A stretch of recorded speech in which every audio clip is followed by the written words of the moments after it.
All right, welcome to it. Happy Monday, Labor Day.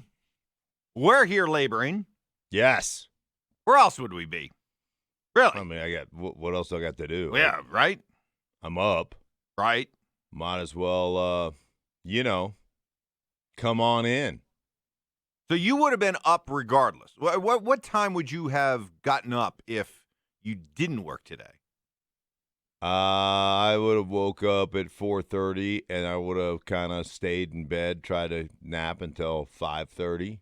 And then you'd be up. And then I'd be up and moving. So you might as well be in here.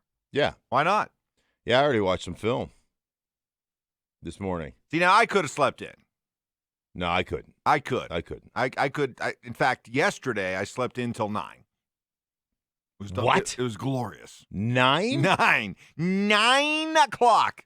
I don't know how you do it. Honestly, I don't know how you do it. It was awesome. It's great that you can do it. It's great. By 9 o'clock, I'd already watched 2.5 hours of film and walked the dog. So in theory, I probably should have taken today off because I could have slept in until 9 this morning. Yeah, you could have. Now, for those of you who are with us this morning, thank you. Uh-huh. If you're working or you're just somebody that, like Mark, just gets up early and you can't help it, thank you.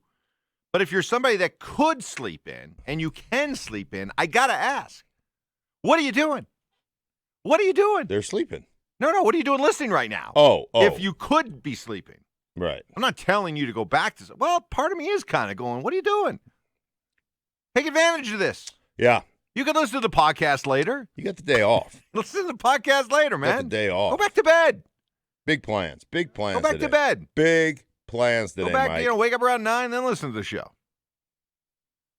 You know what I'm going to do today?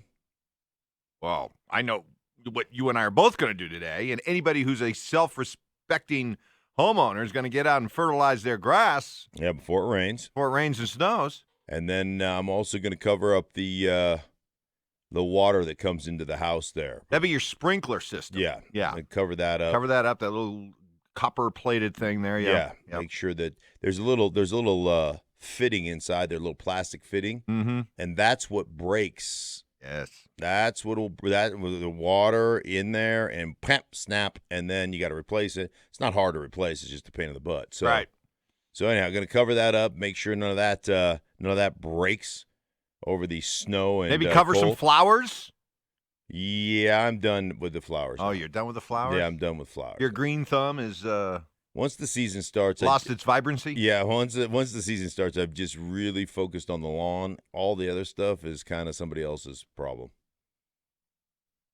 Say, hey, honey, you got to get out there and get some stuff. Hey, Papa Bear. He's busy. These gardens aren't going to weed themselves. Yes. Okay.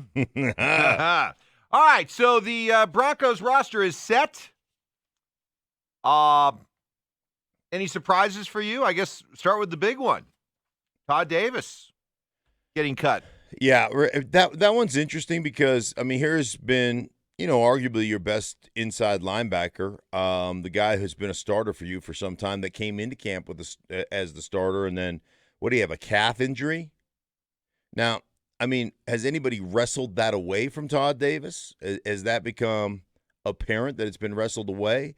Is it one of those things where Vic Fangio wants to go to a whole lot more of a nickel type of coverage, and use Mark Barron and spend more time in nickel or sub packages than he did or than he has? Again, did anybody just come out and play so well during training camp that, and of course you and I didn't get an opportunity to go, but has anybody come out and played so well during training camp that he became expendable? Or is that one of those things where it's like, hey, is the message that, hey, we're pretty good on defense, we can overcome a hole or two, and and we think we'll survive that. Plus, with our offense and what's going on this year and the crazy nature of this year, we're better off just developing players there and understanding that we're probably not going to compete for the playoffs. Well, I think, okay, your inside linebackers are Alexander Johnson, Josie Jewell, Mark Barron, Austin Calitro, who came over in the trade from Cincinnati, and Joe Jones, who's more of a special teams guy. So Calitro's a good player. Okay, I was going to ask you about him. Calitro's a good player. So he was with Seattle a couple years ago. I did a game when he was with Seattle, and I thought he was a really good inside. He ended up starting that game because they had an injury, and Calitro's a really good player. Is he an upgrade over Todd Davis? Well, again, I think from what I've seen, and it's a very short, like it was one game. He's only played 2 years. Right. It was just one game, but I thought, him playing in that Seattle system, and they really cover it. They really covet coverage guys and how they teach that from a tackling standpoint, from a leverage standpoint. So he comes from that Seattle system. I thought he was a really good. He came in as a backup, and I thought he shined as a backup. It's kind of like when we talked about Kwiatkowski from the Chicago Bears, who ended up signing a big deal with Oakland, with the Raiders. Yeah, with the Raiders. Yeah, he signed a big deal. It's just every time he got in, he played really well. And that was, for me, that was Calitro. Now, I don't know what happened last year. He went to Cincinnati, and they decided not to retain him. No, he didn't even play. He played in Jacksonville last year. Oh, he played in Jacksonville? No, he didn't. I did a couple Jacksonville games. He didn't play in those games, and they were awful. So I don't know. He must have been hurt, or he played in 13 games last year. So okay. Well, okay. So maybe they're just betting on the idea that this guy is ready to blossom, given more of a. I think it has more to do with Mark Barron. I think it has more to do with the fact that they're probably going to play a little bit more nickel. It's where they've been hurt. It's covering tight ends. It's covering running backs. That's where they've been hurt. Hey, the league, man, the league has changed.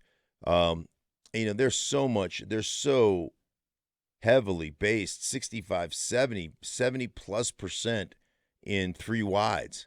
I mean, that's how the league operates. So, I think if you're reading the trends and you're reading the tea leaves, Mark Barron's going to be essentially a starter. Coming up, does John Elway believe he has built himself a playoff team? And how do you feel about the Nuggets' chances to beat the Clippers in this series after that impressive Game 2 performance? That's next.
Morning Brew coming up at 6:30.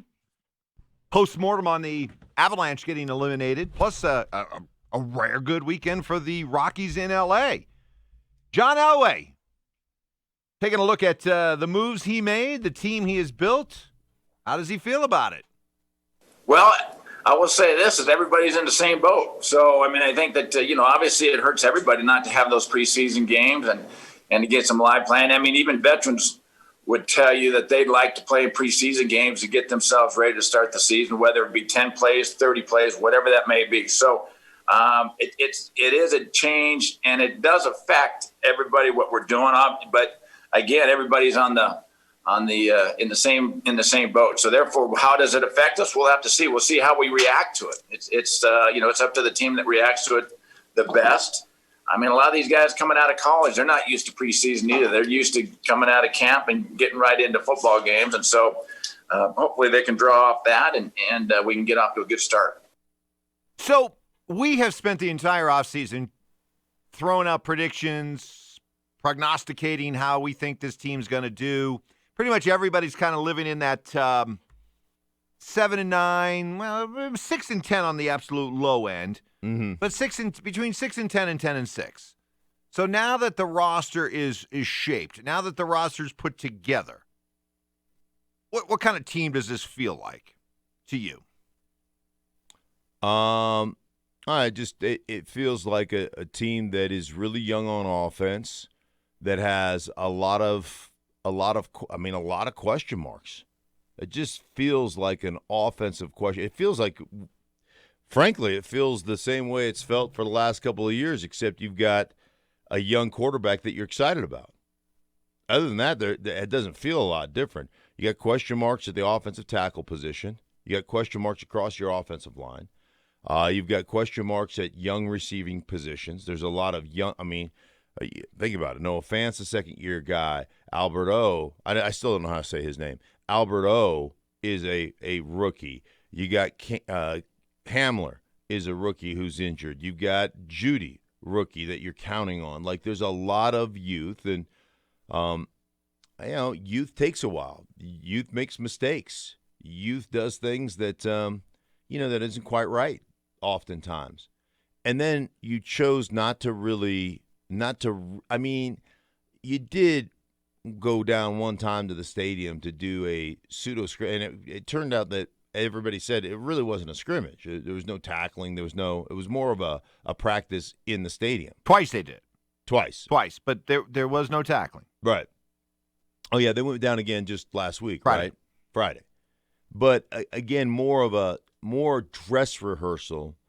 And so I'm prepping my game. My game Sunday is Seattle at Atlanta, and I'm reading. So I've studied a ton of film, and then from last year, and they had a matchup. Seattle and Atlanta played each other last year, and then I've broken down like 3 games each, and so I'm reading all the articles. So every day they send us a packet of articles. Man, it's 2 hours worth of reading. It just makes me shudder. That's why I have my daughter read it all for me and then give me a synopsis. So anyhow, but I read. You pay her for that. I do pay her. Oh, for good. That. Yeah, of course I pay her for that. It's a lot of work. She does it for Aikman too. Really? Oh yeah. Okay. She's got her own little cottage industry going. Really? Yeah, because it's a lot of it's repeat, and it's like I read an article. It's a 15-minute article that she can put a synopsis together, and it takes you 4 minutes to read it. So 3 minutes. She disseminates. She Yes. summarizes. She Right. gives you the cliff notes. Yeah, Okay, she gives you I the like cliff it. notes, and you really don't miss anything. It's great stuff. And even Aikman, he told me he even checked her. So the first week he used her last year was the first week he used her. I started doing this last year with her. And because he's like me, he wants to study film, but he doesn't want to spend all that time reading it. So the first time he said, I spent the 3 hours reading the packets, right? And one day, and then I read her synopsis, and he goes, it was spot on. She didn't miss a damn thing. Then I was like, okay, I don't need to ever read these again. So anyhow, that's what we do. But in reading this, the Seahawks and the Falcons had 3 like legit scrimmages, like with tackling, and these are well, the Falcons haven't been in the playoffs the last couple of years. They've had a ton of injuries, but these are 2 teams that are playoff bound, that have a lot of talent, that they they saw and their coaches saw the value of actually doing that. Now, again, it said that. I don't know how. One, I don't know. It's somebody reporting on it, so how accurate it is and how much tackling and how much there really was. But that's what they had. That's what they had talked about in these articles. 3 like legitimate kind of scrimmages. Well, 2. One of them was 2 legitimate scrimmages, and one was a scrimmage, but it was helmets and helmets in the look. freezer I don't feel good about them being ready to start the season, but I guess I'm counting on the idea that everybody is in the same boat. But when you hear me say that, when you hear me say, I just read about Seattle and I just read about Atlanta, and they thought it was important to actually that part of it to actually like do some hit and do periods where there's some tackling and there was live. Pete Carroll's all about live competition. He's all about we need to compete. But even in a regular preseason, and I'm counting training camp practices and preseason games, you take your starting defense, for example. How often do they really hit? How many times in training camp will they really hit? Only a handful of times, right? You do really take people to the ground and do that? Yeah, only a handful of times. in the practices. In practices, a handful. You might have a live goal line period. You might have there's 1 or 2. Literally, even when I was playing, and we hit all the time. There was only a few instances in practices where you would have a legitimate live period, and then even in the preseason games, we've seen more and more of a trend of the starters hardly playing at all. Right. So would I like to have seen more hitting? Sure. But compared to even normal preseasons, it's not like they're that far behind. Yeah, no, I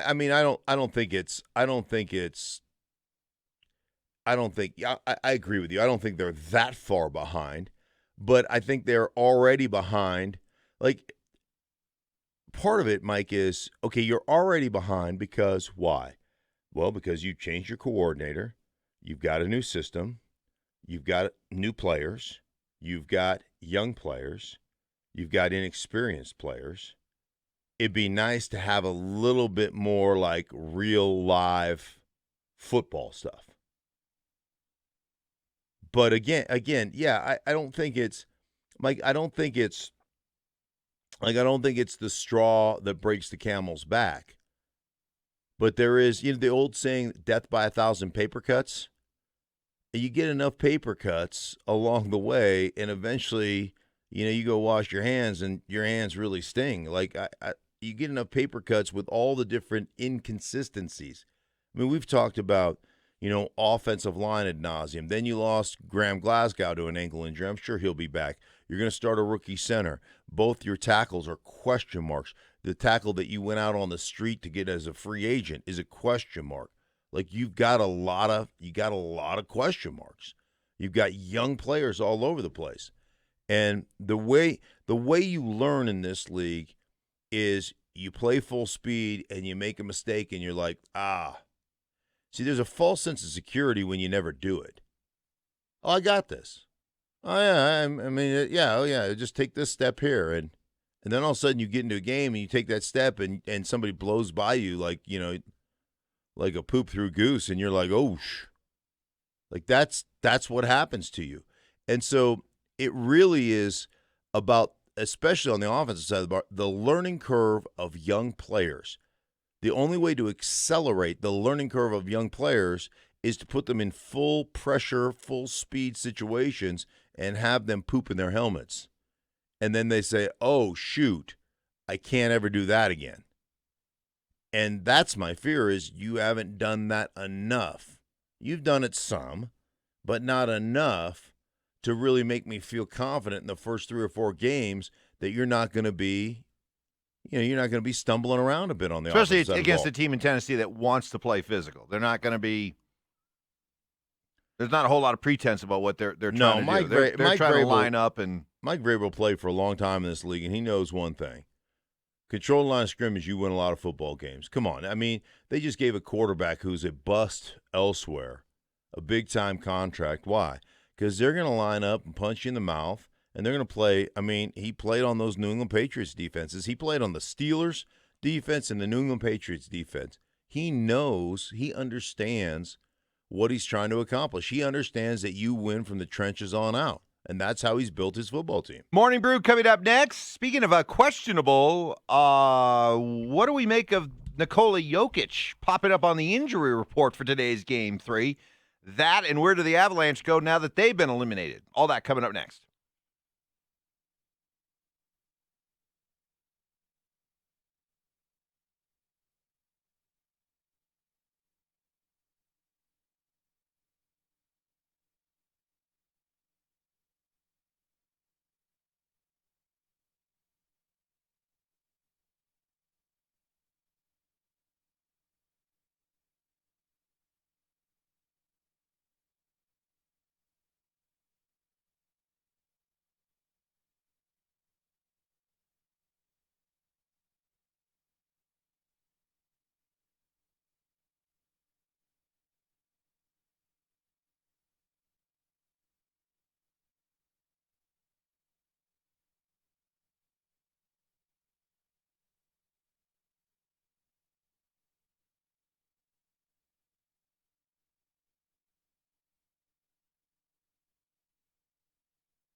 fired!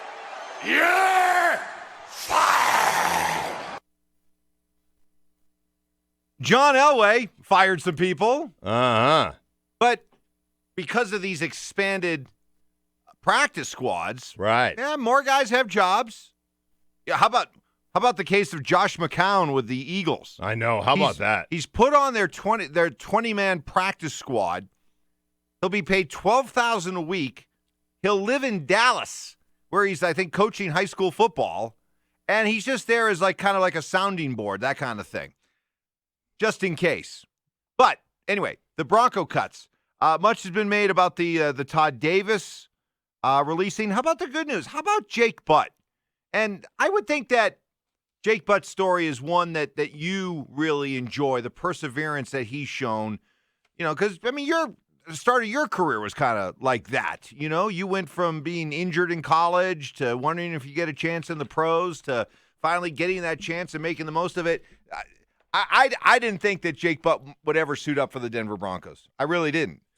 But what an amazing comeback. He's on the 53-man roster. It's a really cool story.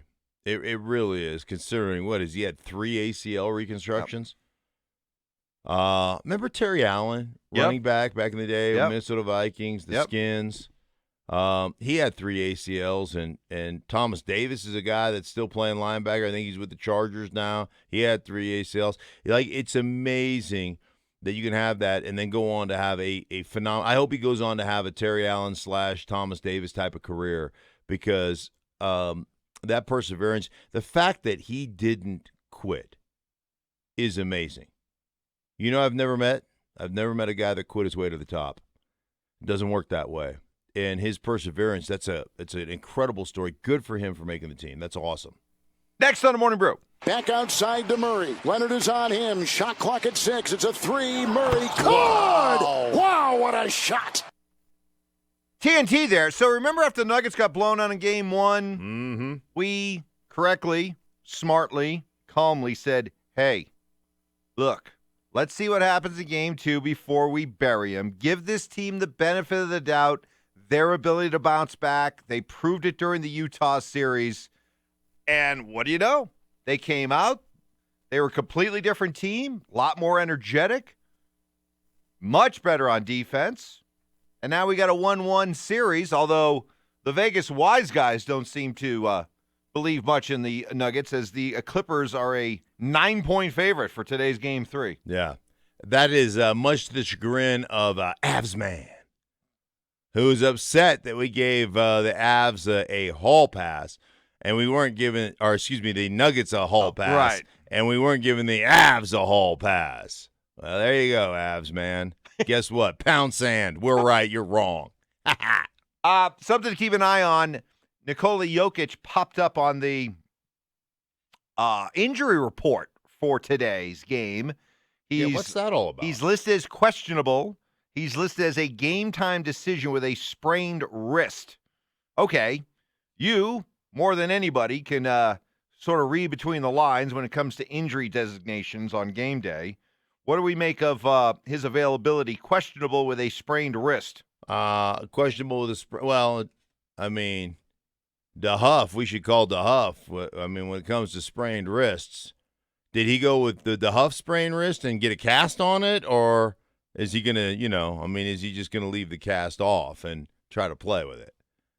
Boy, if this was a DeHuff sprained wrist, we wouldn't see Jokic Nikola again until December. No, he'd have to go back to Serbia or wherever he's from. Yeah, no. He'll play. He'll play. Come on. It's questionable. Sprained wrist. He's in. Do you think he got that? Do you think he got the diagnosis at urgent care? No, he's in the bubble. You can't go to the urgent care, can you? Sure, they have some sort of little bubble urgent care there. Bubble urgent care, yeah. Like a bubble clinic. Yeah. I'm sure he'll be fine. I'm sure he'll play very well. I'm sure he'll be the least of the Nuggets' concerns today in Game 3. Next on the Morning Brew. McKee lifted into left field. Deal! Storyline finished. Hey, how about the Rockies in L.A., their personal house of horrors, taking 2 out of 3? What do you know? And just when you want to completely bury him, your Colorado Rockies wake up this morning, currently 7th place in the West in the National League.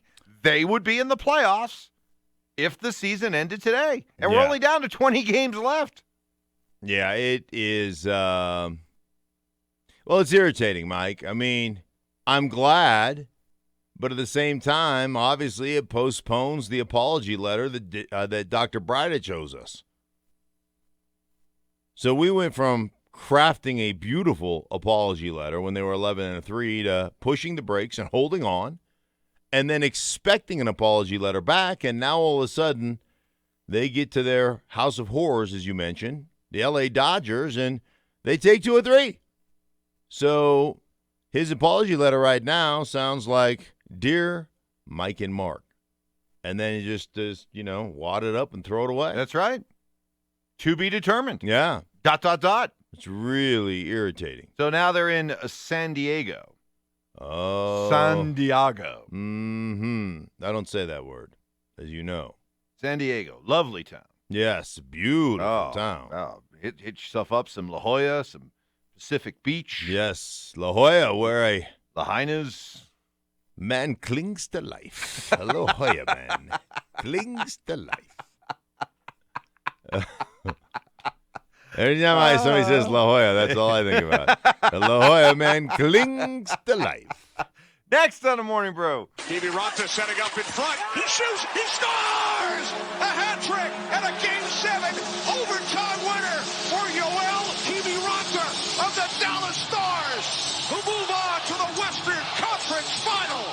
Oh, man, that was a kick in the breezers right there on Friday. I know. Avalanche blew multiple leads and had that 4-3 lead late and end up losing in overtime. So where do they go from here? I thought Pierre Maguire, who talked to our Avalanche insider, Adrian Dater, for ColoradoHockeyNow.com, and I just want to read what Maguire said. Quote, they, the Avs, learned a big lesson about the importance of puck management, especially in Game 7. They are an explosive offensive team that is still learning what it takes. That's code for being a little heavier on the puck, a little bit more willing to go into the greasy areas to try to score goals. Then he went on to say, quote, they remind me a bit of the old Red Wings team that had to lose a couple of times before they really started to pile drive teams and win with consistency. He also went on to say, the only spot that really needs an upgrade is in goal. This would be a great time to do it as the goalie market will be swamped. So, yeah, they played with their third-string goaltender at the end of this series, but I was never sold on their first-string goaltender. Yeah, I mean, I've been telling you since November I wasn't sold on Grubauer. They got to start. They got to start over in goal. Yeah, I mean, and it's upsetting. I mean, I understand there were a lot of injuries, and you miss your captain Landeskog in Game 7 and most of Game 6 or a portion of Game 6. Eric Johnson. I mean, you had injuries. Grubauer. You had. I don't ever know what happened to Francouz. It's one thing about the. It's one thing about the NHL. All I know is he was unfit to play. He's just unfit to play. It just unfit to play just sounds like this guy. He's totally unkempt. Yeah, that's like you're not doing your player any favors by just saying he's unfit to play. That's like a lot of times I'll go upstairs, and I'll have somewhere to go, so I run upstairs and change, and I come downstairs, and my wife goes, "Get back up." No, like I'm unfit to go out. You're unfit to go out. Yeah, you're unfit to represent. Right, my stuff does not match properly. She just she shakes her head and goes, "Upstairs, go. You cannot wear that shirt with those pants." I'm like, "Why? I like this shirt." Yeah, it doesn't match. But what about no? Go. You are unfit. You are unfit to leave. You're unfit to leave the house. That'll do it for the Morning Brew. Bring that to you each and every morning at 6:30. All right, time to hear from you peeps. We'll open up the RamoSlot.com text line, 303-713-1043. That's coming up next.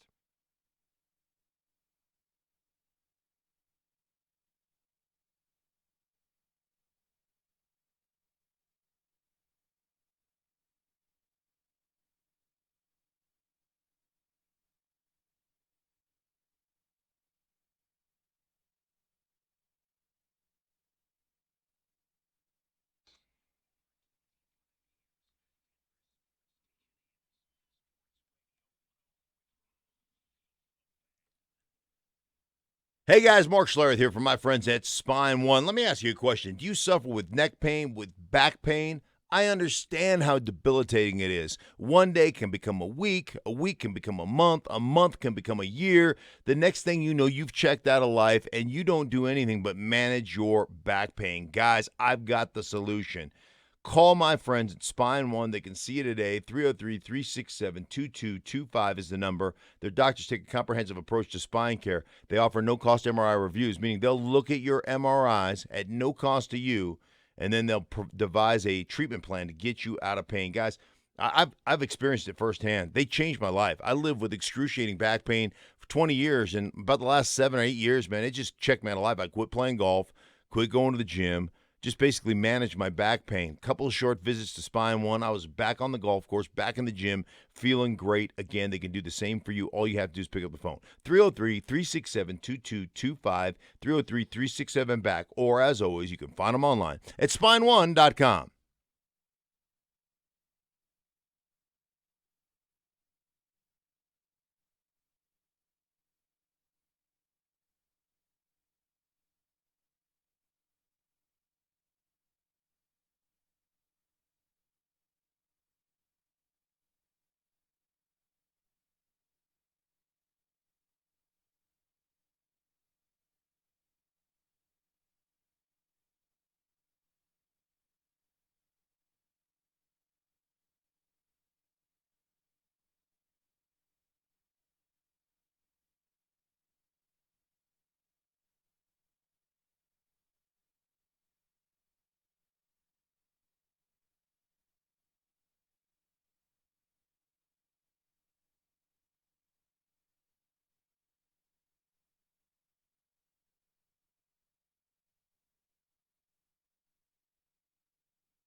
All right, happy Monday, everybody. Labor Day. Yes. Those of you who have the day off, congratulations. Enjoy it. You've earned it. Those of you who are grinding away, we appreciate it. We appreciate the effort. Yeah. Appreciate the hard work. Let's get to some of the texts from you great 6 a.m. listeners. From JP, how worried should I be when the Broncos State media starts to push the idea Calvin Anderson has starting potential? Calva who? Oh, he plays left tackle.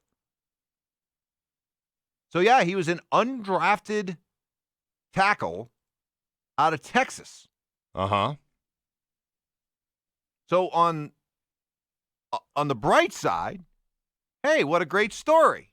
An undrafted left tackle makes your 53-man roster. Right.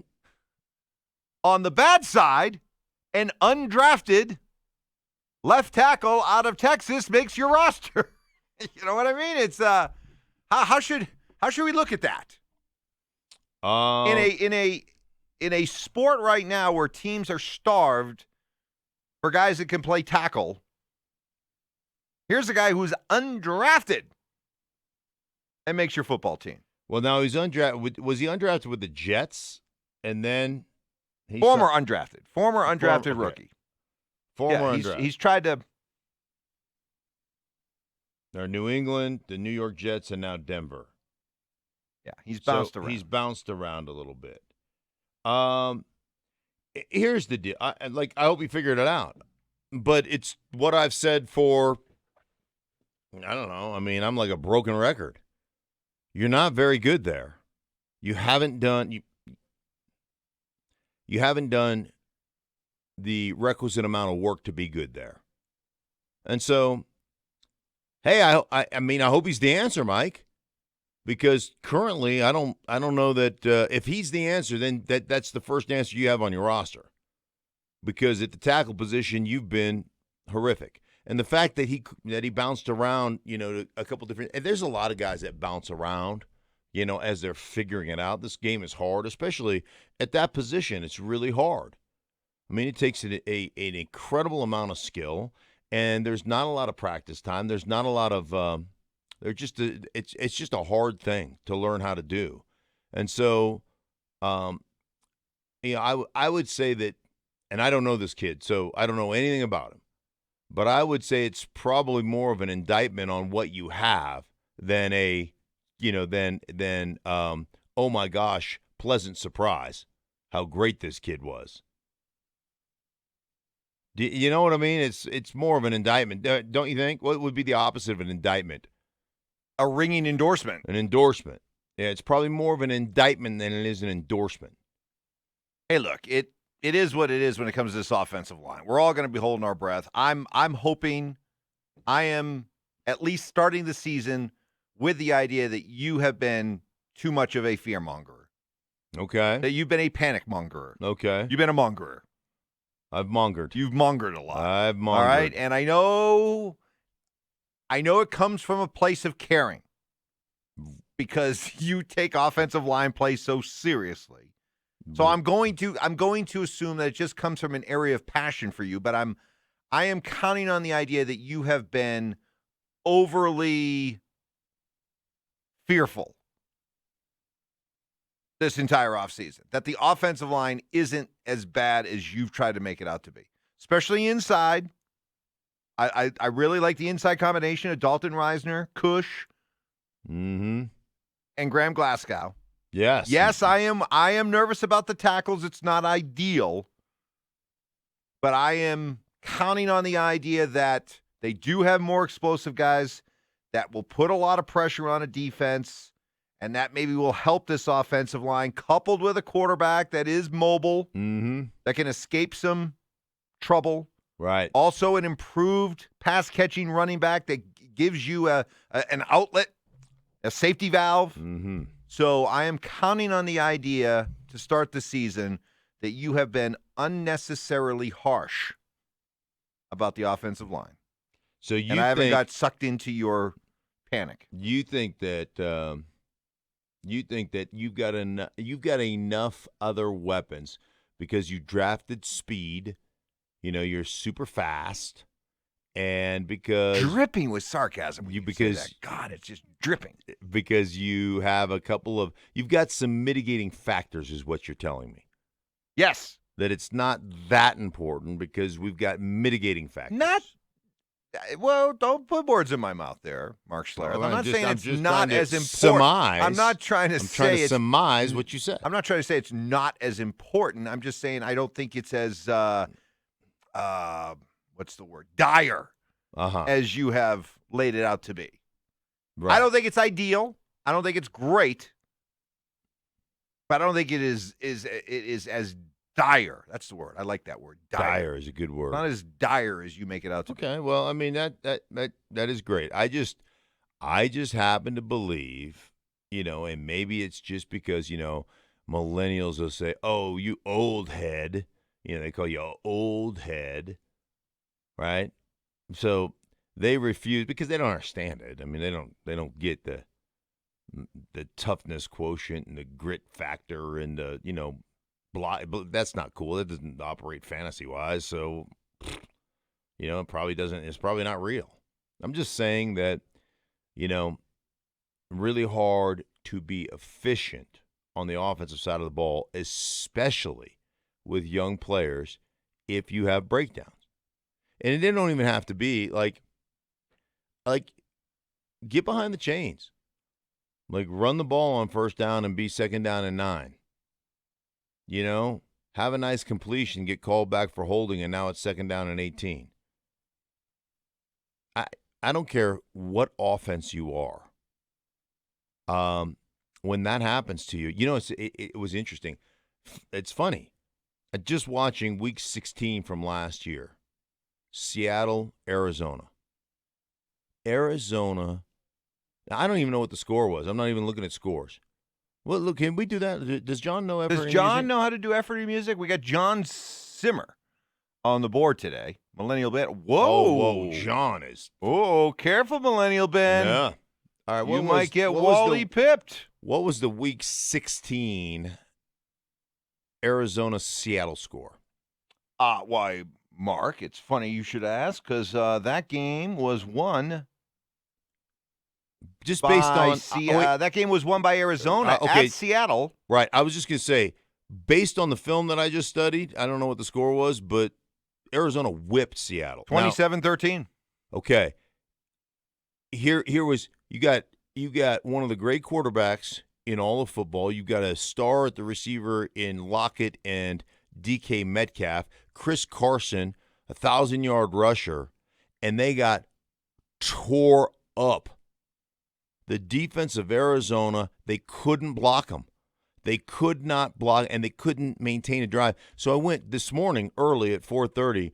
I was looking at explosive plays. So 20-yard explosive pass plays, 20-plus yard pass plays. How many times do you think they got like 4 explosive plays in that game? Seattle did as an offense. I mean, they just got torn up. I mean, they got ripped.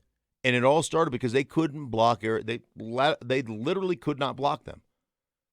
Do you think their quarterback is more talented than our quarterback? Do you think their receivers right now are a little bit more talented or experienced at least than our receivers are? Do you think their running back in Chris Carson is, multiple 1,000-yard guy? I'm just asking. You don't block people, guess what happens? You don't win. But we'll see. That's why they play them. We'll see. We shall see. All right, keep those texts coming. RamosLaw.com, text line 303-713-1043. Up next, what does John Elway see in store for Drew Lock? That's next.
Laboring away on a Labor Day as we get set for this bizarre weather change. I mean, the temperature is going to drop about 60 degrees in the span of about 24 hours. We're going to go from hot, smoky skies. Boy, it was smoky yesterday. Crazy. I mean, you just smell it in the air. And it was ash.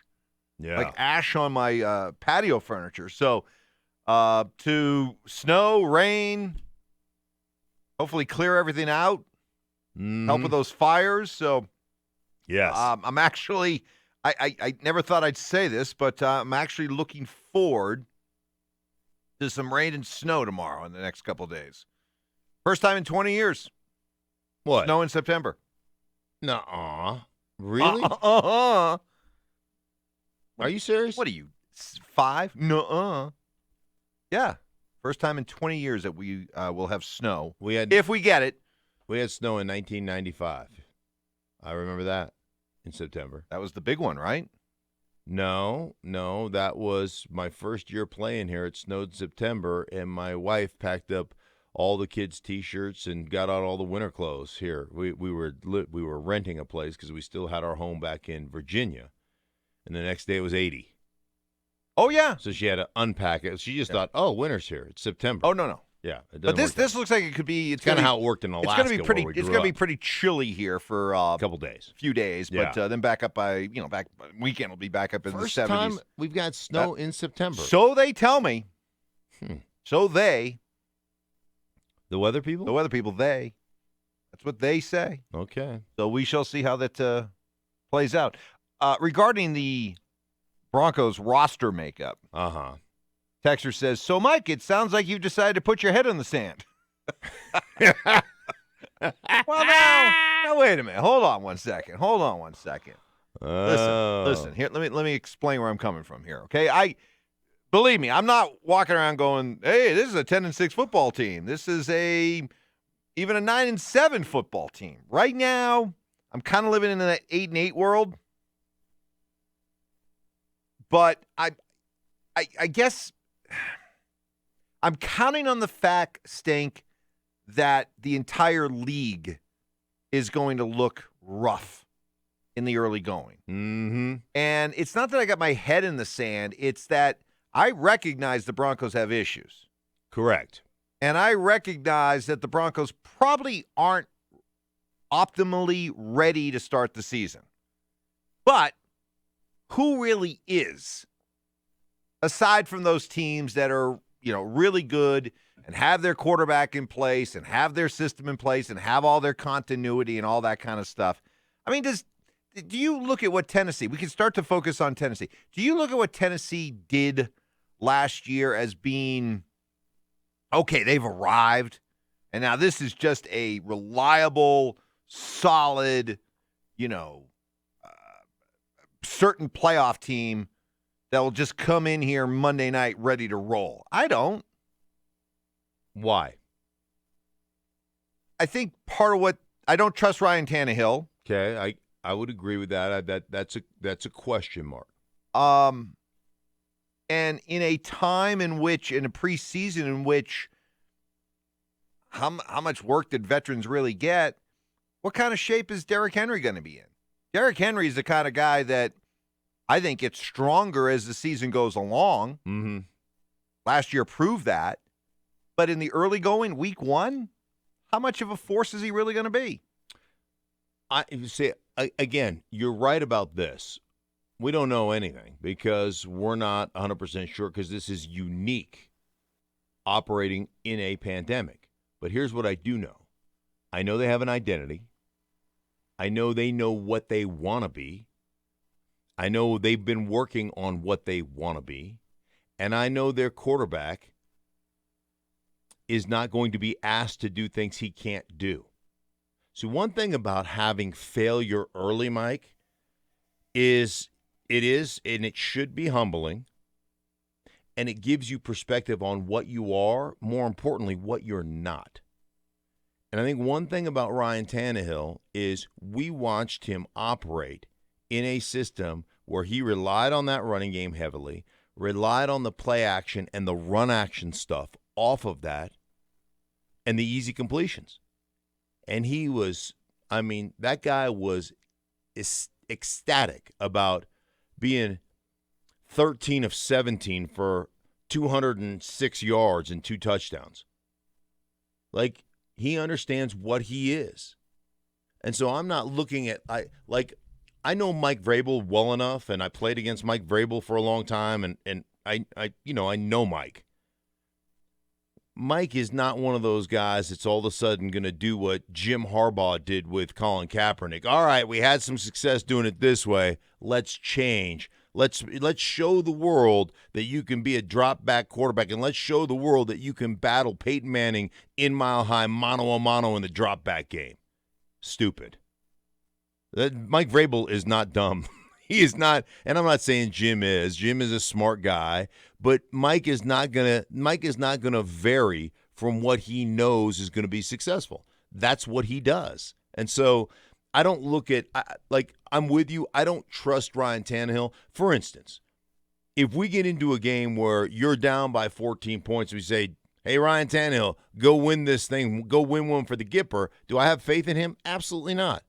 I don't have a lot of faith in Lamar Jackson, who is the MVP, if they get in a game where they're down 14 points and he's got to go throw them back into it. I don't have a lot of faith in that. But if they operate the offense the way they operate the offense, and they are on schedule, and they're bullying you, they're going to be tough to beat. That's what I'm saying. A couple of weeks ago, John Elway said his defense would have to be sharp to start the season. Does he feel this defense is ready to dominate from the jump? That's next.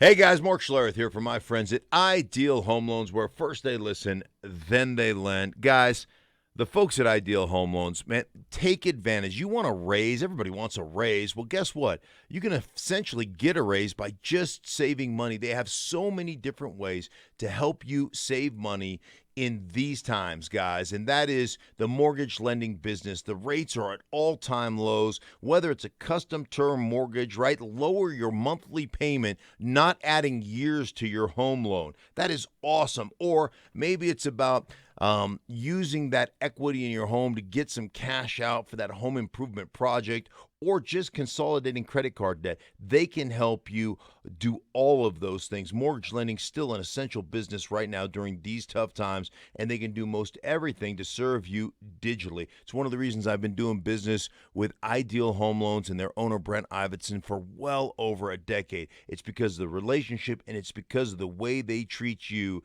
and they have your best interest at heart.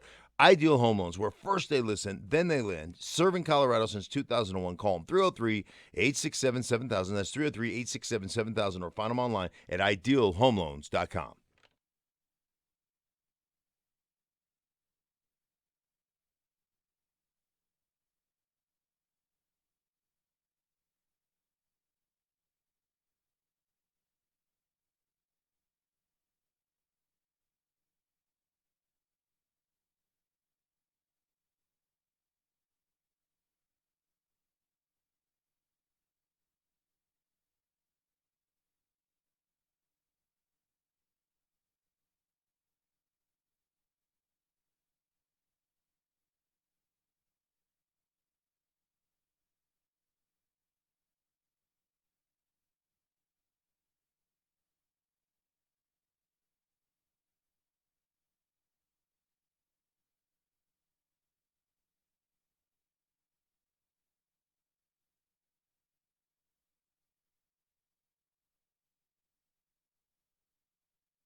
Well, it was just a few weeks ago that John Elway was talking about how, early on this season, get ready for it. It's going to be a bit of a struggle for the offense.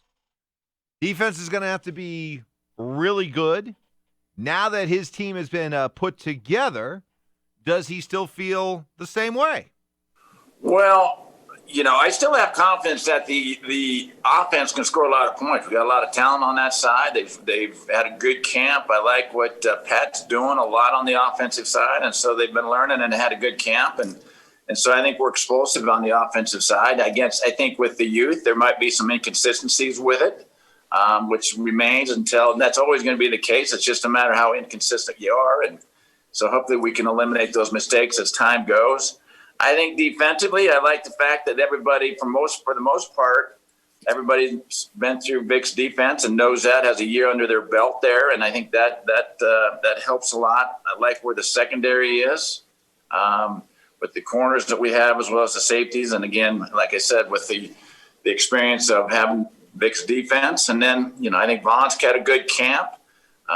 He looks like he's ready to go. Chubb, we got to get him going, and that I think will take some time, but we know what he can do. And then I think, the other young guys that have stepped up the interior D-line, Draymond had a great camp. And so I think that, the pass rush with Darrell coming in to help with the pass rush, that, we got a chance to be better on the defensive side. So he's sort of still kind of delivering that same message. This was an offense that scored 17 points per game, bumped up to about 21.5 for the 5 games that Locke started last year. So Where would you put this offense to start the season? This is a fill-in-the-blank points per game offense. Early? 17. Be a stretch to get to 20. I think it'll be hard. Now some of that will be if the defense can create turnovers early, then that changes things. I'm just saying, if the defense isn't a takeaway machine, right? Hey, early, this is you got first and 10, you got 70, 80 yards to go to try to get points. Yeah, around 17. Yeah, and then you hope that as you become more familiar with the offense, as you fall into more of a rhythm, as you establish more of an identity of what you are, what you're good at, because there's going to be a learning curve. There's going to be things that you want to run that frankly just don't really work. You're just not very good at. See, one of the things that all coaching staffs do, Mike, once the season is over, they take a little bit of a break, then they go over everything they run. And they go over all their, here's our stable of kind of base things that we operate off of. And here are all the different variations of the things we do. And they'll look at those plays, what kind of yardage they got on each one of those plays, how they operated. And they'll be like, do we need to keep this play? Do we need to adjust this play, or do we need to can this play?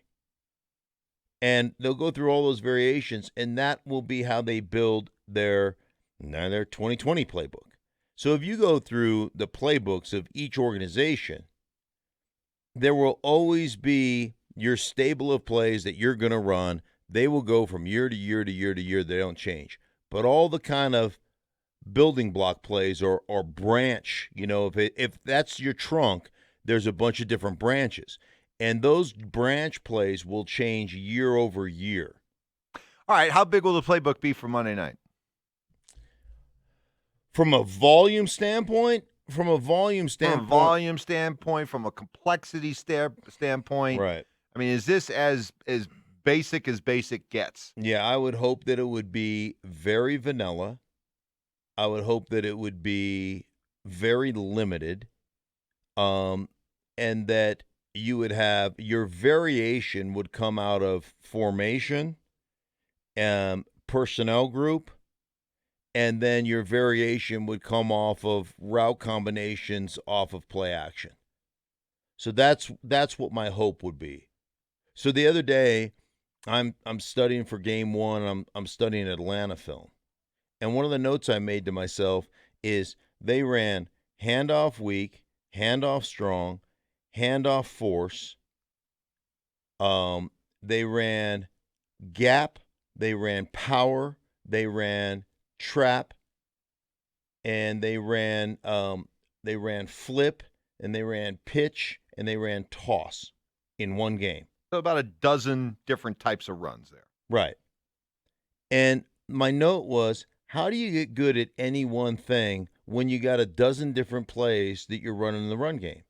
It's like willy-nilly. Let's see if this one works. Let's see if that one works. All right, so 12 is too many. And but let me stop you there, because the problem was you never established anything in the running game. You never established anything significant in the running game to make them play any one individual play. Therefore, you didn't create big explosive plays in the play action off of that run. Do you see what I'm saying? Right. So, like, I look at Atlanta and I think to myself, that's on the coordinator. That's on Dirk Cutter. Like, how are you ever going to establish an explosive in the play action game when they're not even reading what you're doing because you've got so many different runs that you're running? I think 5 or 6 plays tops. So if you're the Broncos, yes, you know you got to run the football. That's part of your game plan. You got to be able to run the football early. So you think, hey, just all you have to do is have 5 or 6 that you really believe in. Even though if you're playing Tennessee will look at it and say, all right, they're only running 5 or 6 plays. Should be easy for them to have an understanding of what's coming. But you're saying it's more important that you look at it, whatever you may give up in terms of predictability, you're gaining from the standpoint that we're not trying to do too much. Right. From an execution standpoint. Yeah. And then, like, if you look at how San Francisco operates, the 49ers, who are one of the best run teams in football, that's all they run. But they just do it out of so many different personnel groupings, so many motions, so many formations, and they'll take one play and they'll change 2 guys' responsibilities in that one play. And they'll run that thing 7 times, Mike. But literally it will look like 7 different plays. So 9 guys are doing the exact same thing. 2 guys are doing something a little bit different, and it looks identical. And for the offense, it's easy. We're just running the same play. But really for quick, the defense, do you think the Broncos are at that kind of stage where no, heavens no. No way. So they're running one run play. How many variations of it do they have? Well, they'll have different motions and different shifts. They'll fly from one side to the other with a tight end. They'll motion something and cut off the backside. They'll have enough variations to make it look, to make at least give you some eye candy, something else to think about. But you still need to me, you need to squeeze the volume out. Keep it simple, stupid. Yeah, that is, it's one of the best football rules you can have. 4 Down Territory coming your way next. We'll hear more from John Elway and Vic Fangio. And how scary is the prospect of Jadeveon Clowney now lining up over one of those Bronco tackles? That's next. Hey, all you guys out there with dad bods, you know who you are. I got my hand up. I got one too. Hey, let's do something about it. Absolute Beauty Solutions, where you can use FDA-approved red light wavelengths to target those areas where you want to lose a few inches. Target fat cells and lose inches in the places you want. So, for example, I'm trying to lose some of that stubborn belly fat. Spend about 40 minutes at Absolute Beauty Solutions once a week. Relax on a comfortable bed, do a little reading, sometimes doze off, all while these red light wavelengths are targeting fat cells, opening up these fat cells, and the fat gets released and is digested naturally throughout your body. Done about 5 of these sessions. Very, very happy with the results. Already lost 4 to 5 inches. I've got more motivation to work out, more motivation to eat better. Hey, I want to make this thing work. And so far, I'm really, really happy with the results. See for yourselves. Absolute Beauty Solutions has 2 locations to choose from. The original in Arvada on Ward Road and their new location in Littleton at Quincy and Wadsworth. Absolute Beauty Solutions guarantees you will lose 2 overall inches on your first session, or that treatment is free. Call 303-420-5558 or go to AbsoluteBeautySolutions.com.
I think it was a little inconsistent, but I think that's what we expect. I think that you got to get challenged, you got to have bad days in practice, and you know how you bounce back from them, but also you learn from those too. So, I think it was a little bit of an up and down. I think he had a real nice last night. He finished camp strong last night with a good night.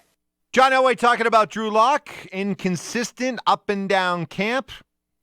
Yeah, I would have expected nothing but that, right? Yeah, that's completely honest. I mean, that's what you're expecting from, essentially, guys, a rookie quarterback. I mean, he started 5 games. He's in his second year without a true offseason.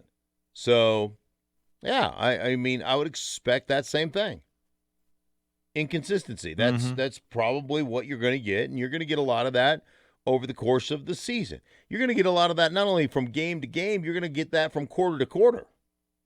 And that's part of being a young player. So I think John assessed it perfectly. He started 5 games in this league.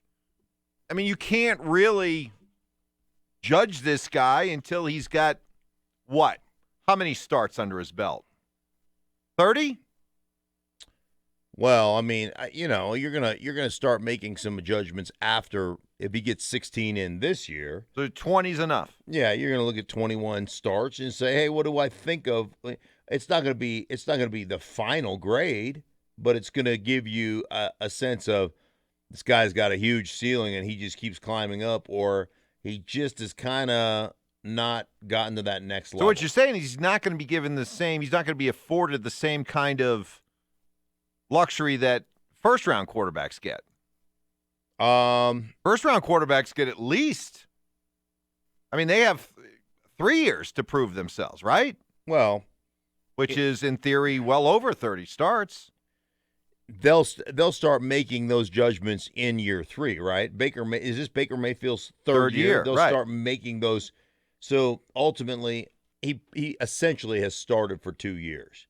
So this year, after 5 or 6 games, people are going to start looking at Baker Mayfield and say, yep, he is exactly what we thought he was. He's going to be a star. Or maybe we missed on this guy a little bit. Next in 4-down territory. Second down. We're going to see how he does. He's not 100% yet. There's a lot to overcome when you're dealing with the ACL injury that he's had, particularly the position that he plays where he's leaning on people a lot, and taking on the offensive lineman. It could be a pitch count, but I don't think it's a conditioning pitch count. We'll just see how it goes.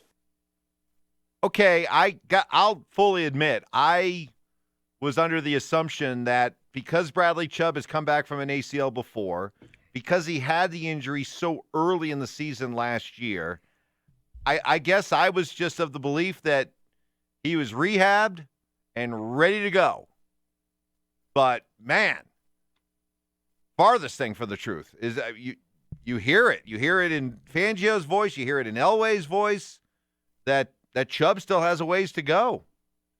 Yeah. When can we, I guess, expect him to be 100% and, past this injury, past this rehab? Well, I mean.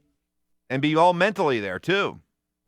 Did we ask this same question about Terrell Davis after he tore his ACL and he was never, ever the same?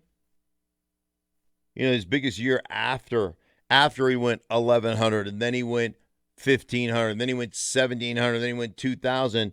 Then he tore his ACL in 99, and after that, the biggest year he ever put up was 700 yards. It's never the same. Never the same. I don't know. I don't know the extent of that injury. I don't know. People just, anytime you alter it, people just look at it like, oh yeah, it's just a given because we've seen so many guys bounce back. You just don't know. I assume that eventually, after 5 weeks or 6 weeks, he should be, back to kind of feeling himself again. But there's a process, and obviously because he's had some setbacks, there's going to be some confidence issues with that knee throughout the course of this early season. So we'll see. But again, there are no guarantees. We always make it like, oh, the guy had surgery, he's going to be fine. Yeah, no, you're right. I as a fan, I'm guilty of that. Yes. He had the surgery. We're all guilty of it, but I mean, part of it's because the doctors always tell you what a great job they did. Well, it's up to you if he rehabs, right? I did my job. I was great in there. It's always funny, He had successful surgery. Yeah. I've never heard anybody come out with a release that says, well, that surgery was unsuccessful. Yeah, I went in. I wasn't feeling myself. We had the Christmas party. That's right. Had a couple of pops. That's right. Not my best effort. Not my best effort. But he should walk again. Next in 4-down territory. 3rd down. Michigan at the 41. What a hit! Ball's free on the ground. South Carolina deserves to have it, and they do. Clowney just says, I'll take care of business right here. You give me this long to catch my breath, I'll come off the ball and rock you and get it right back for our offense. Is that John Gruden? Yeah, John Gruden. In the Monday night booth? John. They used to do a bowl game. Oh, that's right. That was the Monday Night Crew. Would do a bowl game. So John Simmer, deep cut, went back and got Clowney back in his South Carolina days. Yeah. Jadeveon Clowney signs with the Titans. Oh, great. Just in time for opening night. 1-year deal worth about $15 million. Well, okay, he's a Titan. That's not the greatest of news, but he's joining the Titans really late in the game here. Right. This close to opening night. So realistically, how much of an impact can he really make from an understanding of what they're doing defensively and conditioning and all that? I think he can make a huge impact because he's not going to be asked to play 65 plays. He's going to have a package, and that package is, go be disruptive. Jadeveon Clowney only had 4.5 sacks in Seattle last year, but it's shocking to watch their defense and watch how many times they had him dropping back and playing in coverage. And Jadeveon Clowney is a disruptor. In the run game, he's a huge disruptor. He's a really good player. But, if you're talking about, hey, give us your best 35, that could be a little bit scary. Yeah, he could have a huge impact. Next in 4-down territory. 4th down. Reset for Trubisky. With time, downfield, wants Robinson. Instead, it is intercepted by Shaquille. Play action, batted, and intercepted again by Shaquille Griffin. Okay. 2nd and 3. Pressure, come on, and tipped, and it's intercepted. Trey Boston. You're in red zone. Now 1st and goal from the 13. Trubisky over the middle. In traffic. Intercepted. It goes on and on and on. But despite all that, Mitch Trubisky, at least for now, has beaten out Nick Foles for the starting job in Chicago. Quick bounce around some of the news that happened over the weekend. Does that surprise you at all that Trubisky's getting one last chance in Chi-Town? No, he was the 2nd overall pick taken? Hey, the guy is a talented dude. He's got talent.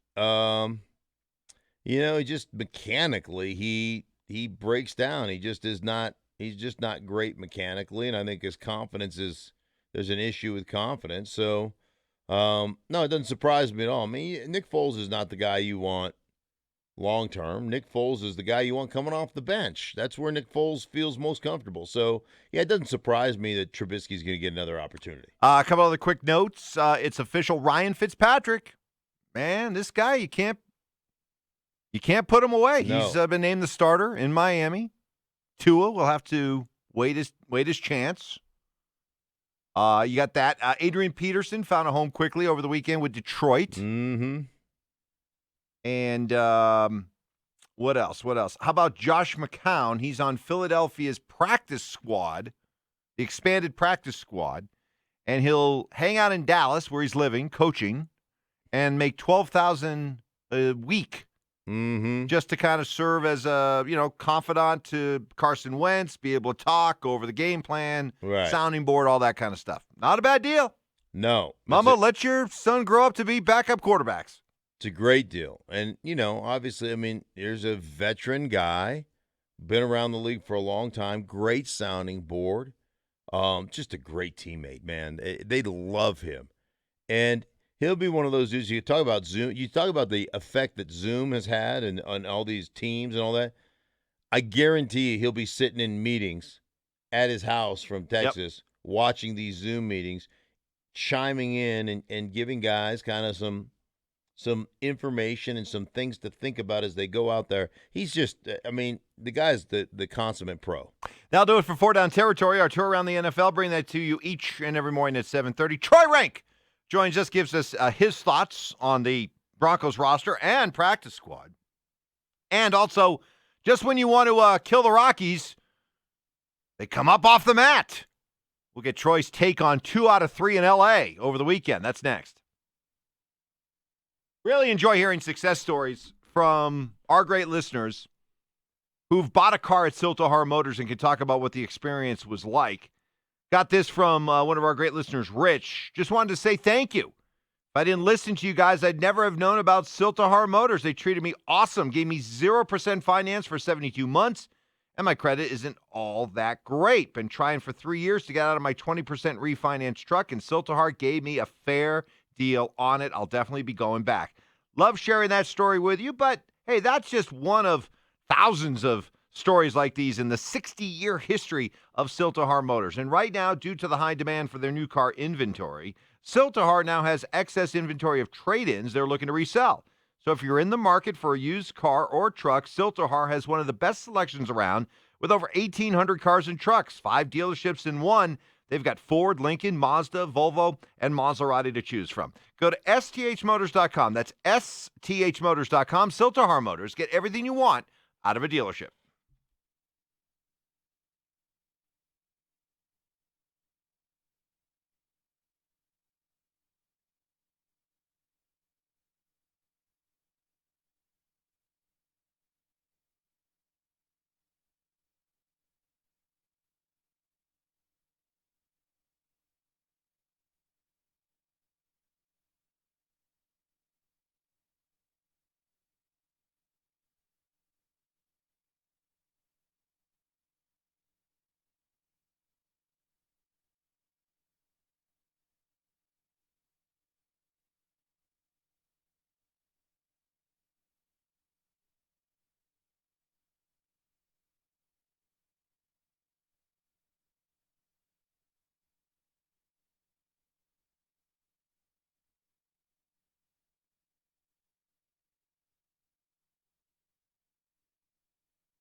All right, got a lot of ground to cover with our Denver 7 Insider Colorado Sportscaster of the Year, the one and only Troy Rank, presented by Trendy Law. Good morning, Troy.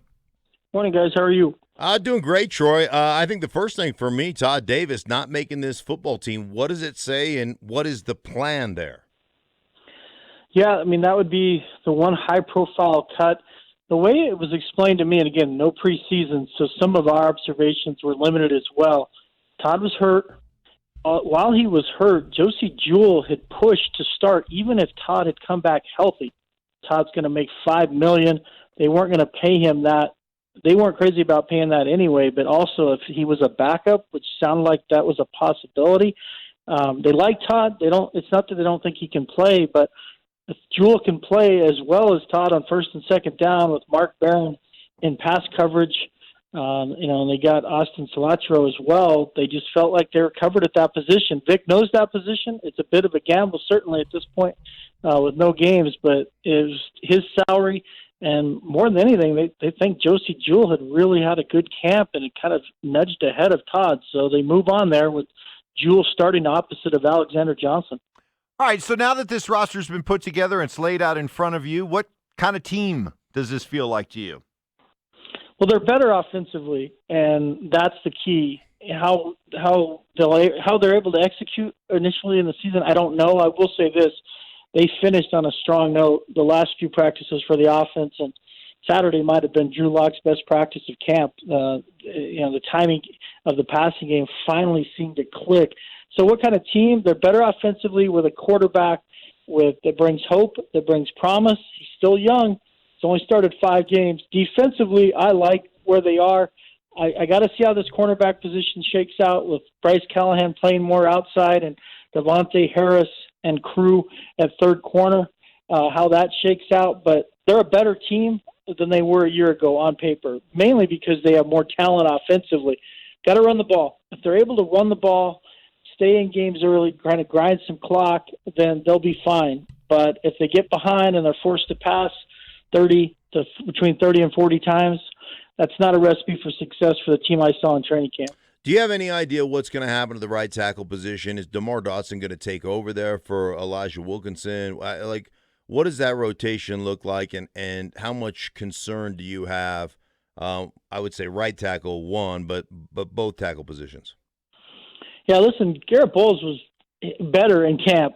But no preseason games is hard to evaluate, but his issue isn't that he can't play the position; it's the penalties. And can he, until we see him in game action, that's the X factor with Garrett. Working with Munchak a second year seems to have benefited him, but he's got to prove it on game day because he has the talent to play the position. He just has stretches.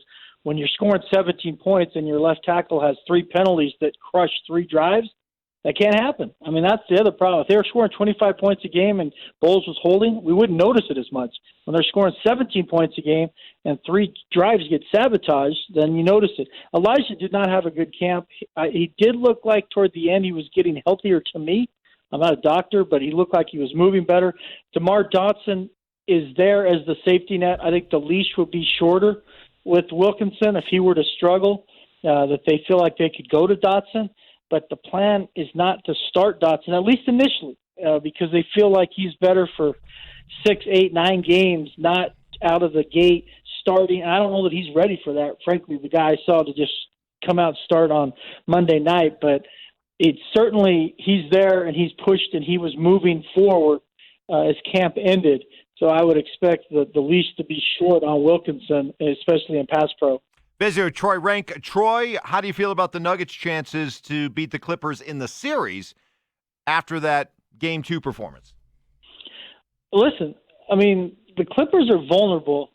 I still think they're the better team, and I wouldn't pick the Nuggets to win the series right now. But there's reason to watch Game 2 and say it wasn't completely an aberration either. I mean, Jokic has a mismatch against the Clippers. That's the one guy the Clippers can't necessarily account for. Gary Harris was playing out of his mind down the stretch, which if he's able to shoot, because he's played great defense, that gives you a weapon necessarily you didn't think you had.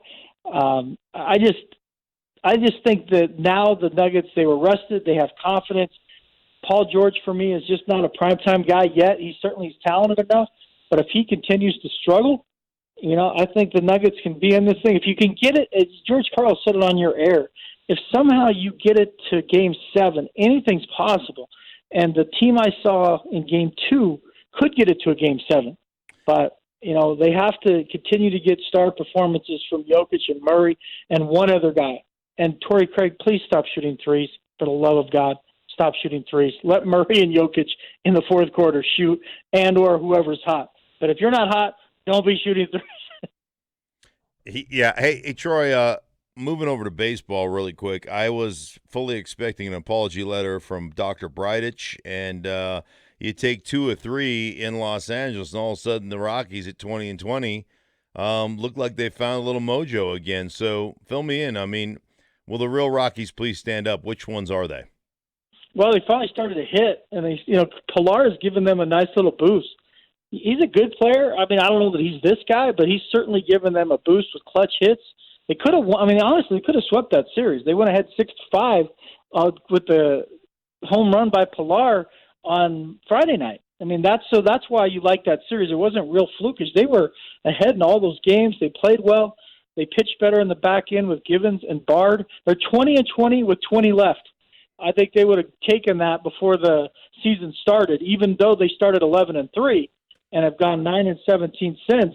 The reality is they're 20-20 and they have a chance. I don't like where they are from a pitching standpoint, Mark. Their bullpen ERA from the 7th inning on is still around 7.5. It's going to be hard to survive that. But if you're looking for reason and encouragement, is their lineup finally is starting to show more consistency top to bottom with the addition of Pilar. Nolan's starting to percolate a little bit. I like Fuentes. He's better defensively, certainly, than Murphy. But that's the reason to hope is that, their pitching is still a huge question mark, but they're starting to hit. So can they steal a few games with the offense finally? Now they go to San Diego. They got to survive this trip, and if they can go 2 or 3 there, and then anything's possible. But just go there. Even 1 and 2, they'd probably be okay. But what a big series. I give them credit. They showed some resilience, big swings from both Matt Kemp and Pilar in that 3-game series. All right, Troy, have a great day. We'll talk to you on Wednesday. You got it, guys. Take care. All right, there he goes. Troy Rank, our Denver 7 insider. He is presented by Trinity Law. And Troy and all of our guests appearing on the Fireball Hotline. Think about that. Mark, the Rockies have gone 9-17 in their last 26 games, and they wake up this morning, they're 7th out of the 8 teams that make the playoffs. Yeah. They're a playoff team right now. Yeah. It just goes to show how in this condensed season, how that 11-3 start, how major of a deal that was, and how much of a cushion it gave them to survive 9-17. Right. And if you continue to play like this, I mean, 2 or 3, like Troy said, wasn't flukish. Pilar's giving them a nice bump.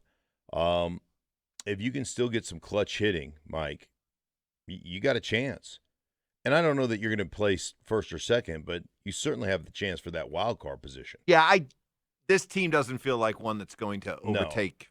No. I think the Padres got something good going, playing really well, and there's you can tell they have this believability in this, and it feels like they really like being together. You know what I mean? Yep. So that's a different deal. So I don't think you're going to overtake the Padres, but heck, you got a chance. I mean, you got a chance to be in this thing at the end. 20-20, and I'm with Troy. I think they would have said, "Yeah, we'll take that and see how we fare in these last 20 games." Third of the way through the season, you're 20-20. I mean, 2/3 of the way through the season, you're 20-20. You got a third left. To me, I guess it's 12-8, 32-28. That good enough? I think that's good enough. I think so. Yeah, I think that's good enough. Absolutely. 11-9 might even be good enough. But yeah. The way this is going, I look at the teams that are below them. I don't think this is a situation where they have to go 15-5. Right. I don't either, but if, what it's going to take is them to do exactly what you said, 12-8 in these last 20, and nobody to do one of those, nobody to get one of those runs where they go, 16-4, 15-5. You know what I mean? Because that's like if somebody gets on one of these, like the Rockies started the season 11-5. If somebody gets on one of those type of runs, then there's trouble. Like that's what can bump you out. But you handle your business. You go 12-8. You should get in. Yep. So your magic number's 12. 12 wins. Yeah. Rest of the way. 12 is the magic number. It's like 7-minute abs. You can't do your abs in 6 minutes. 7 is the key. 7's the key. Yeah, 7's the key. So 12 is the Darn it, key. that's when it been comes my to- problem. Right. Man, You've been doing 6 I've been minute doing abs. 6. If I'd only done 7, 7-minute abs. washboard, baby. That's right. Brr. You'd be taking shirtless pictures. That's right. You'd be an Instagram model. You'd be an influencer on Instagram. I'd be an influencer, yes. Yeah. Be like, man, he is fine. He's so fine. He's so good looking. Yeah, that's exactly. That's right. If only I'd done an extra minute. Right. Darn it. Yeah. Darn it. All right. And yeah, the Nuggets today, a little bit of a concern. Nikola Jokic popped up on the injury report with a sprained wrist. He's listed as questionable. Right. I don't know. That I have zero concerns about that. Zero. About him playing? About him playing and playing effectively. Yeah, I don't either. I have zero worries about that. Yeah, he's going to play. Now, if he had been deemed unfit to play, Unfit then to I'd play. be panic stricken. You're right. Because, man, if you're unfit to play, something bad's going to be going on. Exactly. Yeah, he'll be fit to play. He may be questionable, but he's fit. Right. Totally different. You got to read between the hockey thing is unfit to play. Just unfit to play. It's like total disgust. Yeah, right. But you know what? It says you're unfit to play. Ben Bishop was unfit to play in the morning. Then they started him that night, Right. and it turned out they were right in the morning. He was unfit to play. See, okay, you know what it's like to be injured. Yes. So would you rather your designation be questionable, unfit to play, or lower body injury? Questionable. Why? Because that means I'm playing regardless. Right. Questionable is I'm in. right. Probable is automatic. When you see the injury reports, if somebody's listed as probable, he is going to play. 100%. If he's listed as questionable, he'll play. Probably. If it's questionable, it depends. It's listed. Well, It's supposed to be 50-50, but we know if you're questionable, you're likely to play. the only guys who don't play when it's questionable are 100%ers. Like Jawan James is truly, when it's questionable, Jawan James is really a 50-50 It is guy. questionable, yeah. It's Good actually point. questionable. Good point. Everybody else is pretty much 100%. They're playing.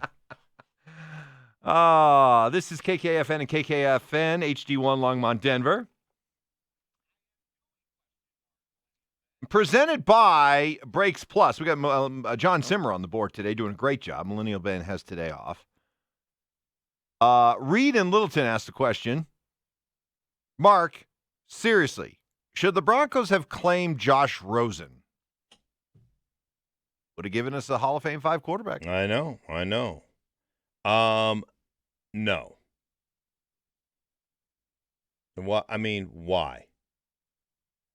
Like, what is Josh Rosen going to do for the Denver Broncos on practice squad or on whatever?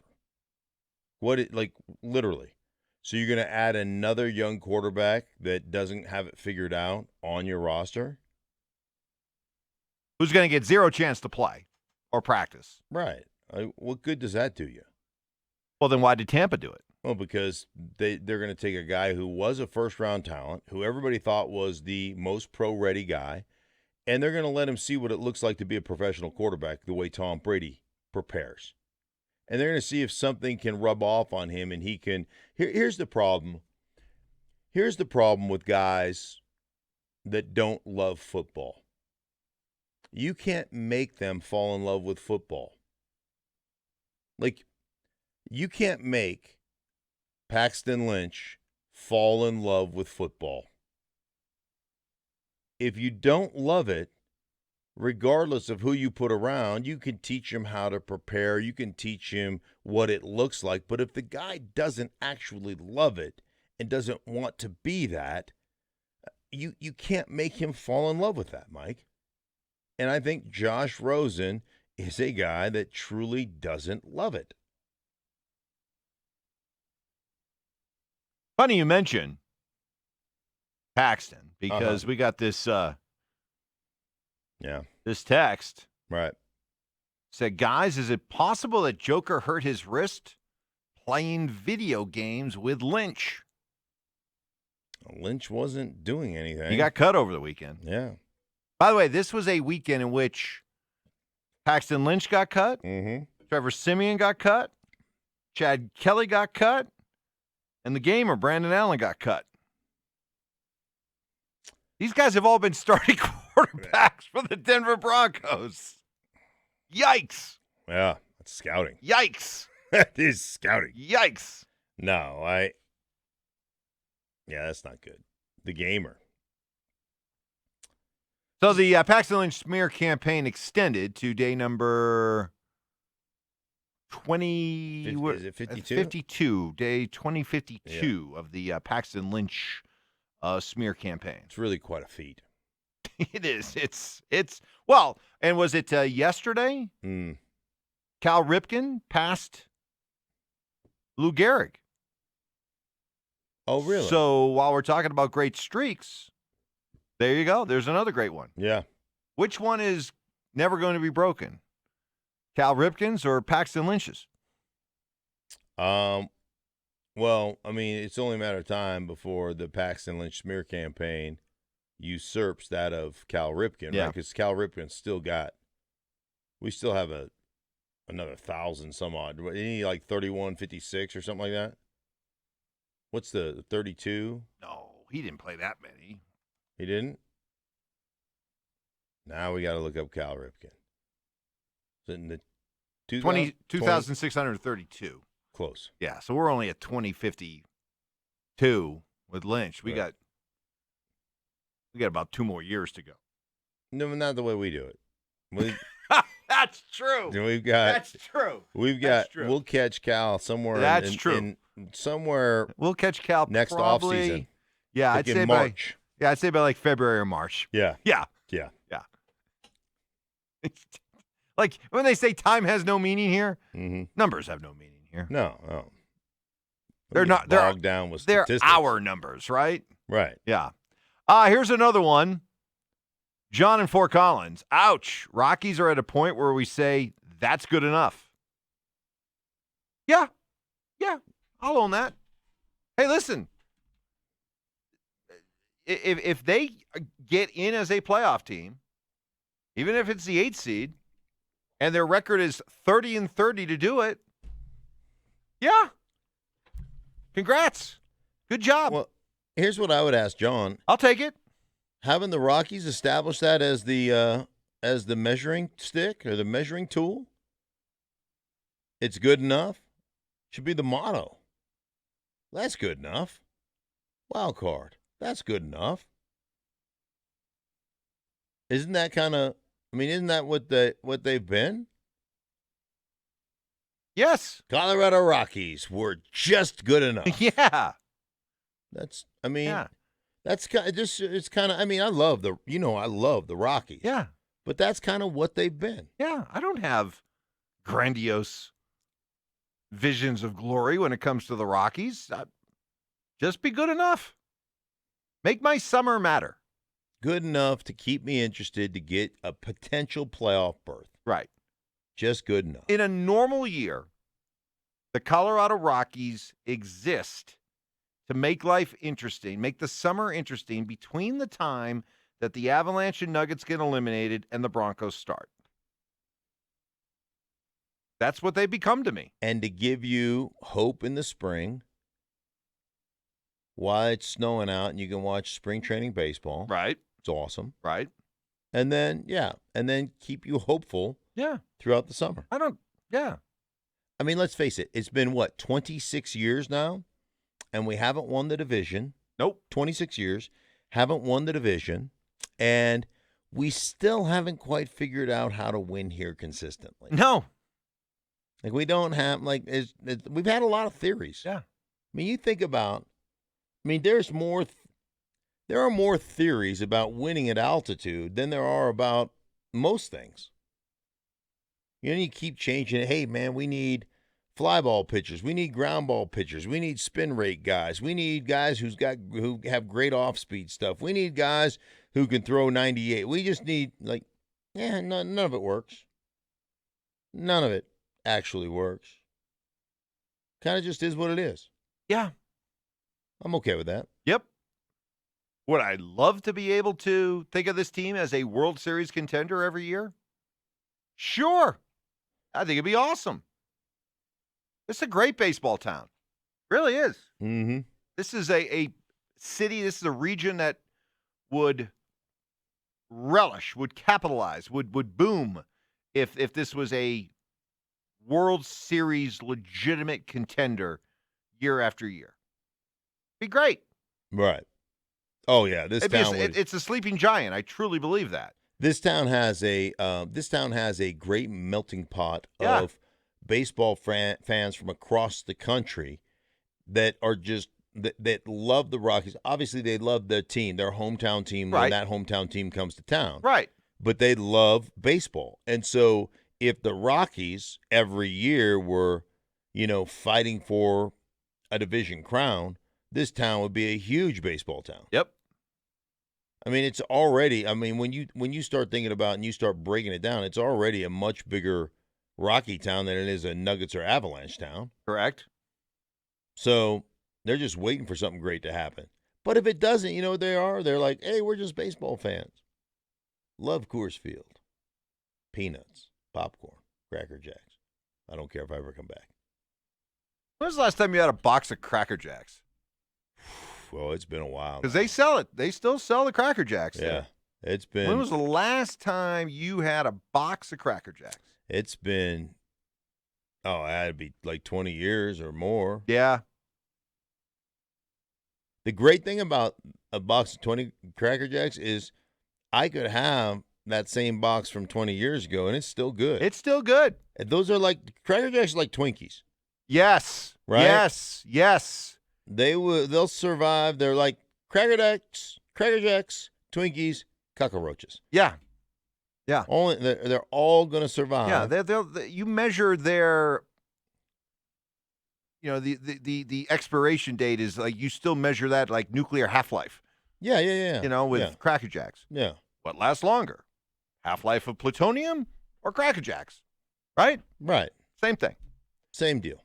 Somebody asked this a question on the RamosLaw.com text line. We welcome your text. Guys, the Broncos are still $25 million under the cap. Why hasn't John Elway gone out and spent some of that money? Yes, I'm looking right now at over the cap. And teams with the most cap space as of right now, the Broncos are 6th with about $25 million. Mm-hmm. Why so much? Honestly.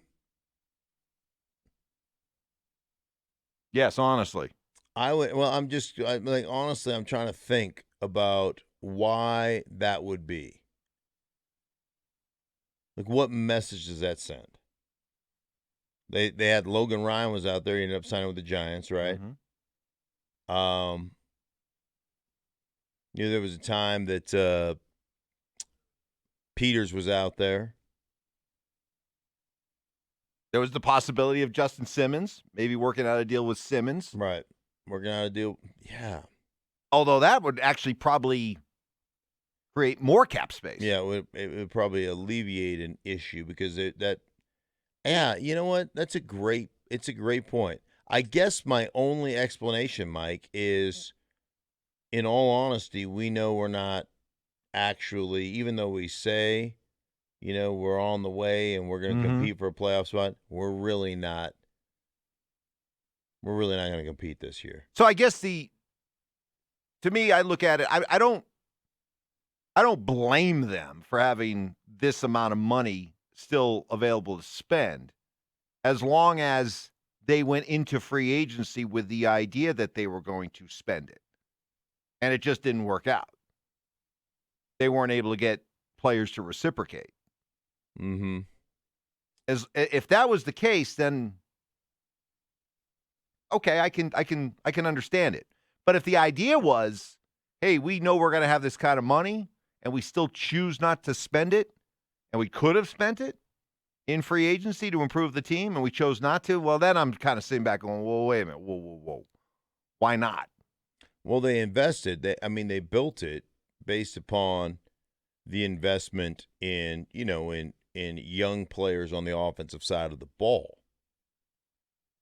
So, defensively, you felt pretty good about where you were, right? And we're going to build around young players on that side of the ball. So there was nobody out there to add to this team that would have cost a certain amount of money that would have put a dent into this. That you were realistically going to be able to get? Well, sure. I mean, you could have gone out and for instance, you could have gone out in free agency and got Jack Conklin, but you chose as an offense not to, or as a staff not to go after and spend that kind of money. And maybe it's because you spent so much money on Juwan James the year before that you weren't going to spend that kind of money again on offensive linemen, right? You did spend a good portion of change on Glasgow. So you did spend money there. But you chose not to re-sign Connor McGovern, who got $9 million a year for the Jets. I don't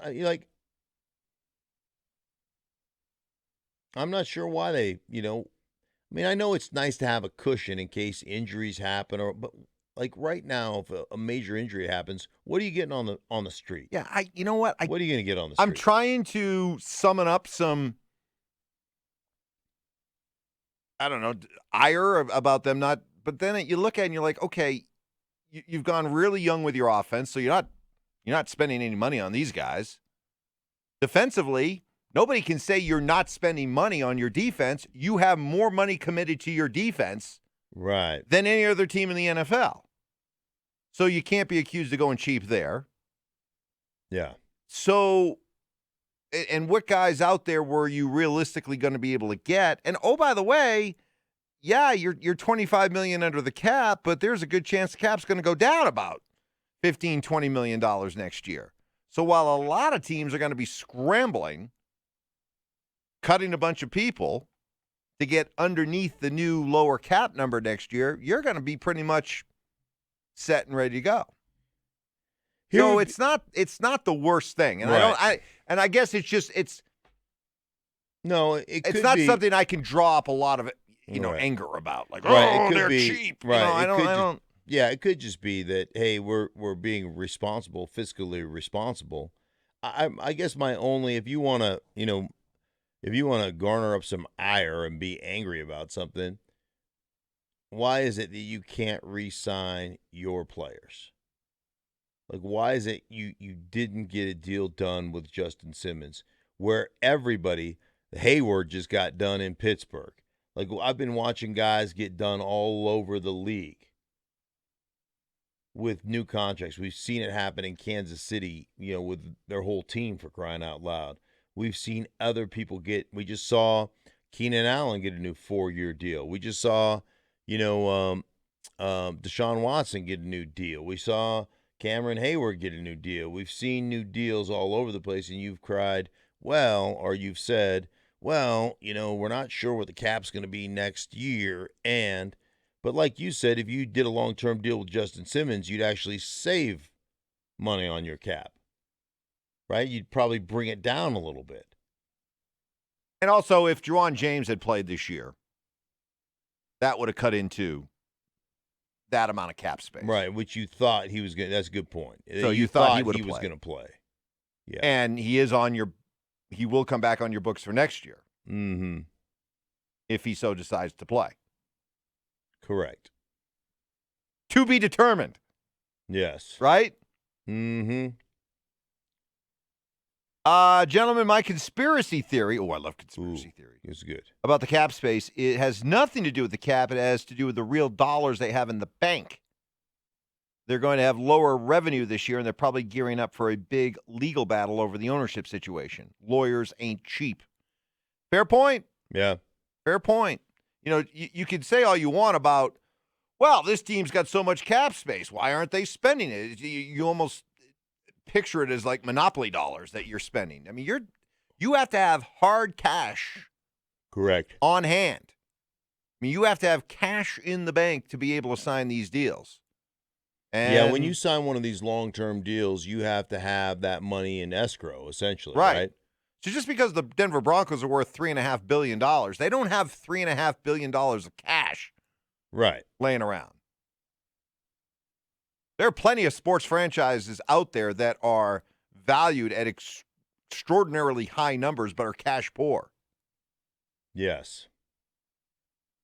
And with all the uncertainty with the Broncos ownership situation, yeah, I think it's fair to, wonder just how much cash on hand do they have. So, yeah. I think it's a fair point. But, yeah, I'm not going to go get all mad just because they didn't spend right up to the cap.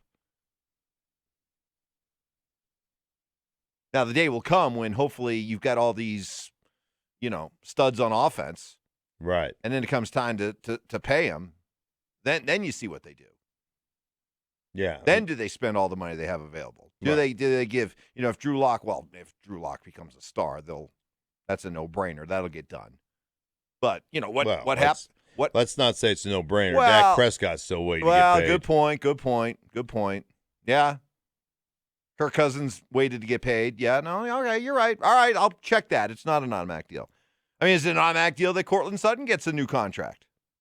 No. No. Absolutely not. Of course not. Otherwise, you wouldn't have picked Judy and you wouldn't have picked KJ Hamler. I just have a hard time. If all these guys play to their potential, how are you going to re-sign Courtland Sutton, Noah Fant, and ultimately down the road Jerry Jeudy? You can't. Mm-hmm. You shouldn't. Can't. If you've got the answer at quarterback, you can't be spending that much money on skill position guys. You could, but you shouldn't. Right. I think the Indianapolis Colts left a championship on the table because they had a great quarterback, but they still chose to pay their offensive guys pretty well. Reggie Wayne got paid. Marvin Harrison got paid. They had to ship, didn't they have to ship Edgerrin James? Right? Although I think he got paid while he was there too. Yeah. Dallas Clark. So they were paying plenty of offensive guys, which when you consider how they kept coming up short in the playoffs, maybe they should have said, you know what, we got a great quarterback in Peyton. Let's spend a little bit less on the offensive side of the ball, and let's spend a little bit more on the defensive side of the ball and win ourselves another championship. Right. What'd they win? One? They went to 2 and they lost to New Orleans, and then they beat Chicago. In all those years that Peyton was there. Yep. It's what we're saying about Aaron Rodgers right now in Green Bay. Mm-hmm. Green Bay, the dynasty that never was. And believe it or not, Aaron Rodgers is going to be starting to be. He's at the stage of his career now where he's going to start being dogged by the idea that you've only won one. Mm. What is he, like 36 now, 35? Yeah, you've only won one. Yeah, it was. And if Aaron Rodgers wants to go down in the conversation as one of the top 5-7 quarterbacks of all time, he has to win another one. Otherwise, he kind of gets pushed down. History will not be kind to him. Not from, Not for that conversation. No, I mean, history will be kind. He's one of the best ever, but there will always be that caveat. He only won one. So you can't you can't put him at the big boy table. Here's another one. Guys, you still believe that if the Broncos miss the playoffs, Vic Fangio gets fired? That's your belief. That's my belief. I mean, what does it look like? What does missing the playoffs look like? Missing the playoffs. You go 8-8, you go 7-9, 6-10, you miss the playoffs. All right. Again, this is just like I said last year. All right, I'll throw one right. provision in there because of how unusual this offseason's been. Okay? I think they can, if they go 9-7 and just the tiebreakers don't work their way and they miss the playoffs, I think he's okay. But if they're 8-8, 7-9, 6-10, what's the one thing that has been a constant as long as John Elway has been the general manager? People get fired. People get fired. Sometimes it's the head coach, sometimes it's a coordinator, but somebody pays. Here's what I'll tell you. Is Pat Shurmur going to pay after just 1 year? I doubt it. I'll tell you the same thing I told you a year ago. It matters how they finish. They were 7-9, Mike, but they went 4-1 down the stretch. Right.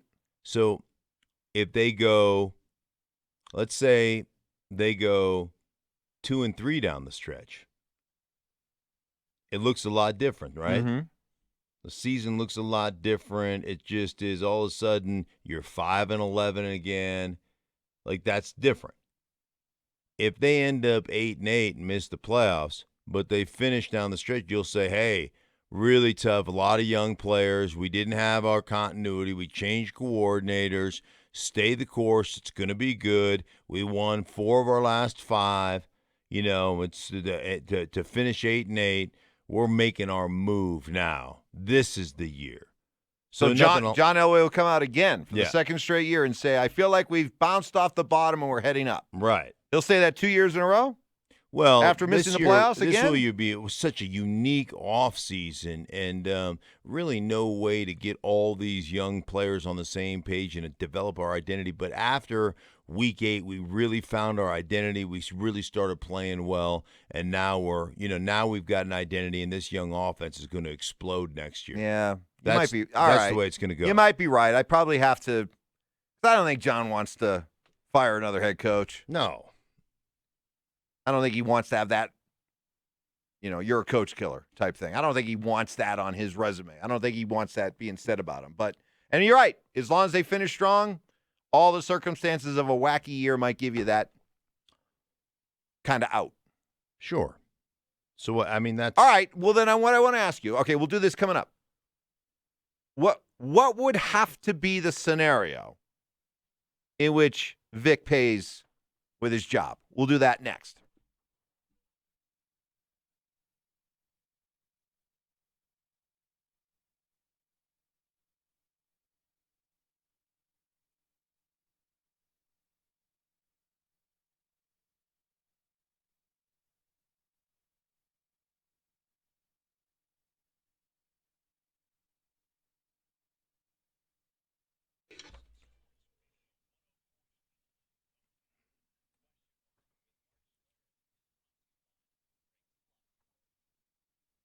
Hey guys, Mark Schlereth here from my friends at Apple Air, a proud member of Mark's All Pros Referral Network. Find out more at marksallpros.com. Let me tell you about the Apple Air difference, guys. I've been using them all year, and they have been unbelievable.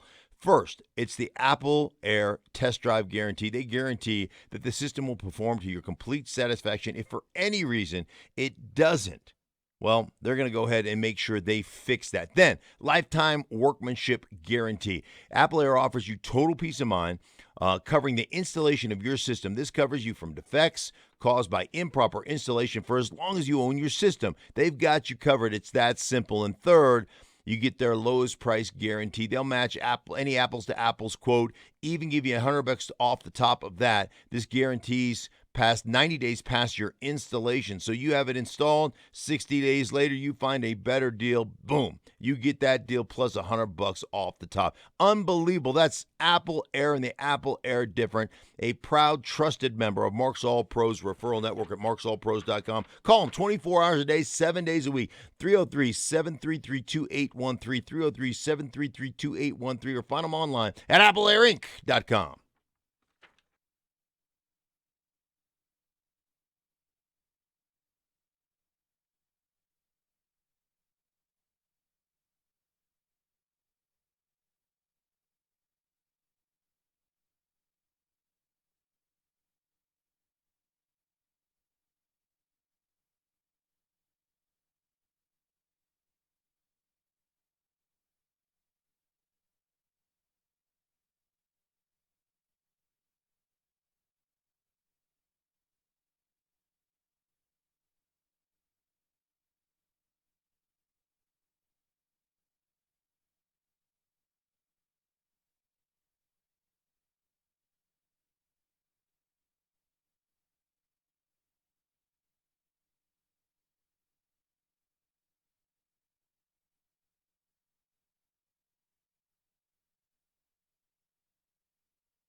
All right, so Texture asked the question, if the Broncos miss the playoffs, does Vic Fangio get fired? And you've made a good case that there's enough uncertainty, enough variables with this wacky offseason, wacky 2020, that you probably will end up preaching a lot more patience than you normally would. Right. Then certainly John Elway, who has a track record of not showing a whole lot of patience, might even be inclined to show a little bit more patience because of everything that's gone on. All right, what would have to happen in order for Vic Fangio to get fired? I mean, how bad would it have to be? It'd have to be, I think it's going to have to be 4-12, 5-11, and just a total collapse down the stretch. The team just doesn't perform. And then you'd have to look at, then you'd have to assess and evaluate kind of your whole plan. Do we have the right coach to take us in an offensive direction based upon the offensive talent we put in here? Do we have, is Shermer that guy? Because if you fire your head coach, the next head coach comes in, he wants his people. See, the worst thing you can do is say, okay, we're going to fire Vic Fangio because we were 5-11, but we want to retain our offense coordinator. So then we have to hire a coach, a Vance Joseph type, who has no authority, that can't make any decisions because he's got to retain Pat Shermer. And then he comes in and goes, no, Pat's always been my guy. I've always really appreciated the type of offense he's run. Always found it hard to game plan against Shermer, And then you just shake your head and you're like, oh, my gosh. Stop it. Yeah, but do you really think of Vic Fangio as the head coach? Or do you think of Vic Fangio, he's the head coach, but he's here because of what he's supposed to be able to do with the defense? See, I think of him more as he's a defensive guy who also happens to be the head coach. But he's here because of what he's supposed to bring to this defense. So if you're talking about a scenario as to why they could lose the job, is if this defense, which, he's supposed to be able to get a lot out of, that's his reputation. It's his second year with this defense. The guys know what the defense is all about. And you have the distinction of this being the defense that more has been invested in this defense than any other defense in the entire NFL. If you're looking for a scenario as to how Vic could get fired, to me, it's really not the offense. It's if this team goes 5-11 and this defense just isn't any good. And you could just tell when it's all said and done that, wow, this defense that we expected so much out of just didn't deliver. I think it would have to be because of that. Right. Because I think pretty much anything that happens with the offense this year, you're going to be able to excuse away. You're going to have, you'll hole pass it. But, I mean, I'm assuming, Mike, because I'm assuming the offense is going to have struggles. I'm assuming if you're 4-12 or 5-11, the defense hasn't performed. Right. Right. I mean, that's the because even in the last few years, as bad as it's been around here the last few years, with the offense scoring about 17, 18 points per game, they've still found a way to have, a 7-win season in there. Mm-hmm. Even a 6-win season. With as bad as this offense has been. Right. So, yeah, you're right. I think it would have to be 5-11, 4-12, maybe 6-10. But with just a sense that, wow, this defense just didn't deliver. Mm-hmm. And you can't point to overwhelming injuries or things like that. It just didn't deliver. And whose fault is that? Whose defense is this? Right.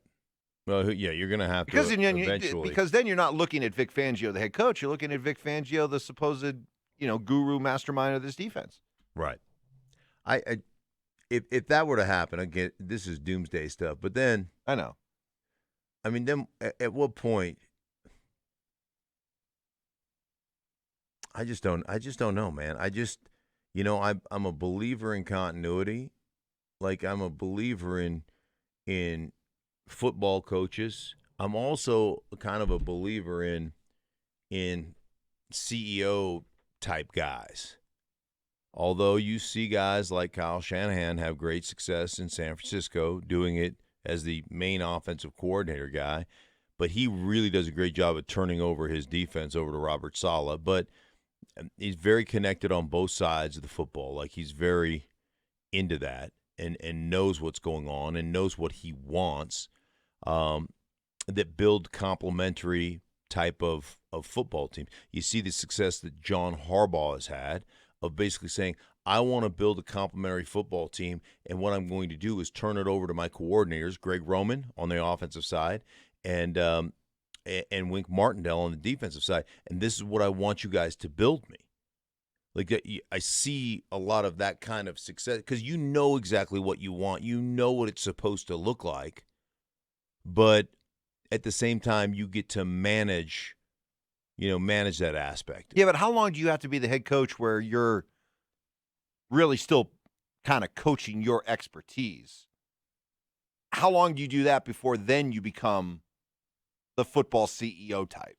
Yeah, well, it takes more than just 2 years. Right, and I would tell you that most of those guys still will coach their expertise. So, like Pete Carroll in Seattle, for instance, he still is heavily involved in the defensive backfield. He was a secondary coach. That's what he knows. He has a particular body type and style and technique that he coaches, and he's got guys – he's got guys like a Trey Flowers guy who was a fifth-round pick out of Oklahoma State, I think, is a safety who he converted instantly and became a starter his rookie year at corner. Like, he just has this is the guy I want. This is the body type I want. This is the range I want. This is what I want the technique to be. He's still, even though he's the CEO of the football team, he's still really heavily involved in that aspect, just in that aspect. And so, you would ask yourself, like, all right, if it did go that way, if it did go, like, let's say it just fell apart, the defense fell apart, well, instantly would you say, okay, Mike Munchak, we're gonna, he's a former head coach, right? We're gonna give him an opportunity. Yeah. I just don't know. Yeah. But honestly, if it gets to the point where it's that poor again or that bad again, your history would say somebody's going to lose their job. Yeah, but I do think it would have to be in that 5-11, disaster, 4-12, yeah, disaster. I mean, even 6-10, you might be able to just explain it away by the flukiness of the year, right? And again, depending on how you finish. Yeah, that's true. The finish part is big. The finish part is really how you finish. Like, look at the momentum you came in.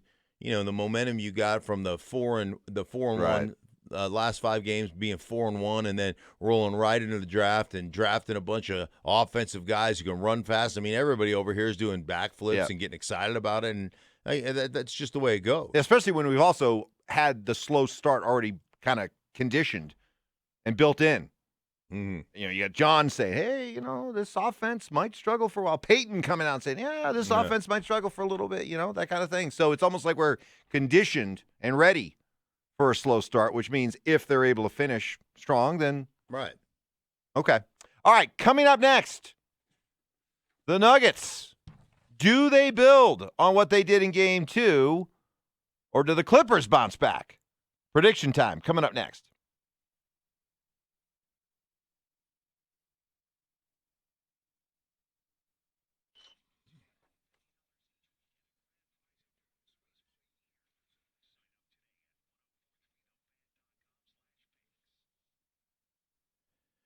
Hey guys, you looking to sell your home? There's never been a better time to sell, and the person I call when I have questions about real estate, well, it's Troy Hansford. Troy sells more homes in Denver than anyone, and his only goal is to get you the most money possible. Troy will even guarantee that if he can't sell your home for your price, he's going to write you a check for $5,000. Who else does that? Nobody is the answer. He can make that offer because he has so many people. He has helped hundreds every year buy and sell their dream homes. His unique, proven system gets you the most money possible. Right now, he is got a backlog of approved home buyers looking for their next house. His direct line, 720-900-4433. If for any reason you need to sell right away, Troy will buy your house all cash and you can close in as little as 7 days. No risk, no obligation. Call Troy. Get your house sold. 720-900-4433. That's Troy Hansford of RE/MAX Professionals, a Colorado licensed broker. Some restrictions do apply. You want to sell your house? Call Troy. 720-900-4433.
My microphone just broke.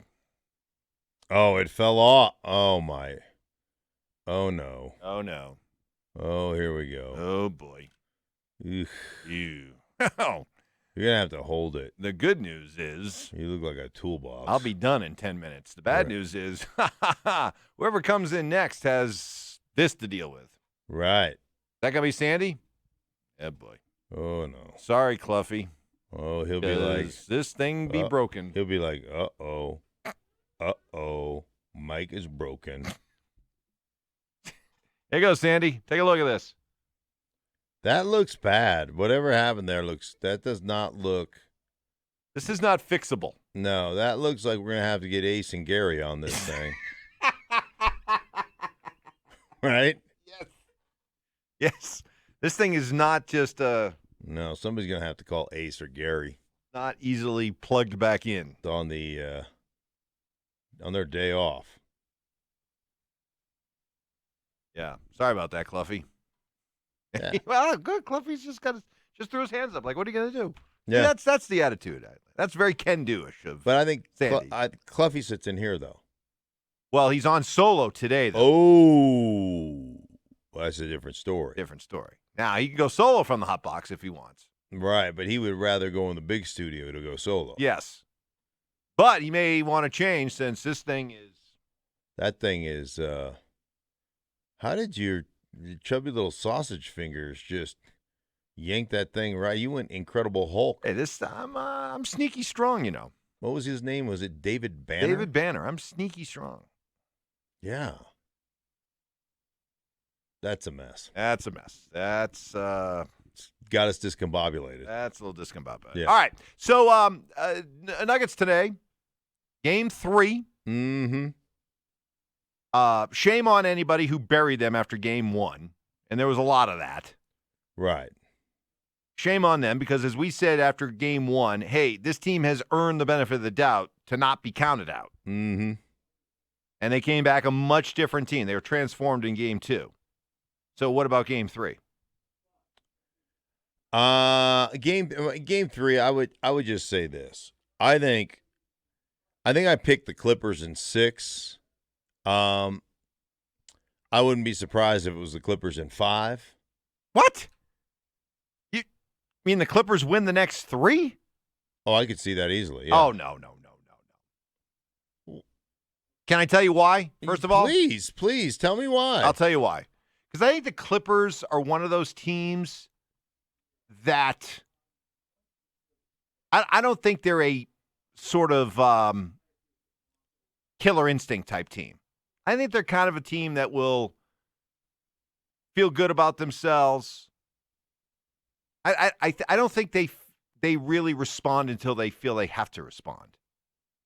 And I think they'll drag out a series probably longer than they should have. They should. Mm-hmm. And they'll let you hang around probably longer than they should.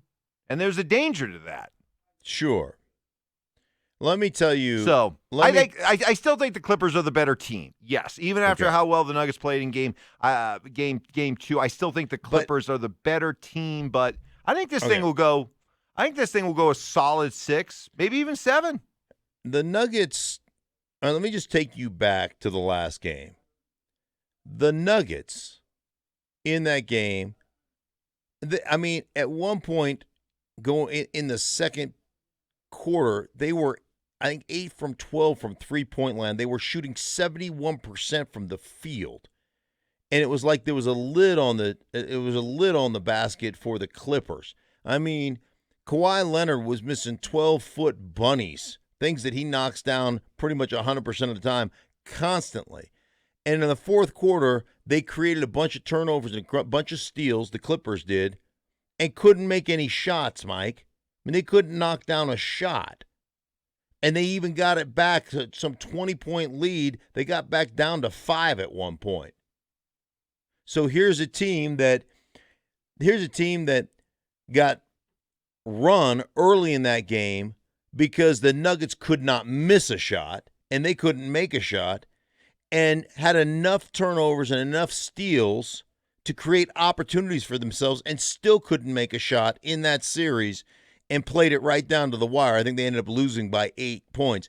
If you think the Nuggets are going to shoot 71% to build a 19-point lead or whatever, and the Clippers are just going to miss every shot, if you think that's a recipe for the rest of the series, then I think you're crazy. I just don't think that's going to happen. I picked them in 6. I wouldn't be surprised if they won the next 3 games, but I'll stay with 6. But the Clippers are just a better basketball team. Well, deeper basketball. Okay, team. All right. Would you give me this? Okay, I'll give you. If the Nuggets are going to win this series, okay, if they're going to win this series, they have to win this game. Okay. Give me You why. see where okay, because if they lose this game, then a couple things come out of it. One, they're down 2-1, and now you're going to be in a position where you have to, win 3 of the last. Which they're better. They're better that way. They're better with their backs against the wall. But does anybody really think Utah Jazz when they look at the Clippers? I don't. Right. So you can't think that you're going to pull off these kind of comebacks Right. every series. At some point you got to jump ahead. So that's one reason. The other two is that if they can win today, that does poke a hole in the idea that the Clippers sort of respond to the situation. Meaning, okay, they played. I guarantee you, the Clippers look at it. We were horrible the other day. We didn't come out to play. Right. Our focus wasn't there. It wasn't anything the Nuggets did to us. We just played poorly. I mean that's what most teams will do. They don't, and that's what fans do. We don't tend to just start to heap praise on the other team. It's more what our team didn't do, right? Or did do. So I think if the Nuggets were to, if you look at what the Nuggets did in Game 2, it was more like what the Nuggets did, right?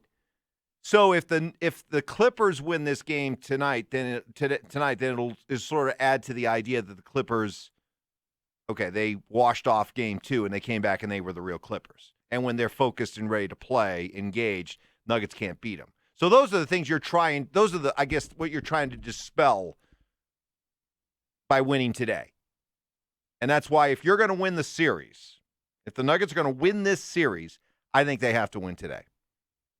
If they don't win today, I think they can extend the series. Right. Sure, they could be competitive, 6, maybe even 7. But I don't think they can win the series unless they win today. Right. I mean, if you just look at the way that game went, the Nuggets scored 44 points in the first quarter. They could not miss a shot. Clippers scored 25. The rest of the quarters, second quarter, Nuggets 28, Clippers 31. Third quarter, Nuggets 17, Clippers 21. Fourth quarter, Nuggets 21, Clippers 24. And the Clippers couldn't make a shot. They had a bunch of steals. I mean, they played great defense. That first quarter, the Nuggets couldn't miss a shot. That really, and with the odds of you shooting 80% from the floor and being like hitting every one of your three-pointers, like that's not a, hey, like anybody can beat you if we don't miss any shots. Yeah. They scored Like, 44 points. They scored 44 points in the first quarter. It was that doesn't literally happen. That doesn't happen in playoff games. No, it was literally like everything they threw up and I mean it didn't even touch the rim. It was like burning the nets. It was unreal. Jokic hit 3 3-pointers in the first quarter and they didn't even, I mean there was not one little bit of rattle. It was just whoosh, whoosh, whoosh. It was phenomenal. I mean, it was one of the greatest first quarters I've ever watched. What did it sound like? Just like that. Wow. That's all net, Mike. That's all we net. call that in horse when you're playing horse, and I played a lot of horse. That's called a swish. Yeah, well, that's when you're hitting shots like that, you're wet. They're wet. That's just cash. Okay? Cash money, baby. That's cash. Okay? Man, you got all the I got lingo them down. all. Well, you've been hanging with the kids. Well, I have been. All right, we're done. Enjoy the rest of your Labor Day. Sandy Clough is ready to take over on that microphone. You don't want this. This thing's trash. All right, Sandy coming up next. Hey, for all the uncertainty out there right now, here is some good news. It's a good time to own a home and to take advantage of crazy, crazy low mortgage rates. But first, you need to reach out to my guy, Brent Ivinson at Ideal Home Loans, where first they listen, then they lend. Over the years, I've done a mortgage. I've done a couple of refis with Ideal Home Loans. Brent's salary-based specialists are great to work with. It is so much easier to work with a local Colorado company. Use Ideal Home Loans to take advantage of these rates. I mean, we're talking low 3s, high 2s. Refinance to a lower rate while keeping your existing term. Use the equity in your home to do that special project you've been putting off. Refinance so you can get rid of that pesky credit card debt. And Ideal Home Loans doing most all of this digitally. It's efficient. It's secure. It's organized, and most of all, it's safe. Ideal Home Loans has been serving Colorado since 2001. Make that first phone call, get that first free consultation, map out your goals, and let Ideal Home Loans make it happen for you. Call Ideal Home Loans at 303-867-7000, 303-867-7000, or apply online at idealhomeloans.com.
7-point game. Now they're right back in it. They had a strong close to the first half, talking about the Clippers.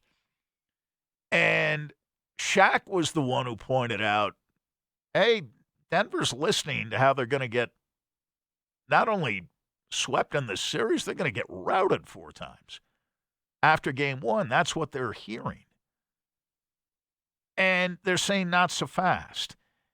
The Nuggets are a tough team to gauge sometimes emotionally, psychologically. But they do seem to have a degree of gumption that Nugget teams, especially in the postseason over the years, have not always had. A resilience that Nugget playoff teams have not always had. Now, again, I don't think they'll win this series. I think Utah, I disagree a little with Matt on I do think Utah, not so much against Jokic. But Jokic, if he's on his game, and most of the time offensively he is, he's going to get his points against anybody. He got his points against Rudy Gobert. He'll get his points against Zubats and anybody else who tries to guard him. Murray, they've got 2 or 3 guys they can run at Murray. They can run Beverly at Murray. Now, Beverly doesn't play very much, and he's obviously on a minutes restriction. So maybe Beverly, though he starts, only plays 12, 15 minutes a game. But then you've got George and you've got Leonard. Say what you will about George. I was talking about this with Mark Schlereth between shows earlier today. Paul George has lost his shot. At least he's very erratic in his shooting at the moment. But, boy, he plays hard. And I know there's the playoff P self-designation that seemed a little pompous back in the day, but I admired George first for talking about his own mental health issues that were particularly affecting him in the bubble. And he was open about that and naturally got some heat for it, which is ridiculous. But, boy, he plays hard. He was on the floor going after loose balls the other night. I didn't think the other Clippers were playing nearly as hard as Paul George is playing. And, by the way, Kawhi Leonard shot 4 for 17. And listen, he might be the best player in the game.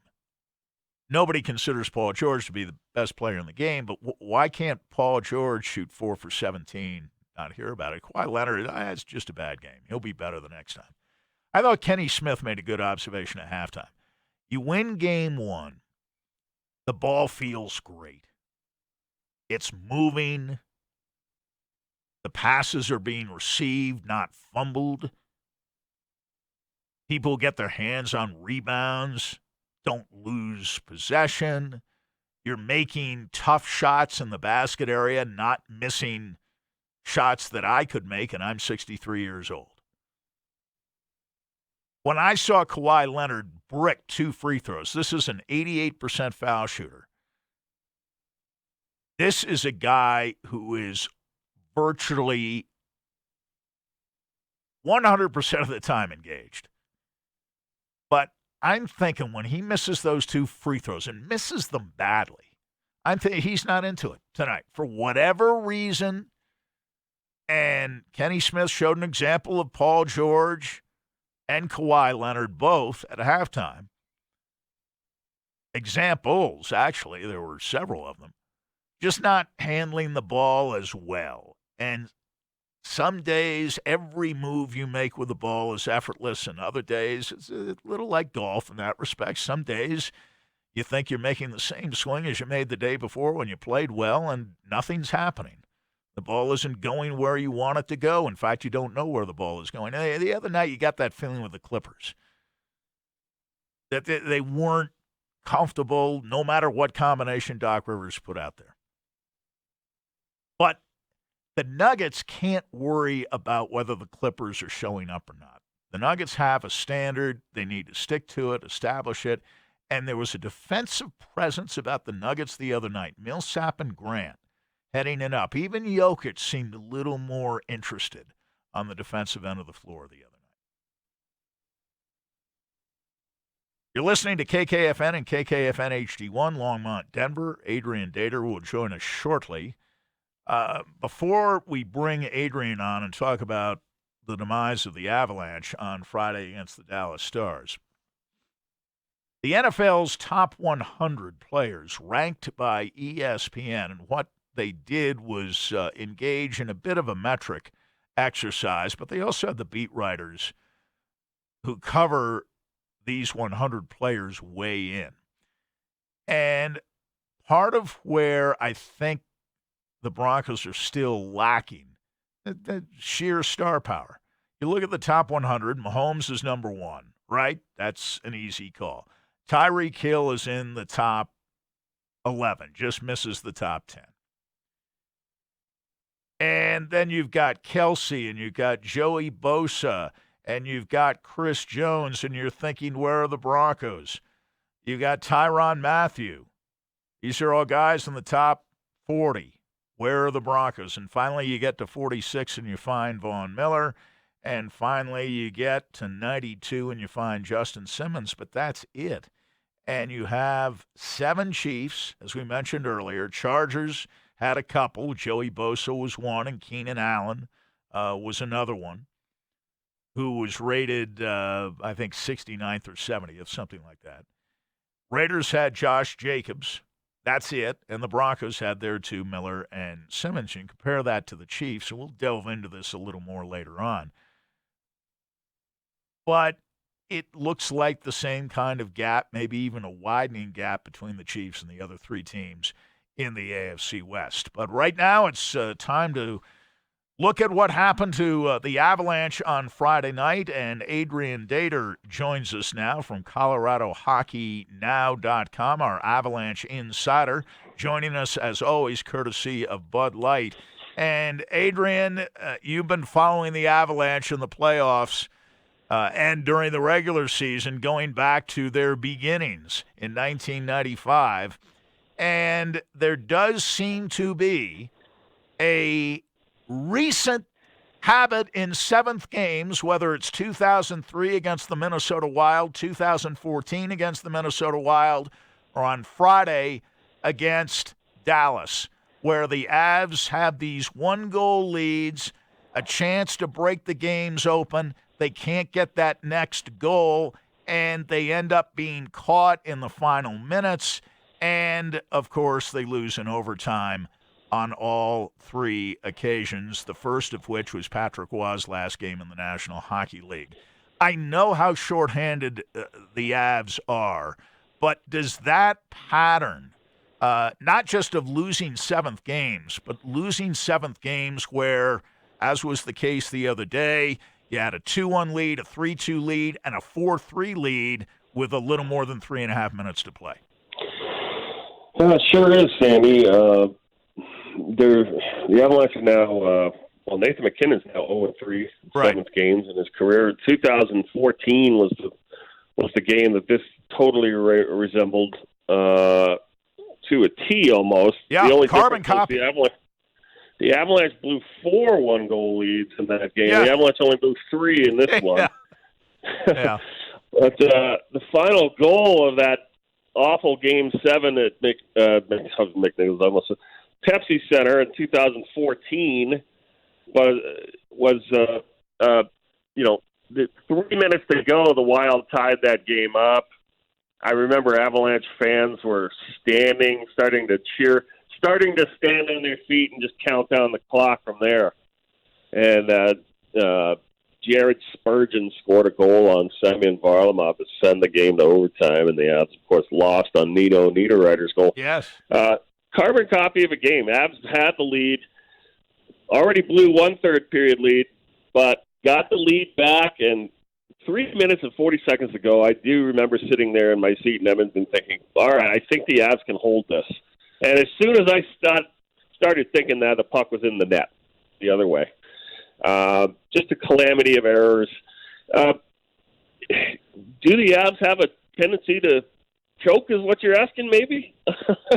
Well, yeah. I mean, the patterns, the patterns are there, and I guess, it's stunning how close this game was to the 2014 game, And I'm wondering if, as much as anything else, I will get into the injuries in a minute and all the other reasons that the Avs are losers the other night and may not have even had much of a right to be in a seventh game at all, considering that they were down 3-1. But, yeah, it seems to be an ongoing pattern. And I guess the common thread, even with Waugh back in 2003, yes, the Avalanche made mistakes, but in none of those 3 games, and frankly, last year in the 7th game in San Jose, at least that one was on the road, the goaltending has not been great in any of these 4 7-game series losses. The goaltending has not been good enough.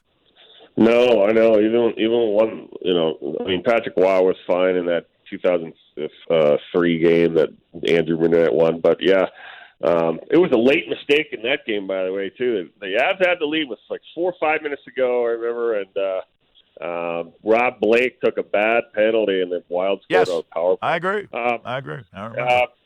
So enough about the past, though. Maybe why did this team? I mean, the goaltending wasn't great. I mean, listen, Michael Hutchinson was going to turn into Michael Hutchinson at some eventually. Point. Yeah. And, you tried to just muddle your way through. Hats off to the guy for winning 2 games and doing what he did. It was a nice story. But you always had the feeling, though, that, all right, this is going to, the Cinderella story isn't going to be able to go on that long. Especially if you knew that we still don't know how long Francouz was going to be out. But you're right. The goaltending is what cost the Avs this series. To me, the Avalanche lost the series earlier on when, frankly, Francouz really couldn't stop a beach ball in those first 4 games. I agree. And that put them down 3-1. They should have been at least 2-2 going into after 4 games. Right. Based on the number of goals the Avs scored. And they got, Hutchinson gave up 3 one game. What was it? 2 the next, whatever. He couldn't make the biggest save at the end. And yes. I don't blame him for the last game, though, really. It was Kadri's turnover at the blue line. Right. And which is bizarre. It was veteran guys who should have known better to make better plays who didn't make them. No, that's why. I had the same. I'm watching. They score with 3:40 left, and I'm like you. I think they can probably hold this. It's a wild game, kind of sloppily played in some ways. Not a great defensive game by anybody. And yet you think they can hold that lead for 3 minutes, 40 seconds. And in the ensuing faceoff, they actually win the faceoff. They win the faceoff. It goes back to Kadri, and as soon as he fumbles it, I'm thinking puck's in the net. Because they've got a break. They've got an odd man rush going the other way. And our friend Terry Fry wrote a column this week, and I thought he made a great observation. You can win in the Stanley Cup playoffs with a generic goaltender. And that's what Michael Hutchinson is. And frankly, Pavel Francouz, and maybe even Philip Grubauer. But in this case, Hutchinson. But he can't play like a generic goaltender. And in game, I'm not blaming him for the loss. I'm just saying he was, and always has been, always will be, a generic goaltender. And he played like a generic goaltender. So they couldn't afford those mistakes. And, Kadri makes a mistake, but then I'm looking at the goals that's being scored. Samuel Girard is spinning like a top. He's completely out of position. And it's a 3-on-2. So it's effectively a 3-on-1 because he has no idea what's going on. Yeah, I know, man. That whole last sequence was so avoidable, and yet they screwed it up. They found a way to lose, and I think there's still one thing that you say about this Avalanche team, no matter how good and talented they are. The fact is they've found ways to lose hockey games, not just this year, but last year too. Yeah. I mean, last year against the Sharks, they were the better team. They were a better team than San Jose last year, I think, still. Maybe not on a much, but I thought they were a little bit better. But they still found a way to lose. The San Jose's goaltender was was not that great. Should have put more pucks past him. But, yeah, Girard was way off on the last play. Too bad. He didn't have a very good series. He had some moments, though. I thought he was getting a little better toward the end, but I did too. They were shorthanded. I mean, the injuries did kill him, too, and that's obviously what we should talk about next. But the question is, why does this team always get more banged up than other teams? I mean, I've been asking that question the last 3 days, and I don't really know what the answer is. Yeah, I mean, they seemed a bigger, stronger team, and we said when play stopped, boy, this could be a break, assuming they resume in a few months, because all these injured guys will get healthy. And they had a new rash of injuries shortly after they got to the bubble. And the point I wanted to make on those injuries, and you listened to Bednar after the game, Bednar said, listen, we couldn't say much about the injuries while the playoffs are going on, but you'll find out in the next few weeks we weren't close to getting any of these guys back. It wasn't like these guys are going to be ready for game 1 in the next round. They just weren't. They were going to be out for the duration. It is true, I think. I mean, I know I was told Landeskog was going to be out probably the rest of the playoffs. So right. That cut, it was a deep cut. It was a lot of stitches. And, you know, you have a cut like that, it can always burst back open on a stitch. Sorry for the visual. But, you know, I don't understand, though, why Matt Calvert didn't play Game 7 when he was, in fact, on the practice ice the day before in a regular jersey. Nobody can still tell me what happened to Matt Calvert. I'm going to start doing some really hard knocking on doors here on that one. And I'm enough respect on that.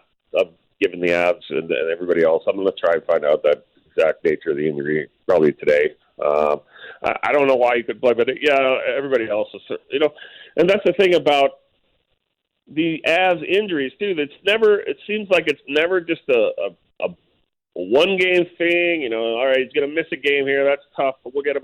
They're always, you know, season-ending injuries. You know, if they get an injury, it seems like they're gone for a while. And I don't know, it's frustrating. I'm channeling Avs fans here when I say that, probably. Like, why is it the Avs always have these long-term injuries? Why can't they ever get anybody back fairly quick? You know, the Stars get an injury, boy, they're back the next period. You know, it seemed like they had some bumps and bruises, but they all played. Yeah, Is it bad luck, or is it, do we have to examine the issue further? That's, to me, an issue. Fair or not, you've got to ask the question. Right, and I understand you can rationalize these things and you can get carried away with it, but before we let you run, give us your assessment right now. And I know it's pretty close to what we saw on Friday, so maybe it's a little more difficult to look ahead and get a clear picture. But it does look like, you know, the Nuggets lost a Game 7 last year. The Avs have lost a couple. It seems like the Avalanche are still well-positioned to be not only next year, but for the next 4 or 5 years to come, in position to be a contending team. They do have to get through this Western Conference semifinal roadblock that seems to have stymied them certainly the last 2 years. But on paper, they still look like as good an up-and-coming young team as there is in the game. Yeah, and I think so. I mean, look, I talked to Pierre McGuire a couple days ago, and he said the same thing you just said. He said the future's still bright. Yep. Injuries got him. You can't get away with 7 injuries in one round. Right. You know, with Byram coming up, yes, defense should get better. Of course, Connor Timmins' injury, though, is another scary thing. We don't know what his... You don't know what it is. Yeah. We don't know what it is, and it's scary when he's had 2 serious concussions already. So, so that's a worry. But, you know, Pierre's point was, wait till you see this Alex Newhook kid from Boston College, too. Yeah, I've seen him. Make the center position even better. Yep.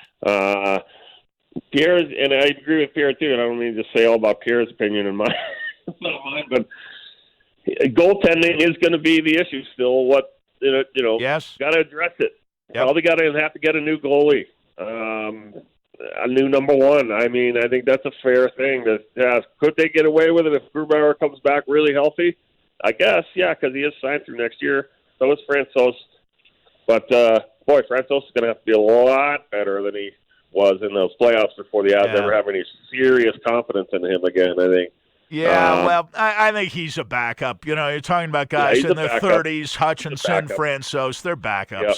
He's a backup. And Grubauer had injuries, not just in the bubble either. He was out for several stretches of time this year. And the worry is that once you get a bad hip, groin, they're frequently re-injured. Yep. Although Sim and Varlamov had the same injuries, I think, and he's playing right now. Had a pretty good year and is still playing. Yes, absolutely.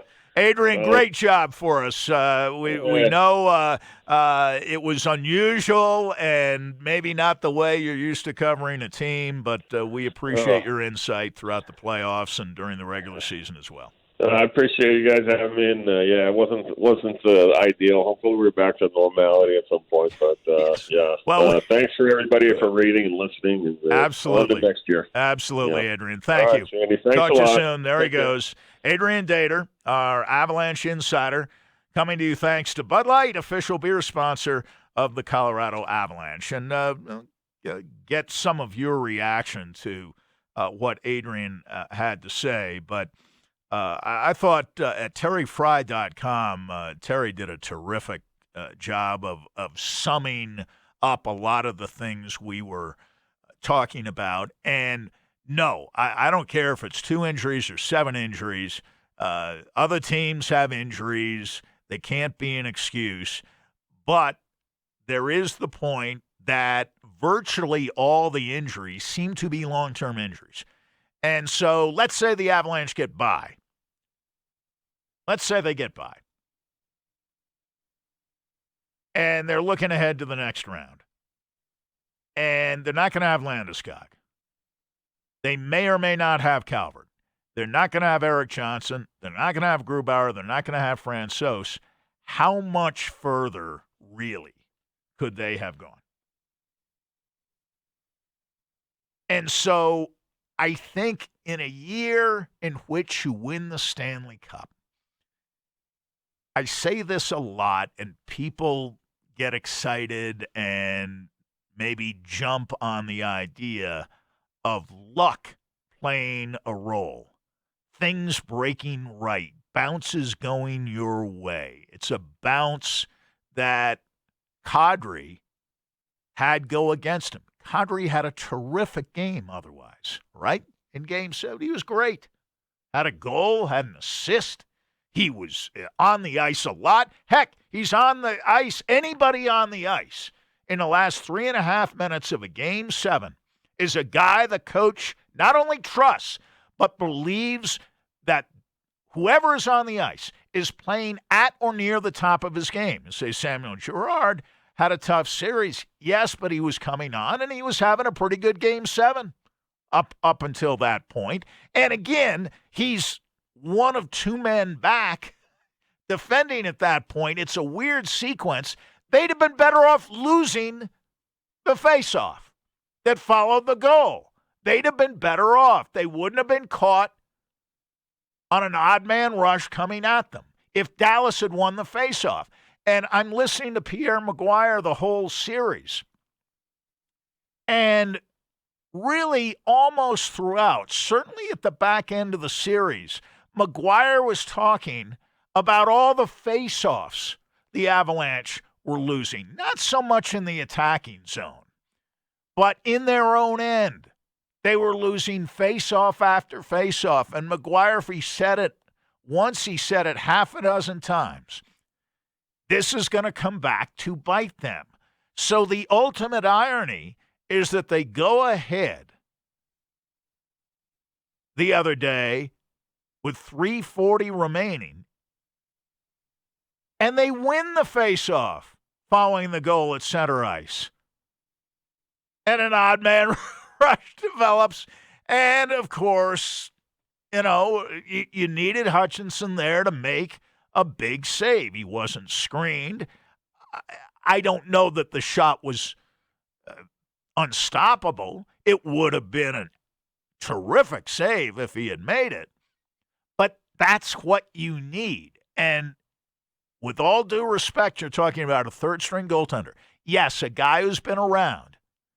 But in terms of Stanley Cup exposure, playoff experience, he's a novice. He was playing in his first playoff games in this series, and he won the first two. Didn't play great, but made some good saves. The funny thing in this series about the Avalanche goaltending was that quite a few of the saves they made were terrific saves. But a fair number of the goals they let in were soft goals. In other words, they stopped a lot of the big chances and let in the softies. And that is generally what you'll find. If you're new to hockey, if you don't follow it that much, the goaltender is a lot like the quarterback in football or the starting pitcher in baseball. And the backup goaltender is the back end of the rotation starting pitcher. The backup goaltender is the backup quarterback. There's a reason he's a backup goaltender. Nobody who has been a career backup, a backup for as long as Michael Hutchinson, is playing without some holes in his game. And Hutchinson's reputation is that he lets in the soft goal. Now, the tying goal the other day was not a soft goal. The overtime goal was not a soft goal. But the kind of goaltending you tend to need to win a Stanley Cup or to advance further than the Avalanche have in each of the last 2 years, it's a higher caliber type of goaltending that you need. And you not only must make the timely save and the routine save, but you have to make the timely save when there are one or two errors in front of you, and you have to bail out your teammates. And we talked last week, Owen and I talked a lot about how hard the Avalanche were playing in front of Hutchinson. And how, in a funny way, it might have been a break when Francouz got hurt, because then everybody knows you're turning to somebody who has never played in the playoffs before and has been a career backup. And you saw, at least for that one game, right? You saw in that 4-1 game, Game 6, you saw the Avalanche blocking shots, doing things they normally don't do with that kind of frequency because they were committed to maybe doing a little more for Hutchinson. And in the 7th game, you're leading by a goal on 3, or back in 2014 against the Wild, 4 separate occasions. It's like that Bronco playoff game with Baltimore. The Broncos were even or ahead throughout most all of the game. But every time they got ahead, they couldn't tack on that next score to go up 10, to go up 14. And it ended up beating them.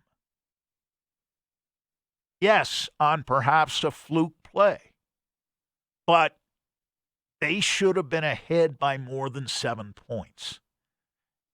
And the Avalanche had chances the other day to go up 2 goals, maybe even 3 goals. In that game, they had enough chances. But when they couldn't get it done, and it turns into the highest scoring series, the highest scoring playoff series in the history of the Colorado Avalanche, that isn't necessarily the way you win Stanley Cups. And they gave up in the series more than 4 goals a game. Maybe the surprise is that the series went 7 games because the Avalanche held the Dallas Stars under 3 goals one time in 7 games. You don't win a lot of series, no matter how long they last, when on only one occasion do you hold the opponent under 3 goals.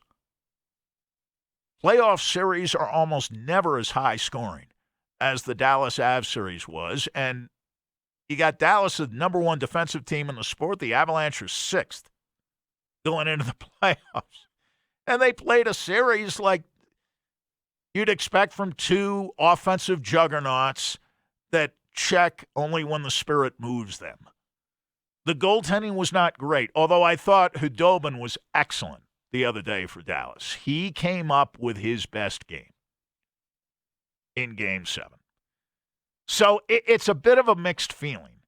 Tough to lose again at this point in the playoffs for a second straight year, but also you come away with the knowledge with 7 guys out and probably 5 or 6 of those guys not coming back anytime soon. They weren't going to go through the next series, much less get to the Stanley Cup final and win the Stanley Cup for the first time since 2001. Wait till next year, right? And we will come back in a few moments, and we'll make a few points about our top 100 NFL list from ESPN that we were talking about earlier, and keys for a Nugget victory tonight in Game 3 against the Los Angeles Clippers in a 1-1 series that has everyone a little bit surprised, right? That's next.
Brian Clark of The Athletic, just a few more words on the Avalanche,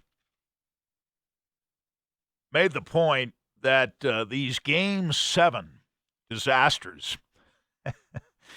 Remember the last time the Avalanche won the Cup in 2001? They were up 3-1 on the Kings in the conference semifinals. Kings win games 5 and 6 to even the series. Game 7. The Avalanche come on and win the game. Forsberg has a big night and then ruptures his spleen. And that might have been almost a cumulative effect of the pounding he had been taking throughout that series. Misses the rest of the playoffs. The Avs need 7 games in the Stanley Cup final against New Jersey. And without Forsberg, they win the series in 7. Since then, 7th games have not been kind to the Colorado Avalanche. Remember the 7-0 shellacking at the hands of Detroit the following year, 2002. And Ryan Clark writes, at that point, when the Avalanche last advanced to the Western Conference Final, wow, isn't that amazing? 18 years ago was the last time the Avs made the Western Conference Final. That was after making it and further in 1996, making it again, losing to Detroit in 97. 98, out in the first round after blowing a 3-1 lead to Edmonton. 99, Western Conference Final, losing 7 to Dallas. Next year, same thing, Western Conference Final, losing 7 to Dallas. Win the Stanley Cup in 2001, get to the Western Conference Final again in 2003. 2002, I'm sorry. 2003, they're up 3-1 in the first round against Minnesota. The Wild win games 5 and 6, even the series. They come back to Denver for a Game 7. The Avs have various chances to blow the game open. Can't get it done. Patrick Roy did not play badly, but his last game in the NHL was not a great game. It was not a vintage Patrick Roy game. And the Avalanche go down on an Andrew Burnett overtime goal in that 7th game. And since then, the Avs have not won a single 7th game. But Ryan Clark notes that in 2002, when the Avalanche were losing to the Red Wings, Gabe Landeskog was a 9-year-old running around Stockholm. Nathan McKinnon was just a 6-year-old in Cole Harbor. Cale Makar was a 3-year-old stick-handling around his parents' Calgary home, while Mikko Rantanen was a 5-year-old in Finland.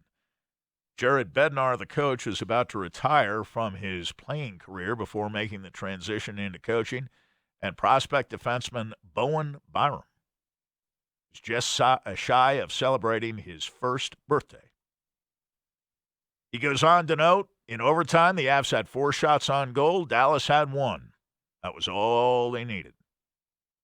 Avalanche finished with 23 high-danger scoring chances in Game 7, while limiting the Stars to just 12, had almost twice as many high-danger scoring chances, according to Natural Stat Trick for Game 7. They recorded 9 more shots on goal. It's a funny series that way. When you looked at shot attempts, I think the winning team had more shot attempts one time in 7 games. Again, that's where the bad goaltending comes in. They were within 5 hits when it came to matching the Stars check for check. They blocked 22 shots, even more than they had blocked in that 4-1 win in Game 6. And that was just 3 shy of the Stars' final total on blocks. And the Stars are noted as a big shot-blocking team. Special teams let the Avs down. The penalty killing was not good in the series generally, and the Stars were 2 for 2 on the power play in Game 7. We said the Avs had to stay out of the box. The back end of the series, they largely did stay out of the box, but they still were vulnerable killing penalties. The Avs went 1 for 4, which is fine. You'll take scoring on the power play 1 out of every 4 times, and you'll be probably the best power play in the league for a given season.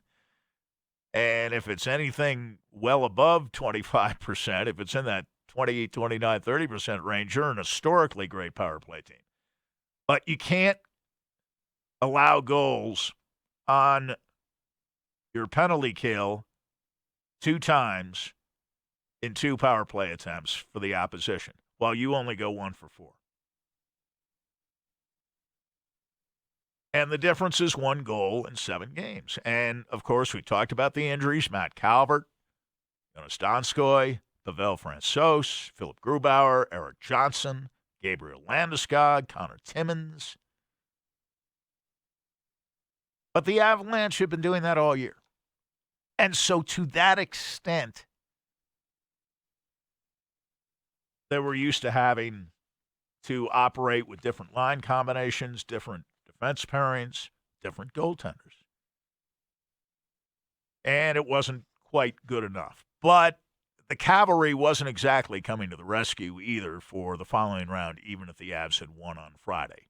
Maybe that's consolation. Maybe it's not. What the Nuggets have to do tonight to take a 2-1 lead in this series. And I think it's something that Matt Moore hit on when we spoke with Matt almost an hour ago. Jokic was a defensive presence the other night. He's never going to be defensively dominant. We know that. But he was more of a presence. And Grant and Millsap were at their defensive best the other night. Millsap in his prime was a top-tier defender.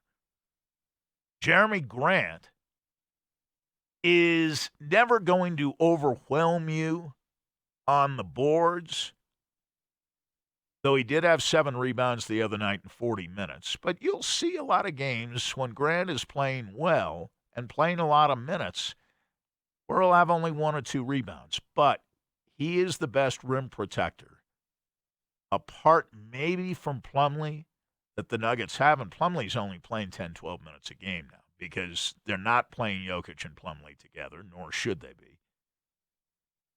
But Grant's line the other night, 1 for 9 shooting, right? But 5 points, 7 rebounds, 2 assists, 2 steals, 3 blocks. And he made Kawhi Leonard's life miserable. Now, Leonard may go off for 30 again. It wouldn't surprise anybody if he did tonight. But they made him work on Saturday. He was having an off game, but the defensive force was greater on him. And they met him and challenged him in the paint in a way they hadn't. Remember all those straight-line drives and dunks in Game 1? There wasn't any of that the other night. Talked about the Avalanche blocking shots. Even Jokic had 3 blocks the other night for Denver. Grant had 3 blocks. Murray had a block. The Nuggets are not a great shot-blocking team because their center is not a shot blocker.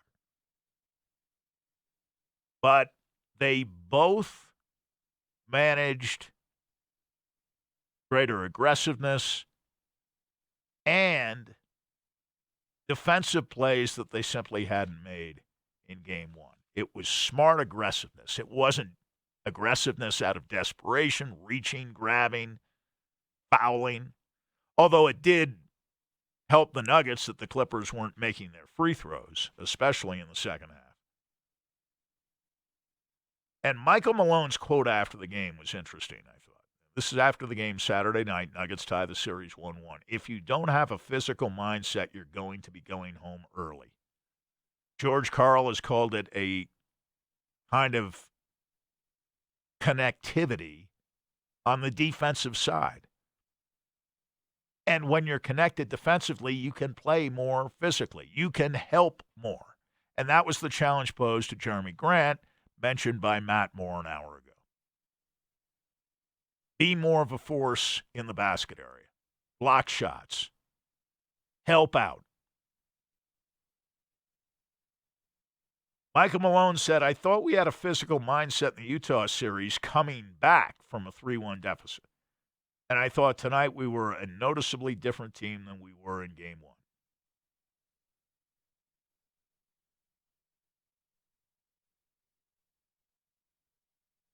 And it's a strange first couple of games, isn't it? The Nuggets score 44 points in the first quarter. They scored 66 points in the last 3 quarters of Game 1.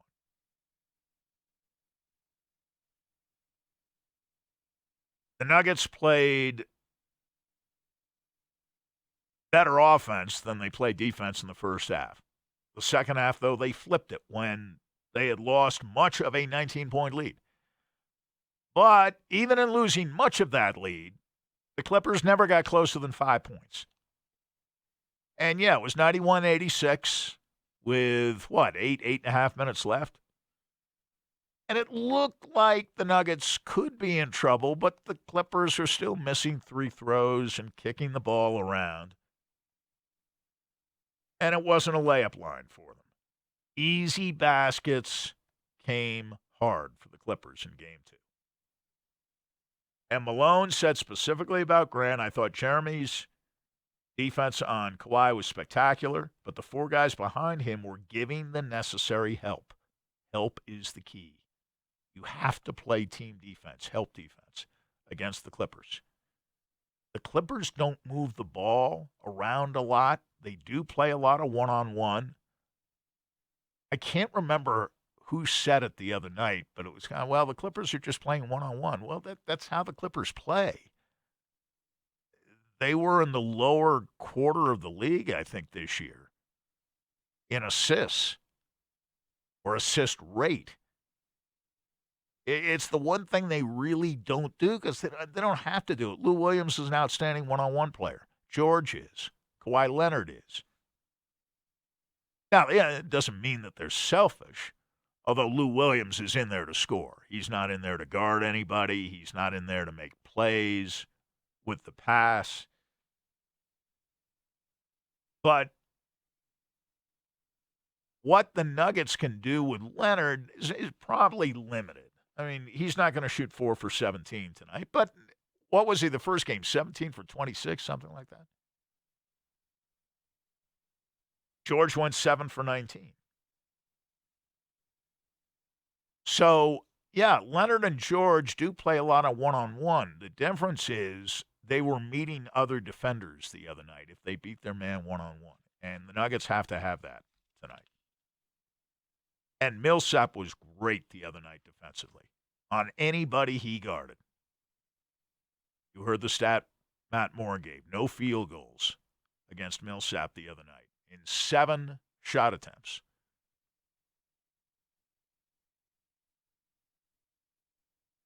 The Nuggets were fighting through screens, not staying blocked off, fighting through screens the other night. You notice I haven't said anything about offense, anything about the 44 points Jokic and Murray scored combined in the first half, because that's probably not going to happen again. Heck, it didn't happen in the second half. They scored 9 points between them in the second half. Now, they still combined for 53, and in a 110-101 game, scoring almost half the team's points between the two of them is not insignificant. They did turn the ball over 9 times and got away with it because they did everything else so well. And I'm talking about Jokic and Murray between them turning the ball over 9 times. But the Nuggets only turned the ball over 12 times as a team. 9 of the 12 came from Jokic and Murray. Now, I thought Jokic, especially in the third quarter, got a little careless. But 26 points, 18 rebounds, 4 assists, 3 blocks. You can live with the 6 turnovers if all those numbers are there. And for Jokic to have 3 blocks, you know he's not doing it with defensive athleticism. He's doing it with more of a commitment. Game 1 was Olay defense from Nikola Jokic. So maintaining that mindset, the aggressiveness from Jokic on offense, looking to score, Murray knowing he has to score, had a better game, seemed fresher the other night. And in both games, but especially the other night at the outset, the Nuggets threw a punch. Now, in game 1, it was a jab, and it was good enough to keep them tied after 1 quarter. It was a roundhouse left or a roundhouse right, figuratively speaking, the other night, especially on the offensive end.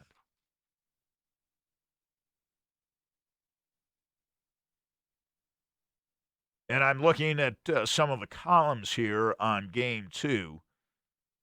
Paul Millsap played his best game since the season resumed. I agree with that. Harris, who's in his 4th game back after missing all the seeding games and 6 games of the Utah series, went 4 for 7 on threes. All of his field goals are 3-pointers.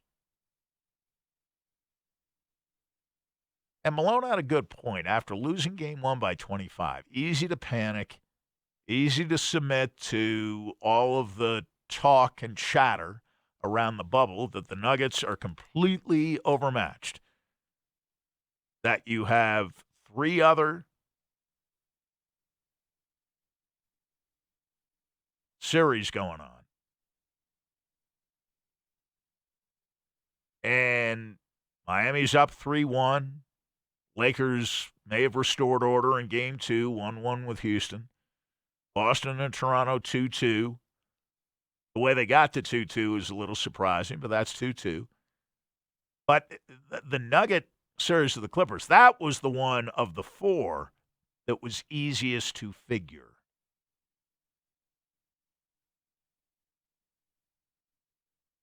Got 8 teams left in the playoffs.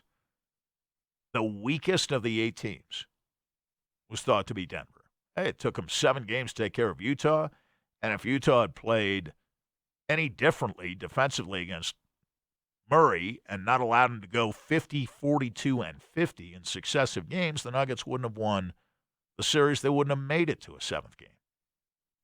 The Clippers will never let Murray do that. Well, it's true. They haven't in this series. Murray has not hit the 30-point mark, even though he had the big first half the other night.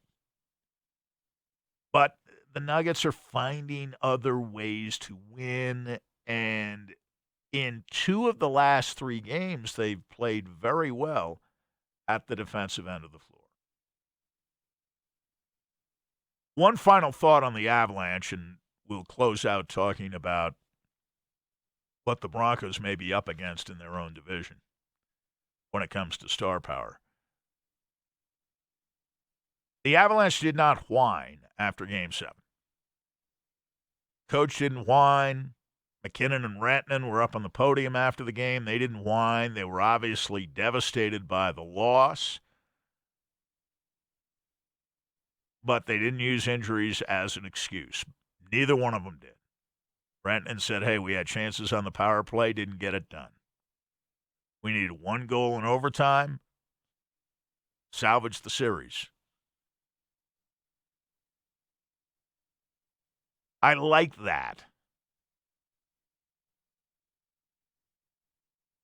Injuries are sometimes, depending on their extent, they're a partial reason, and I'm glad to hear that the Avalanche didn't use them as an excuse. I thought the Nuggets were doing that with Harris and Barton out there for a while in the bubble. And how many times do we hear, well, they only had 8 or 9 healthy bodies when they got to Orlando? To the point where you're saying that was 2 months ago or a month and a half ago when they first started talking about it, started hearing about it. You were hearing about it throughout the seeded games when the Nuggets weren't playing their starters, didn't seem playing their best, seemed to be content with finishing 3rd in the conference. They weren't going to finish first, but they could have caught the Clippers. But did it really make any difference? And I think Michael Malone's calculation was that it was more important, let's see if we can stay healthy, not get anyone else hurt. And maybe we get Harris back at some point. Barton's coming back, like the Avalanche injuries. He's not coming back. So they do get Harris back, but they don't get Harris back if they can't force a 7th game with Utah. Harris isn't ready in time to help them.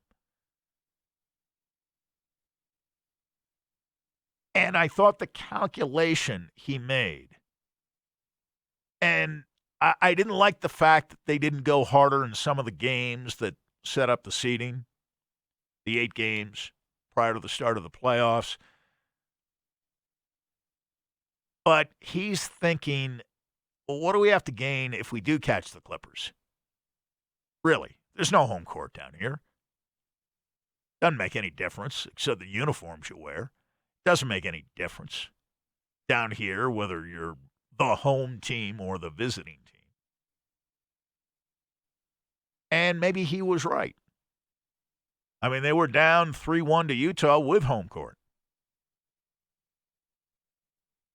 They don't have home court this series, but they won a road game the other night. Is anybody looking at tonight and saying, well, the Nuggets have home court advantage? They've taken home court away from the Clippers by winning game 2. Nobody's saying that.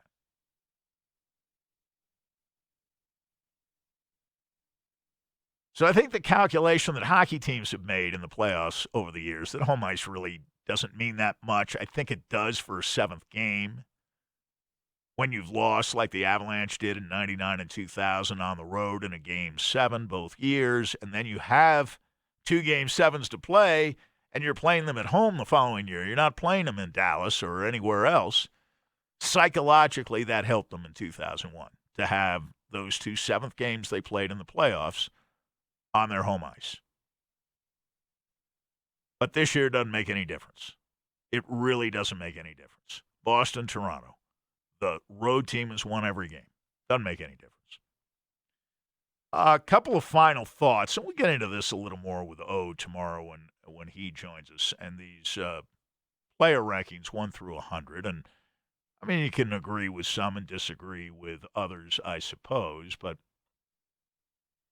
the line on the Broncos is that you have one player ranked 46th out of the top 100. That's Von Miller. And the other player is ranked 92nd, and that's Justin Simmons. And Jeff Legwold of ESPN.com makes the point that Miller was frustrated with his season last year, so much so that within 72 hours he was back working out. And they picked up Jarrell Casey. Bradley Chubb, although not as ready as perhaps the Broncos hoped he would be at this point, still will be returning from an ACL tear. Now, the signature stat for Miller last year, and this is not necessarily an impact stat, but his quarterback pressure rate was 12%, number 6 in the league. Not bad. A jump from 26th the previous year. I know people say, well, he got close, but he didn't get to the quarterback often enough. Therefore, it wasn't a good year. I don't disagree with that at all. And their projections, Miller, for this year, 52 tackles, 10 sacks, and 1 forced fumble. That's the projection. But before you find another Bronco, you have to go all the way down to 92. And that's Justin Simmons. And I just don't think, in a division where Kansas City has 7, the Chargers also have 2, the Raiders have 1, that there is enough star power. And there certainly is a lot of depth. If Miller and Simmons are your 2 best players, and either one of them has to miss any kind of time with an injury, the Broncos have nothing behind either one. Really nothing. And that's assuming that Chubb is healthy. I mean, it's a total disaster if Chubb is 80%, 90%, but not 100%.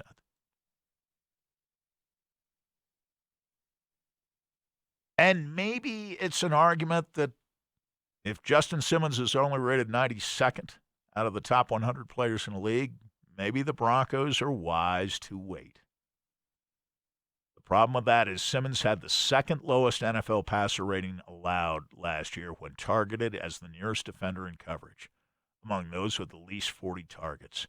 There's nothing he doesn't do well. And the fact that the Broncos don't have him signed beyond this year, I think, is an issue. And their decision to keep 3 safeties, a little risky. I know they got a couple on the practice squad, but still kind of risky. We appreciate your listening on this Labor Day, and we will have Stokley and Zach set to join you next on Sports Radio 104.3 The Fan. We'll see you tomorrow at 9. O will be back with us. Stay with us now on The Fan.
Actually, this Labor Day, we got a couple of pinch hitters. Jerry Schimmel sitting for Zach By, and we got to my left Chad Brown, who's sitting in as well for Brandon Stokley. So we get two play-by-play guys and sports talk show hosts being replaced by another one, former football player and a talk show host, play-by-play guy. Chad Brown is with us. Hey, first time working with Chad Brown, by the way. Been looking forward to this, Chad. Got to say first, ask how you doing? Everything good? Everything's good, man. How about yourself? I'm doing great. Good. I am doing great, yeah. Yeah, I'm glad you looked at your calendar, by the way, to find out you're working today. When you agree to these things so far ahead of time. I texted Chad yesterday. I was like, hey, I'm looking forward to working with you. He's like, who's this? What am I? Oh, yeah, I better check my schedule. No, good stuff, good stuff. Labor Day, any particular happenings for the Chad Brown family on Labor Day? Not much. Still got some. I'm in the process of trying to sell my house. The nest is empty, and it's far too big of a place. So the process of getting that thing ready for sale, when you've been in there 20 years with dogs and kids and all that stuff, so new floors, new countertops, new paints, all that is in the works. But you got to move your stuff out first. Yes, we moved about 3 months ago. I know the process. I know exactly what you're talking about. You got to get your house ready to sell, right? Right. Got to clean it up. You got to do some improvements and all that. And then it happens really fast, by the way, in this market. At least it did for us. Like that first day it's on the market, boom, you're ready. Good for you. Yeah, no, it's great. And that's the market these days. So hopefully that happens with you. I'll be optimistic. Yeah. And moving to downsizing? This is always weird for people because my football background has always taught me one practice at a time, one game at a time. Yeah. Why would I be worried about some later game? I got a game coming up this week. So people are like, what are you going to do next? Well, I'm going to sell my house, and then I'll figure that out because that's the next game. That's the next play kind of thing. Of course, I'll have a general idea, but I am not going to be looking for the new place while I'm trying to sell this place. One game at a time. I like that. I like that approach. It's worked well in my life. Has it? Yeah. But it also ends up with circumstances like you and I had yesterday where you're saying, hey, Chad, looking forward to working with you. I'm like, we're working? When are we working? Oh, that's Monday. That's tomorrow. I'm worried about today right now. Who's this guy, Jerry Schimmel? Who is this man? No, that's good. You know what? We hear that all the time. Hey, take it a day at a time, right? One day at a time. Not a bad way to live, right? Yeah. In baseball, you take it one game at a time. Yeah, you know how that all works. All right. Hey, let's talk about sports. Let's start with the Nuggets. I don't know if you watched the first two games or not. Game 1 against the Clippers, round 2, of course, of the playoffs with the NBA playoffs in the bubble with the Nuggets, blown out by the Clippers. And, Chad, I'm not trying to boast. I'm really not. But, man, you could see that one coming a mile away. I could anyway. Well, when you heard the reaction during the post-game interview the other day when they won that last series, we play in 2 days? Yes, exactly. What? Didn't even know. Are you serious? So as soon as I heard that, I thought, okay, their minds are not prepared to start a new series. This first game is going to be questionable, and then we'll be able to actually evaluate the series based on game 2 rather than based on game 1. Absolutely. Yep. My call exactly. Game 1, you could see. Clippers are ready. A lot of people picking them to win everything. They're the highest scoring team in the league. And all the things that were going against the Nuggets. They had just played an emotional game 7, pulled that out somehow. They're still very fortunate to win that ball game. But it was a gutsy performance. So you're going to get blown out in game 1, a given. But what a nice bounce back in game 2 on, Saturday. Wow. Came out looking like a different team. It's amazing what you can do when you match your opponent's energy level. Sometimes, obviously, sports can be complicated, and we want to, pull some obscure stat out of someplace. Sometimes I think we can get a 5-year-old to evaluate energy levels, and we can figure out who's going to win. And the Nuggets, game 1 energy level versus game 2 energy level, completely different. And then, of course, speaking like a former linebacker, the defensive effort game 1 versus defensive effort in game 2. It's no wonder why you lost game 1 by 23 points, and no wonder why you won game 2. Yep, exactly right. In the playoffs, too, Chad, and I was in the NBA for 20 years, saw it year after year after year, and you can appreciate this in football, too. The postseason is different. It's more physical. The game slows down. Every possession's vital. You know how that works. Everything's magnified. Then you have to get physical and you have to play defense, and that's what the Nuggets did. Here's the thing for me that kind of gets a little bit under my skin with this Nuggets team. Everybody's saying all year long, oh, they don't play defense. They're not a good defensive team. They just are incapable of stopping anybody. Well, we saw this Nuggets team hold a Jazz team, very good offensive team, to 70 points. Unheard of. This is a Jazz score and a half. They scored in the game and got beat, and then they come back, the Nuggets do, and beat the Clippers, and that was the lowest scoring output the Clippers had all season, counting the playoffs as well. So may not be willing to play defense all the time, but certainly capable of it. Is that fair? That is fair, and I think to be the team that's always in the running for Western Conference title and things like that, you've got to play defense all the time. Defense can't be a sometime thing. Otherwise, you're going to be a sometime team. Yep. And we've seen that with this team. It has changed a little bit, I think, Chad, over the years, the last probably 10 years. The game has evolved into a more of an offensive game, and you got to keep your hands off defensively and all that kind of stuff. So it's opened up the offense a little bit. 10 years ago, I would have said the best defensive teams are the best teams in the NBA. And you could look at them, and you get three-fourths of the way through the season, look at the NBA standings, you'll see the best teams were the best defensive teams. Not always that way in the regular season.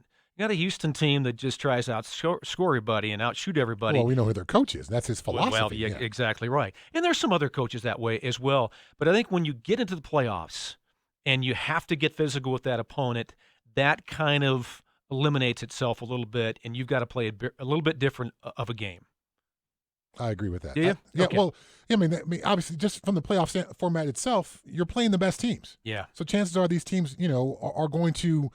It's going to be difficult to defeat those teams without stepping up your physicality, without stepping up your effort, and without stepping up your defense. I mean, that's the same in the NFL playoffs as well. The game itself, the basic components of the game ratchet up, and if you don't come into this contest with those fundamentals at a higher level, you've got no shot, because, again, we're now in the playoffs. These are the best teams. They do the fundamentals really, really well, all of them, and plus they have a few special players. Yep, exactly right. Hey, were you an NBA fan growing up? Football guy? Basketball guy? Yes, I was. I grew up in Southern California. Yeah. So big-time Lakers fan. Yep. Showtime. All right. Yeah. So when you were growing up, star players were Magic? And Worthy. Kareem obviously overlapped into that. Jamal Wilkes and the silk, that odd form he had with his jump shot, all that stuff. Yeah, Michael Cooper. The Koopa Loop. Before it was the Koopa Loop, yeah. I got into the NBA. I started in the NBA right when Kareem was done. Right, I think I saw him for a year, and then the Bird era was in the middle of Magic and Bird, and then Michael Jordan came on the scene. So I got to see Charles Barkley. I was so lucky in those 20 years to kind of get a taste of each era, like three of them. It was really fun. And the Lakers that was big time. Did you went to some games, the Forum?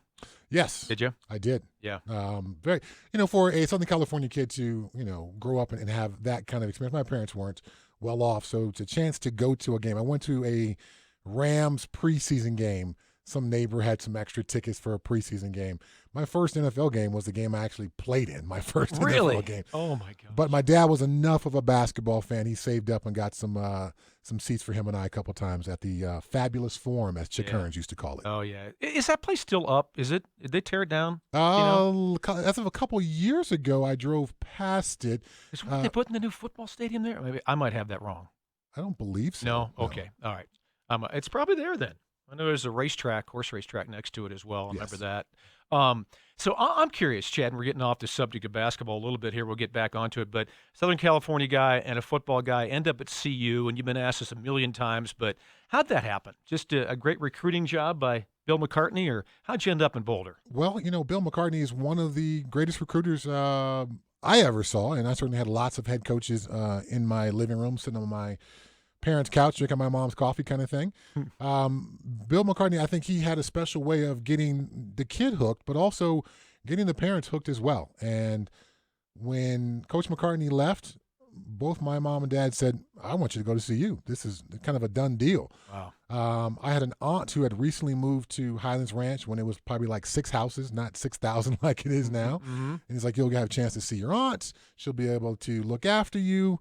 You know, Coach Mac's obviously a great guy, blah, blah, blah, blah, blah. So for me, the football perspective was there were so many guys from Southern California who were guys who I had heard of, the Eric Bieniemys, the George Hemingways, the J.J. Flanagans, who the 2 years or the year before I was coming out had committed to Colorado. And I thought, man, these guys could go anywhere. And I was a sold in-state guy. I was going to be a USC Trojan. There was no doubt in my mind. Really? The little local access cable channel that played my high school games, they would interview the player of the game after the game.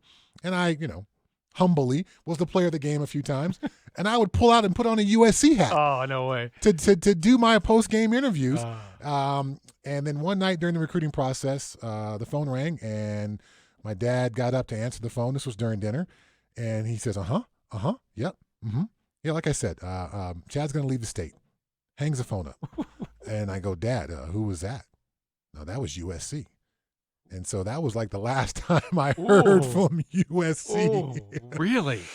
My dad really thought it was important for me to leave Southern California. Wow. And to, I had some knucklehead friends who were not on the same path in life that I was on. So to remove myself from that situation was probably my dad's number one goal, getting me out of the state. So to come to Colorado, to grow up, to be on my own a little bit, it was a tremendous, obviously, experience.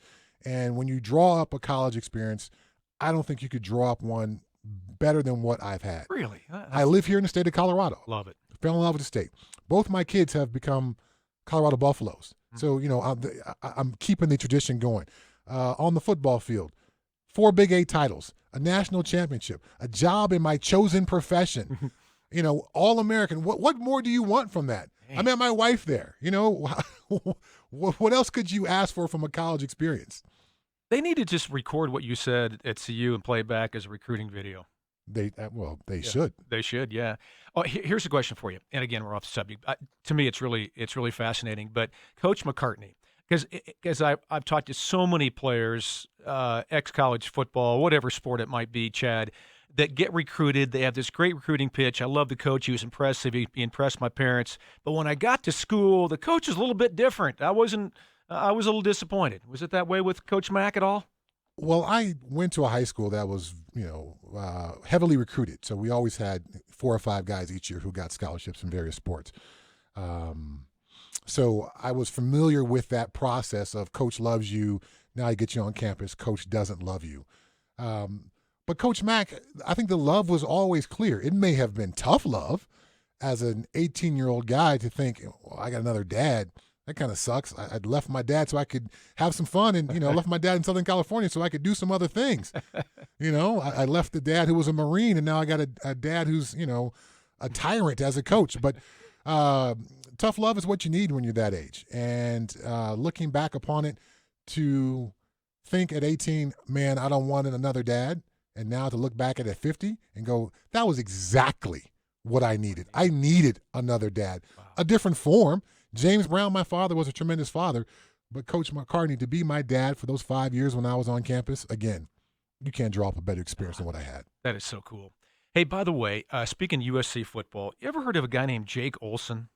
Yes, I've actually interviewed Jake. Have you really? Jake's obviously a tremendous human being. Isn't that something? Yeah. I do a weekly show here on the Fan called Amazing Americans. He's my guest on Saturday. Oh, wow. This coming Saturday. Yeah, if you don't know the story, folks, blind, both of his eyes surgically removed at age 12, so completely blind, but went to USC and became their long snapper. At least he was the backup and got into a couple of games and snapped. I was doing a Pac-12 game, USC versus Oregon State, at the Coliseum, and Jake Olson came into the game and snapped in that game. Perfect snap. The courage. Oh, I'm interviewing this kid, and I'm the All-Pro. I'm the the more, I guess, bigger person here in this interview, and I'm just humbled by his presence and his confidence and who he was to be blind and step onto a football field. Yeah. So I look forward to hearing your interview with him because he's a tremendous person, and I look forward to, diving a little deeper into his story, because it was just a little pregame hit that I did with him that we were going to play once he had his long snap. So we had to keep it pretty short for TV, but obviously with radio you have a chance to explore a little deeper. So looking forward to what you come up with, Jerry. It's inspiring, Chad. It really is. Yeah, you'll get a lot of the inside scoop. He's got a great sense of humor, by the way, and he's telling about all these tricks he played when he didn't have eyes and all this guy is on girls, and it's really, really interesting. And then I watched, before interviewing, I watched the video of him coming out that first time to make a snap, and he looked like he'd done it a million times. Yeah. Which not the game, but he had before, and he gets up the line, pulls his pants up like everybody else, and it's like, dude, you look like you're ready to go. You look like an offensive lineman. Yeah. It's like, yeah, I worked at it. I really worked at it. It's great. So 8:00, you can find it after it airs as a link. It's archived on our website at 1043thefan.com. But 8:00 on Saturday morning, yeah, Amazing Americans, Jake Olson, blind long snapper at USC. All right, Chad, let's get back to basketball for a moment. You got Game 3 tonight with the Nuggets and the Clippers, and I think you hit on it before. In your mind tonight, for the Nuggets to win Game 3, what has to happen, maybe what should not happen? Well, I think just the prerequisite is to match their energy from Game 2. You can't show up and have a Game 1 energy level. You have to be at a Game 2 energy level. I know Joker's questionable. That would obviously change things, but we've seen them be successful when Joker's been out. They did it last game. So I'm just going to keep it basic. I'm going to say match that energy level. I know people are going to throw out, this guy's got to score this many points and all that kind of stuff. That works itself out in the wash when you play with a high level of energy and a high level of passion. Yep, I agree with you. Offensively, I think they just do what they've been doing. They're fine. They're a very good offensive team. Defensively, you're right. They got to bring that intensity they had in Game 2, where guys you don't normally count on. I thought Jeremy Grant was awesome defensively. Millsap had his A game defensively. Torrey Craig, some others that are defensive specialists have to do that again in Game 3, because you know what's going to happen. Clippers, that's not your LA team because you like the Lakers, but the Clippers going to come out guns blazing right after getting beat in Game 2. They're going to be upset. They're going to go after it. They're going to have some answers, no doubt about it. Yeah. So you got to match that energy. 7:00 is that game tonight. Any other? You got your Lakers playing. What do you think with Kobe and the gang? LeBron, you mean? I'm sorry. What did I say? Kobe. I'm sorry. My mistake. I was thinking of Kobe Bryant after you said you were a Lakers fan. With LeBron James and that team, is that team in your mind good enough to win LeBron's 4th championship? Oh, man. They're kind of up and down. Yeah, I don't see a consistency, and it's hard to imagine them hitting a smooth stride. I think if they were to win it, it would be one of those complete dogfights all the way through where they may win a series, but they had a lucky game or two along the way kind of thing. It's impressive to see LeBron still at 17 years in to be able to jump high enough where he can virtually kiss the rim. Did you see that photo from the other night? Yes, I did. Wow. I mean, every year I do a dunk on my birthday. Do you really? Yes. In my front yard. What are you, 6'2"? 6'2" and a half-ish, right. Yes. Never fully made it to 6'3". All right. And I got it this year at 50. Wow. And I decided this is it. I'm done. The potential, snapped Achilles or odd, landing, suddenly I got a knee issue. The fear of that was getting a little too strong. So I think this was it for me. But to see LeBron be able to get as high as he got in that photo, that's amazing. It is a true testament to work ethic and all that, because when you come into a league, yes, you're blessed with talent to keep that physical ability, to keep that sword that sharp for that long. I know how difficult that is and how hard it is to pull off. And that photo speaks volumes about who he is as a athlete and how hard he has worked. You have kept your blade sharp if you're dunking at age 50. Thank you. Well done. Well, I do work out. I try to, hit my yoga and all that stuff, because when you do what I did for a living for as long as I did, you got a lot of life to live. And I want to be comfortable and not in pain. So a body that is in motion kind of stays in motion. That's my philosophy. There you go. Hey, one more thing with LeBron. Don't you get the feeling, Chad, like I do, and I know a lot of people do, that if it comes down to it, LeBron still seems to be that player that can will his team to a win. You get that sense too? It's No doubt. You look at his body language and the look on his face, like, I'm not going to lose, dude. Oh, no doubt. The best players, regardless of sport, always have that ability to, be that rising tide that lifts all boats, that whole, Peyton Manning kind of thing. Yeah. And when you're lucky enough to be on one of those teams and you're lucky enough to be around one of those guys, a Hall of Fame guy or a all-time great kind of guy, you know it when you're around them. And you can feel their passion and energy take over a locker room, take over a play on a field or on a court, or take over a huddle on the sideline or on the sideline of an NBA game. And LeBron has that kind of ability. When the time is right, he can tap into that and do literally a direct energy connection to his teammates, and suddenly they play a notch or two better. Yep, I am so with you. He can bring his team up. That is absolutely right. Okay, before we go to break here, text line, we're almost outlaw.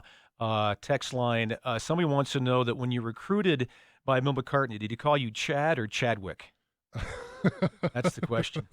With several question marks behind it. He called me Chad. Did he? But one of the reasons why BYU got out of the running because Lavelle Edwards kept calling me Clay Brown. What? Clay Brown was a tight end who caught the improbable touchdown in their Holiday Bowl win in 1984. Oh, geez. So when BYU was a super high ranked team, so he had a fondness in his heart for Clay Brown. So he would call me Clay over and over and over. And after a while, I stopped correcting him. Even my parents stopped correcting him.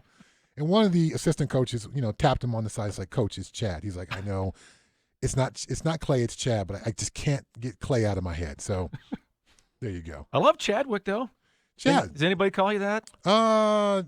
Occasionally, my mom will call me that, and some of my close friends from back home, Chadwick. All right. Yes.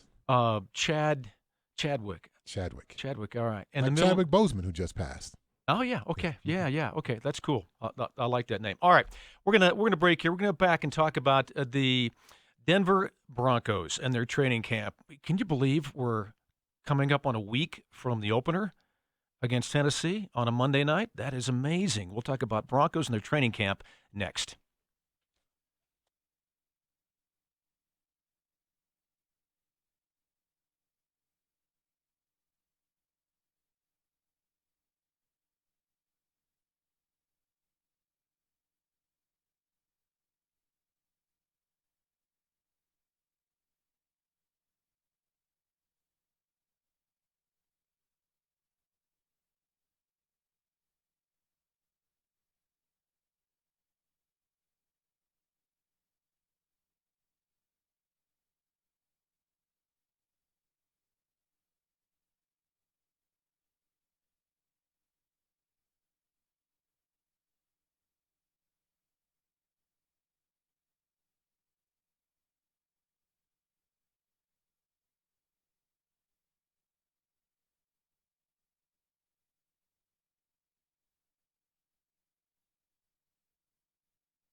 Jerry Schimmel in for Zach By today, along with Chad Brown. We're talking about Broncos now. Can you believe it's 1 week away? It's finally a week away, that opener for the Broncos, Monday night here against Tennessee. And, Chad, the word through the first, 3, almost 4 weeks of training camp now officially is, hey, the offense, the young offense is behind the defense. Isn't that usually kind of the way it works in training camp, at least from your experience? It typically is. It typically is. I think from a planning, game plan, X's and O's perspective, scheme perspective, offense takes more time. It takes more reps to get it down. And when you are breaking in a new offensive coordinator, a new quarterback coach, quarterbacks with only 5 starts, you're trying to get all these rookies up to speed, you're going to have a training camp like the Broncos had. And, we're going to hear those kind of reports like we heard. I've only saw 2 practices. Obviously, it was very limited media availability. I did the stadium practice last weekend, and I showed up the day before that to the facility, watch a little bit of a practice as well. And, yes, from my eyes, particularly during that scrimmage, the offense was way, way behind the defense. So much so that I think the Broncos themselves, need to think about how we're going to go about and attack these first couple of weeks while we're trying to get our offense up to speed. Vic Fangio and those guys need to have a different game plan than I think you would if you had a little bit more confidence in that offense. You got to try to win the game with your defense. You can't ask Drew Lock to go out there and throw the ball 50 times. That's not going to be successful. It's not going to give you the best chance to win.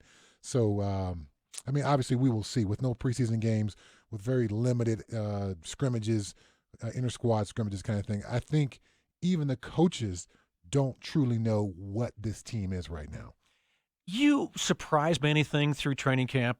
Here you are, a week away from game 1, Chad. And you're thinking to yourself, I'm asking the question, thinking to yourself at all, I'm a little surprised by this, or I'm a little disappointed this and this. Anything that's kind of unusual in your mind as we head into this final week?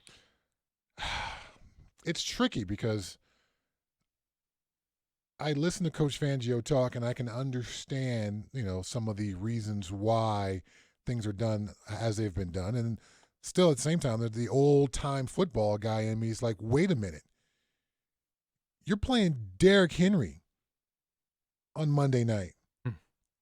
And you've done, from what I've heard, like virtually 0 tackling to the ground. You're going to tackle a 255-pound back the first game of the season, and your defense hasn't prepared for that? I know it's limited rosters, and I know with no preseason games. And when you scrimmage yourself, that doubles your chance of injury because it's Broncos on both sides. I understand the football reasons and all of that, but you don't get to tackle a 255-pound man just because you want to. It takes reps. It takes practice to be able to do that. And I don't know of any other way to do that other than to do it. And they've got all these pads now, and they've got these giant, like almost donut foam things that they can roll, and guys can tackle and stick their head through the hole and wrap their arms through. Because I've done these coaching internships, and I know that the style of football and training camps that I did is different now. But at the same time, when it comes to the game itself, the game remains the same. Yeah. So you may have, higher salaries, and you're more concerned about injury and all this kind of stuff, but you still, in the course of a ball game, have to tackle people. And a stat that's kind of been, underappreciated over the last couple of years has been missed tackles. Typically, the best defenses have the fewest missed tackles. I think we will see tremendous numbers of missed tackles all around the NFL, and I think we'll have a chance to see which teams actually went out and coaches were prepared to deal with the risk of possibly getting somebody hurt and did those drills during training camp, and we'll see the difference when teams haven't done any of that, and it will show up directly in tackling and missed tackles. If it's your call, if you had the say on this, Chad, would you have some or more, perhaps, live full pad sessions? Oh, absolutely. Would you? Absolutely. It would not necessarily – we wouldn't do a 2-hour full contact scrimmage, but almost every single day there you go. There would be a period or two where we would ramp it up. Short yardage and goal line football, it's the schematic equivalent of tackling. You don't get to be good at that unless you actually go out there and do it. And it requires a physical mindset to do that. So these physical segments of the game, I guess, I could be wrong, but I don't think so. My experience tells me, my playing experience, my internship experience, my coaching experience tells me you don't get to be physical just because you give a fiery pregame speech and tell you guys to go out there and be physical. It is rehearsed. It is repped. It is practiced on those practice fields. And I would have done some type of full speed, not necessarily tackling to the ground every day, but the full speed blocking, the full speed defending your space, taking on double teams, that would have been a part of my practices every padded practice. Hey, thoughts on this, too, with these games coming up a week away, less than a week for most teams, and no crowd, nobody in the stands. How do you think it's going to affect things, Chad? Because I've heard people say that maybe not necessarily in the NHL bubble, but the NBA bubble, that has been the great equalizer. Really, because there's no crowd. You can't feed off the crowd and all that. I went back and looked at home field advantage numbers. In the NBA, more teams win at home than any of the four major sports, 60% of the time, right at 60. The NFL is not far behind at 58.5. 59% of the time, the home team wins that game. Will those numbers in your mind come down this year in the NFL because there's nobody in the stands and there's not that momentum you can feed off of? Oh, wow. The crowd and the momentum of the crowd certainly play a factor in games. When I was a Seattle Seahawk and we played in Denver every year when we were both in the AFC West, the crowd at Mile High, the incomplete, all those kinds of things, that begins to wear on you. If your offense is having a bad day and every time on third down, the crowd does the incomplete thing and then you have to go on the field as a defense, that's a momentum thing. It starts to work against you. It's a tide that rises up that eventually becomes strong enough it's harder for you to push back against. So that is a real thing. I know they're going to have crowd noise in the stadiums, artificial pumped-in crowd noise, but I think it's going to have to be equal level for both teams. I'm not exactly sure of the pure reading of the rules, but I'd imagine if I am a person responsible for that, for my home stadium, I'm going to try to find some way to give my home team an advantage. Yeah. Right. So, to answer your question, I think there will be a evening out a bit of that, but there will still be an advantage for the home team. The travel process itself, the demands of travel, people want to see you on the road, all that kind of stuff. That plays a factor. Young guys don't travel as well as veterans. They are more easily thrown off by those kinds of things. If you're a West Coast team going to the East Coast and it's an early morning kickoff, sometimes you're on the field warming up at what could be 7 o'clock or 8 o'clock your time if you're a far West Coast team. So those kinds of things will still be a factor despite there being no physical bodies in the stands. Interesting. Yeah, I'm with you. And that's a good read on all that. I keep thinking about what – I don't know if you remember this guy or not. Played with the Nuggets back in the 90s, LaFonso Ellis. Oh, I know LaFonso really well. Oh, do you really? He's a great guy, isn't he? His daughter was a babysitter for one of my kids. Oh, is that right? Yes. Oh, that's awesome. Fonz used to say that especially on back-to-back games, you don't have too many of those in the NBA, but you get a few. He said when you just have no energy and you're playing at home, you rely on the crowd. You have to have the crowd to pick you back up, especially in a tight game where there's no energy left physically for you. And I've never forgotten that. He said, I used to just wait for the crowd to kind of bring me back up a little bit. He said, it's mandatory in the NBA. Is it that much in football in your mind, Chad? I mean, because you're playing once, you're not playing back-to-back games. I mean, you're not tired, right? Football is an energy and a passion sport. In spurts, right? And with only 16 regular season contests, I can understand LaFonso saying that because in basketball there's 82 games, and the back-to-backs, I can imagine that can be tough. How do I ramp myself up? But in football, you get, most of the time, unless you have a Thursday night game, a week in between.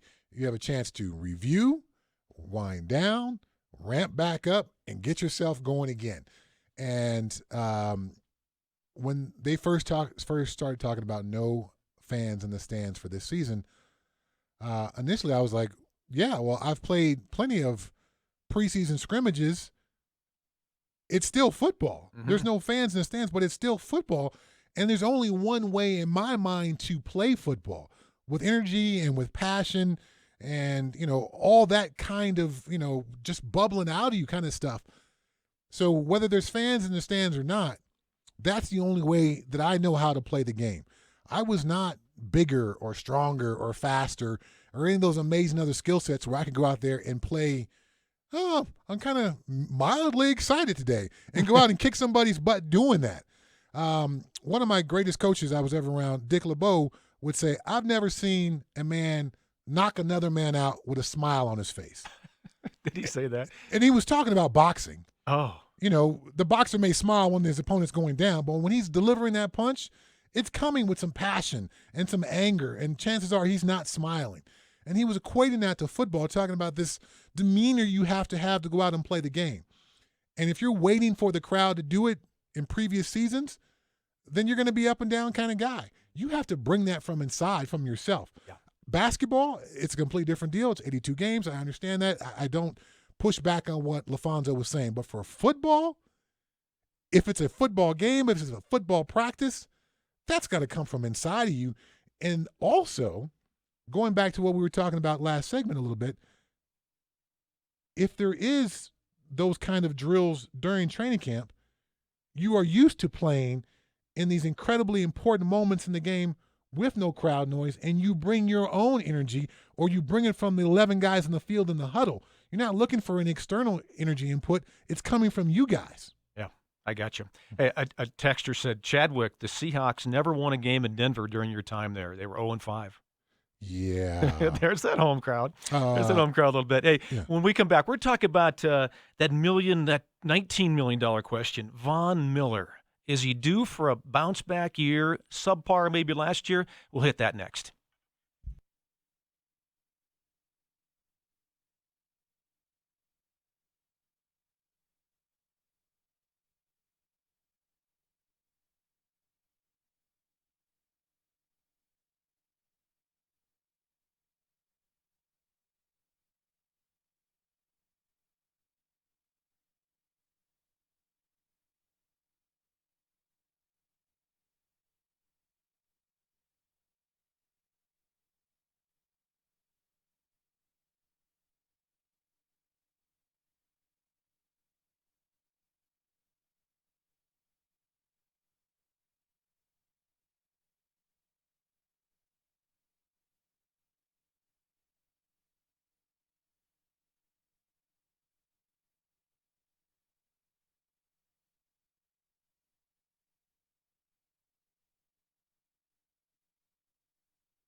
John Elway, of course, talking about the Broncos defense, and he seems very optimistic, and he should be. It's a very talented defense. It should come together nicely, barring some major injuries, and like you said, get Bradley Chubb going is big for this team. But Chad Brown with Jerry Schimmel, let's talk about Von Miller. I know we do that just about every time we come on the air, you and I, Chad, but a chance for a sort of bounce back year for Von Miller is what everybody is wondering. And I say this without any kind of scientific knowledge.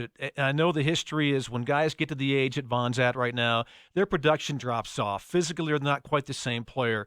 But I just got a hunch from his body language in practice, the things that he's saying, the dedication he seems to kind of have reinvigorated, that Von Miller is going to have, barring injury, a nice little bounce back here. Are you feeling that, or am I way off base in your mind? I think it's easy to feel that.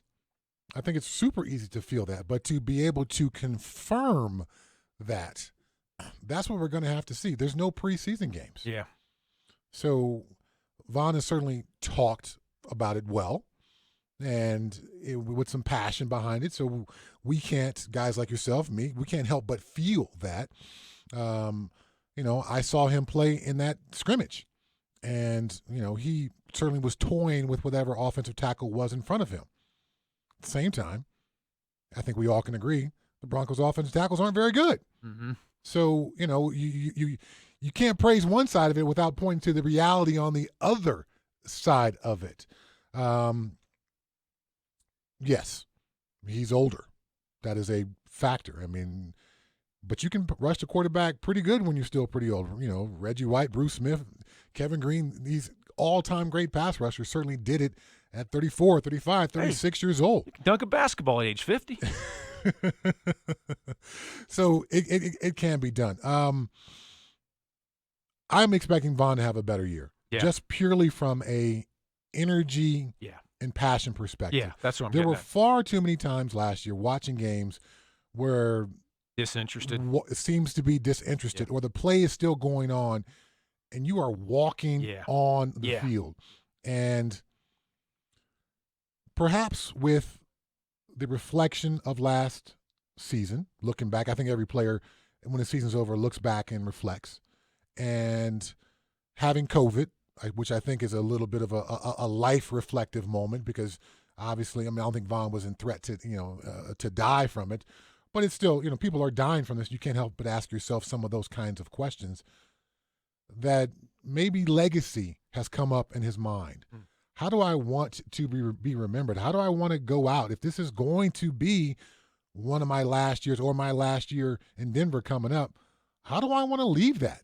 How do I want people to remember me? Is literally the highlight and the pinnacle was that Super Bowl run in that 4 or 5 games in that late season all the way through the playoffs? And is that it? And will I never reach that again? Or do I have something more to give the Broncos and the fans? And what I did on tape last year, that's not who I want people to remember. Yeah. So I believe those kind of conversations were had, in the words of Bill Cowher, who would always talk about the man in the mirror. After a tough game, a tough season, a tough loss, Bill Cowher would say, I'm going to go home and I'm going to talk to the man in the mirror for a while. And I think Von Miller talked to the man in the mirror. And so, least from what I've seen in my very limited chance of seeing the Broncos this year, I haven't seen what I saw on tape during games last year. I saw a guy who's playing with lots of passion, lots of energy. And I think recognizes that the time to allow someone else to be the leader, not just vocally, but from a player perspective, it all falls on you now. All those other guys are now gone. You can't lean on Peyton and DeMarcus Ware and anyone else. It's all on you, and we need you to be better, because you cannot lead when you're walking on the field. You can't. You can't do it. People see through. That's hollow leadership. People see through that. Players see through that. You're talking about how we got to get better. I saw you walking twice last series, man. Come on. So, not saying that those conversations were had over there, but I've had those feelings myself with some false leader who steps up, and you're like, that's just a bunch of empty words, man. Leadership is more than just words. It's production and it's effort and it's all those things. So if Von Miller can just eliminate the bad football that we saw last year and replace that with Von Miller level football, then yeah, he should have a better season just simply by eliminating those 5 to 6 plays a game where we pointed to him not doing so well and replace those with him doing well. Yeah, then he's going to have a great season. I'm with you. Leading tackler last year for the Broncos was Todd Davis. He is no longer with the team. We will talk about that next.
That is Broncos head coach Vic Fangio talking about Todd Davis no longer being a Denver Bronco. A couple of questions, Jerry Schimmel and Chad Brown. And Chad, number one, that one catch you by surprise like it did with most?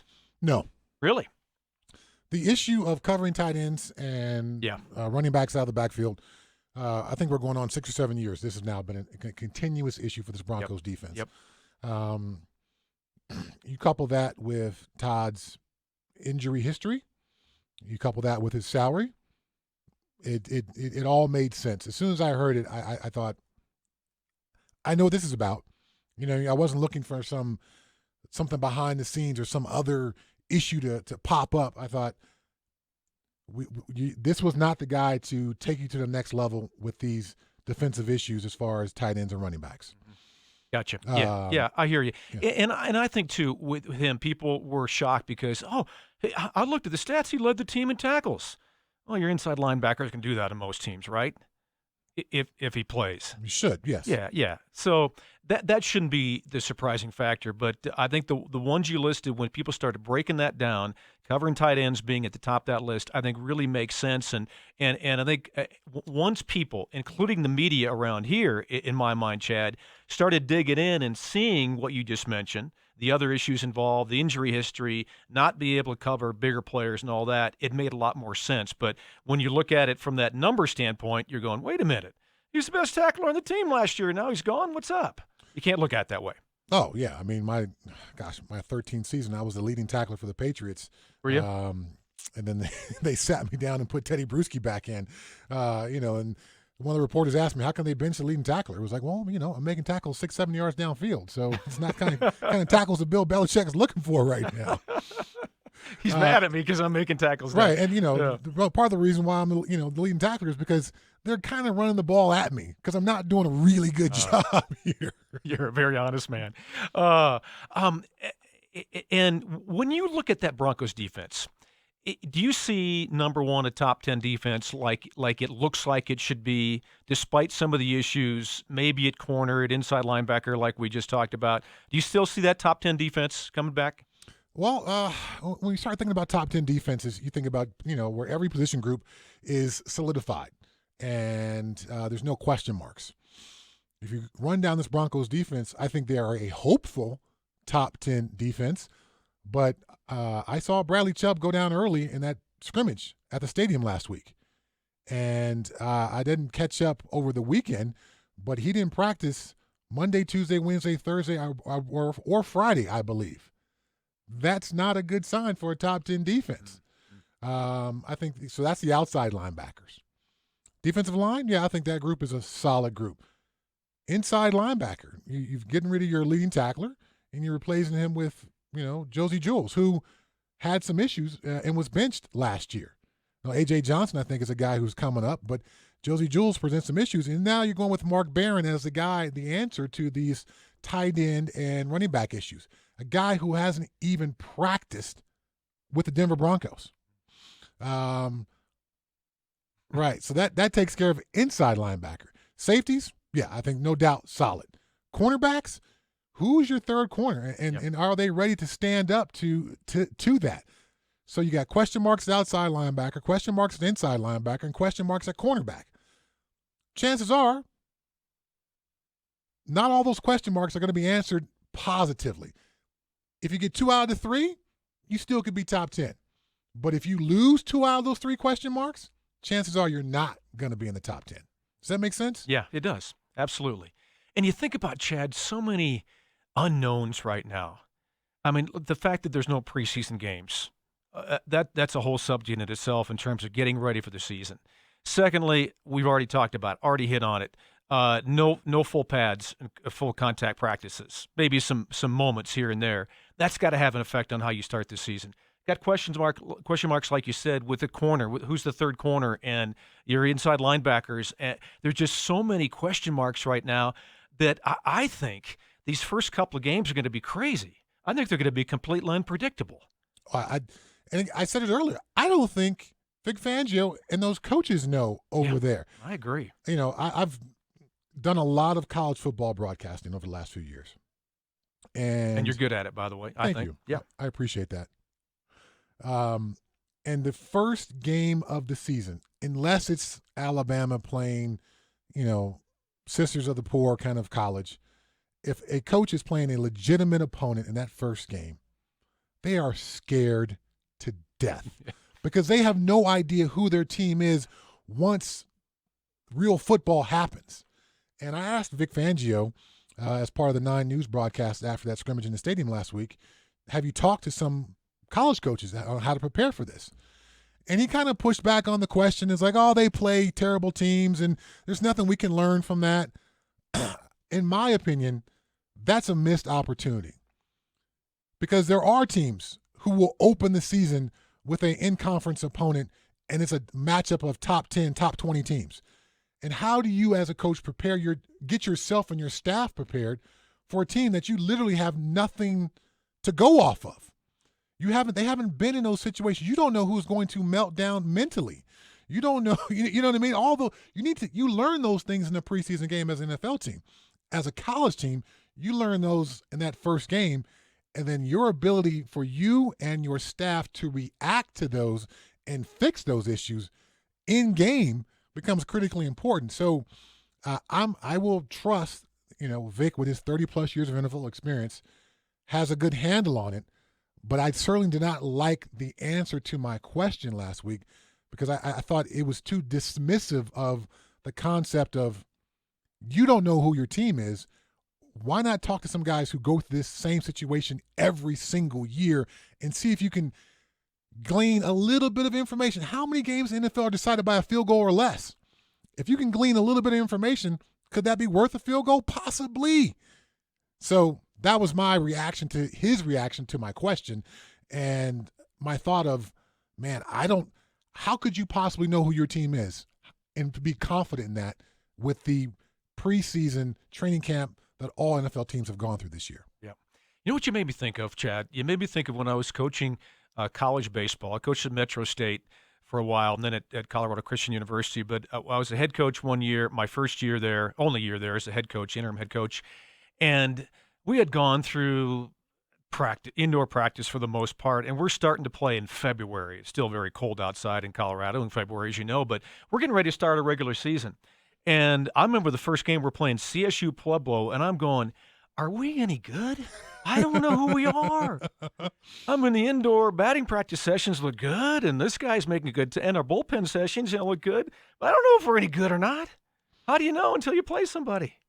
That's what you made me think about. And I think it's it's not just the team that goes to that. I think even the media does that. You go out to Broncos practice and you watch guys every day and you go, oh, this guy's great.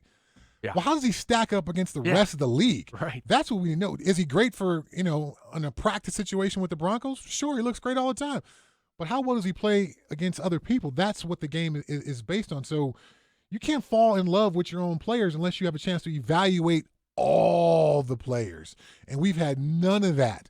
That's why there's been, very little roster pickups after cuts. Yep. Because no one has any idea of what the other teams have or how these rookies look or anything. So teams cut their rookies and then brought them back on the practice squad kind of thing. Almost every team followed the same formula this year because they have no idea what anyone has. And if you don't know what anyone else has, how can you know what you have yourself? I got it. Good question. Jerry Schimmel, Chad Brown sitting in today on this Labor Day afternoon. By the way, coming up in about 15 minutes, we're going to talk to a man named Dennis Vanderheiden. He is executive director of a group called Athletes in Tandem. Chad, you'll love this.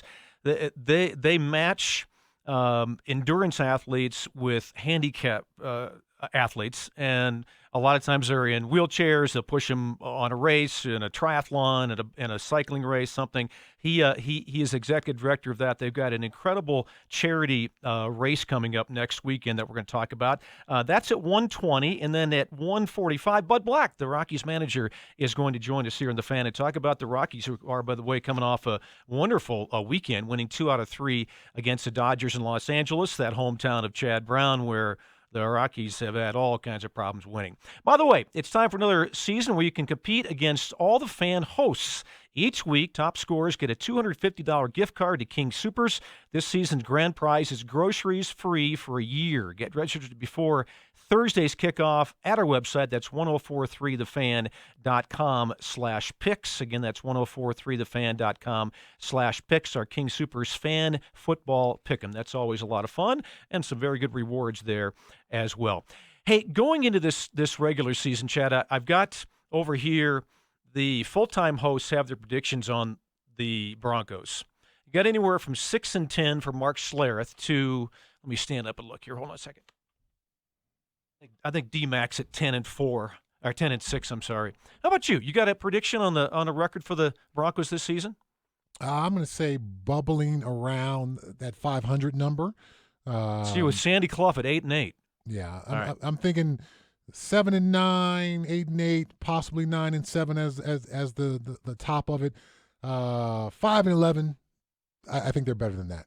11-5, they're not that good. But if they were to be 6-10, as Mark said, yes, you get hit with a couple of injuries, things like that. I can see that happening. So, but ultimately, if I had to put something on the board as these guys had, I either would go with 7-9 or possibly 8-8. All right, well, that's about where I think most people are at. You're right in the middle of the board right there. Yeah, that's accurate. All right, if it's an 8-8 season, would you say it's all right? It's fairly successful if they come 500, don't make the playoffs? I usually don't look at records to judge a season. How are we ending the season? Where is the arrow pointed when the season ended? Is the arrow pointing up? Did Drew Lock get better? I suppose it will be the number one question you can take out of the 2020 season. Because, whatever issues crop up, you can deal with those. But obviously the quarterback issue has been an issue for so long. You don't want to restart that process. So did Drew Lock get better? Is he becoming the possible franchise quarterback? And overall, is the arrow pointed up? So whether you're 7-9 or 6-10, is the arrow pointed up? Did you do well your last 4 or 5 games?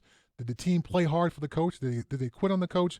Those are the kinds of things I think are more important than the actual record. Yeah, I got you. And they finished the year okay last year. A little momentum with Drew Lock at quarterback, so maybe that'll help going into the season. All right, here we'll keep with the same sport, but switch gears a little bit.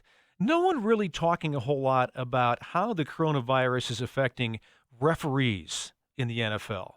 Their protocols, electronic whistles for referees, hasn't been talked about, I don't think thought about a whole lot, other than maybe the NFL itself and, of course, those referees. But there's an article, very interesting one, that I just read before I sat down this afternoon from ESPN.com. What to expect from NFL officiating in 2020, coronavirus protocols, electronic whistles, and inexperience. Chad, I know this is something you want to hit on as well today. Reading this article, fascinating the things that I didn't think about that could impact this game this year from a referee standpoint. Yeah, I think the electric whistles is a fascinating concept. Now, I've been on the field when a ref is blowing a whistle all loud and his spit comes through that hole in the whistle and gets on me. So I hadn't thought of that from a coronavirus perspective until I read this piece this morning. Yeah. So, but it's a handheld device that they're going to have that's going to be an electronic whistle. And apparently in some of these early college games, that has been an issue with these refs having to learn how to properly use that device. Mm-hmm. So the refs will be going through a learning curve as well. Interesting to just switch that up as far as, you think of the whistle as just, as basic of a piece of sports equipment as there is, and even that now is going to be changed. Yeah. Yeah.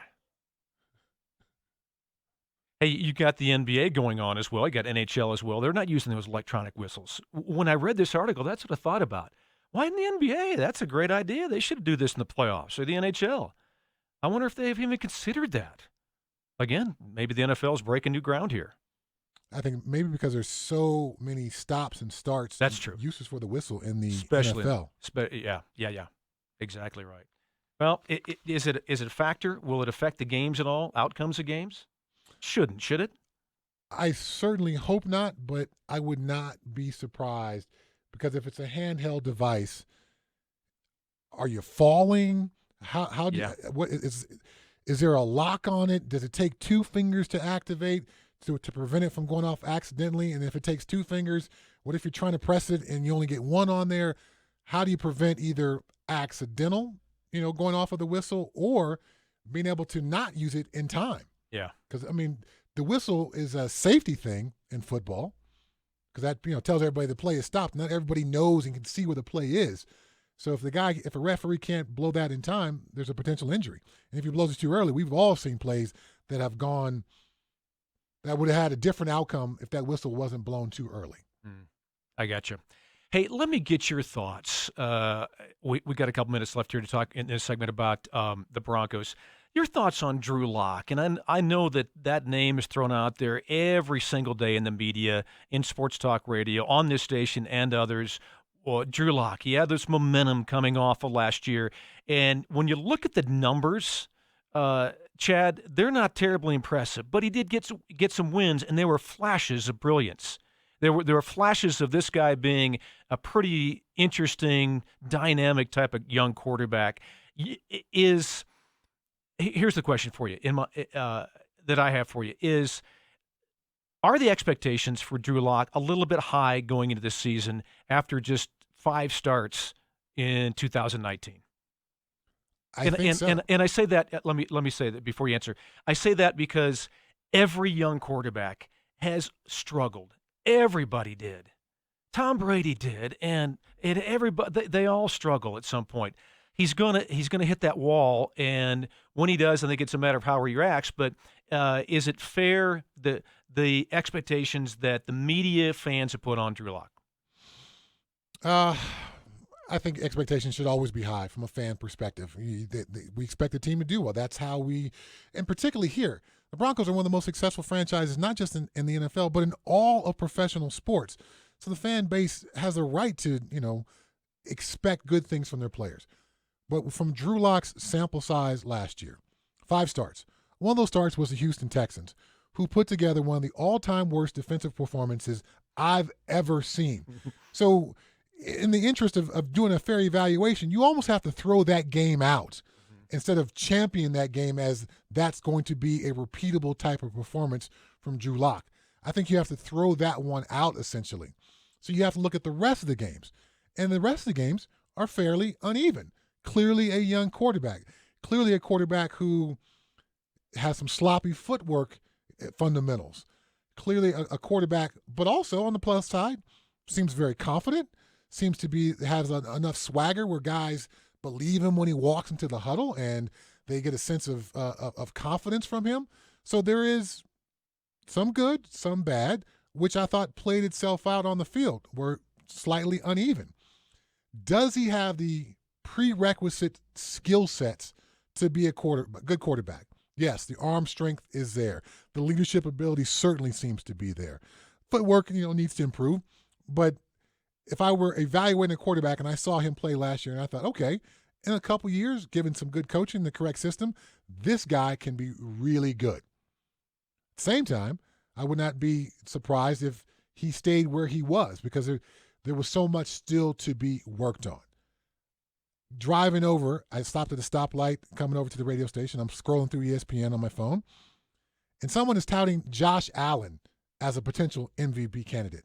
So it's not just here in Denver where young quarterbacks have high expectations and people are perhaps putting too much pressure or thrusting them too far forward to where they actually are in reality.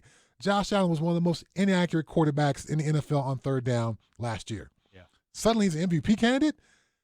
That's like hot take stuff. That's not actual real football evaluation. And I think for Drew Lock, breaking in, and again, I talked about the defense and the number of question marks. When you think about the question marks here, breaking in a new offensive coordinator, a new quarterback coach. Your number 2 receiver is a rookie. The number 3 draft pick has only had 5 practices before he went out with an injury. So there's so many question marks for his weapons around him. It also makes it difficult to project this immediate track to success for Drew Lock. I think it'll be up and down and uneven, but with a steady climb of improvement throughout the season. Yeah, that's what you hope for. because he's going to take his lumps at some point. And like I said, every quarterback struggles. We're going to switch gears here for a second. We're going to come back to this. When you look at some of the all-time great quarterbacks, you think of them anyway, I think you have to put Terry Bradshaw in that category, on that list. I'll throw some numbers at you from his early years that will shock you. We'll do that a little bit later on. Let's get to first a special guest, Dennis Vanderheiden. He is Executive Director of Athletes in Tandem.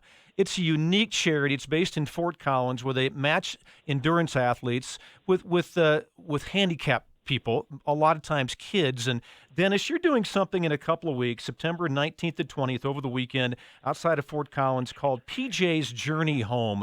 I'm going to be involved and be out there as well, helping you guys out. But I'd just like you to tell the folks what this is all about, because I think this is just a fascinating experience you guys are going to have for a wonderful cause. Thanks, Jerry. And first off, I'd just like to thank you for participating in the event and helping promote it. Several years ago, one of our athletes, PJ Snyder, his mother was putting on a path for him to just be able to compete and meet all the goals that they had in life for him. Since she's a single parent and adopted him when he was young, we had come up with an idea to do a fundraiser to help them provide home ownership, because they live in a small apartment in Denver.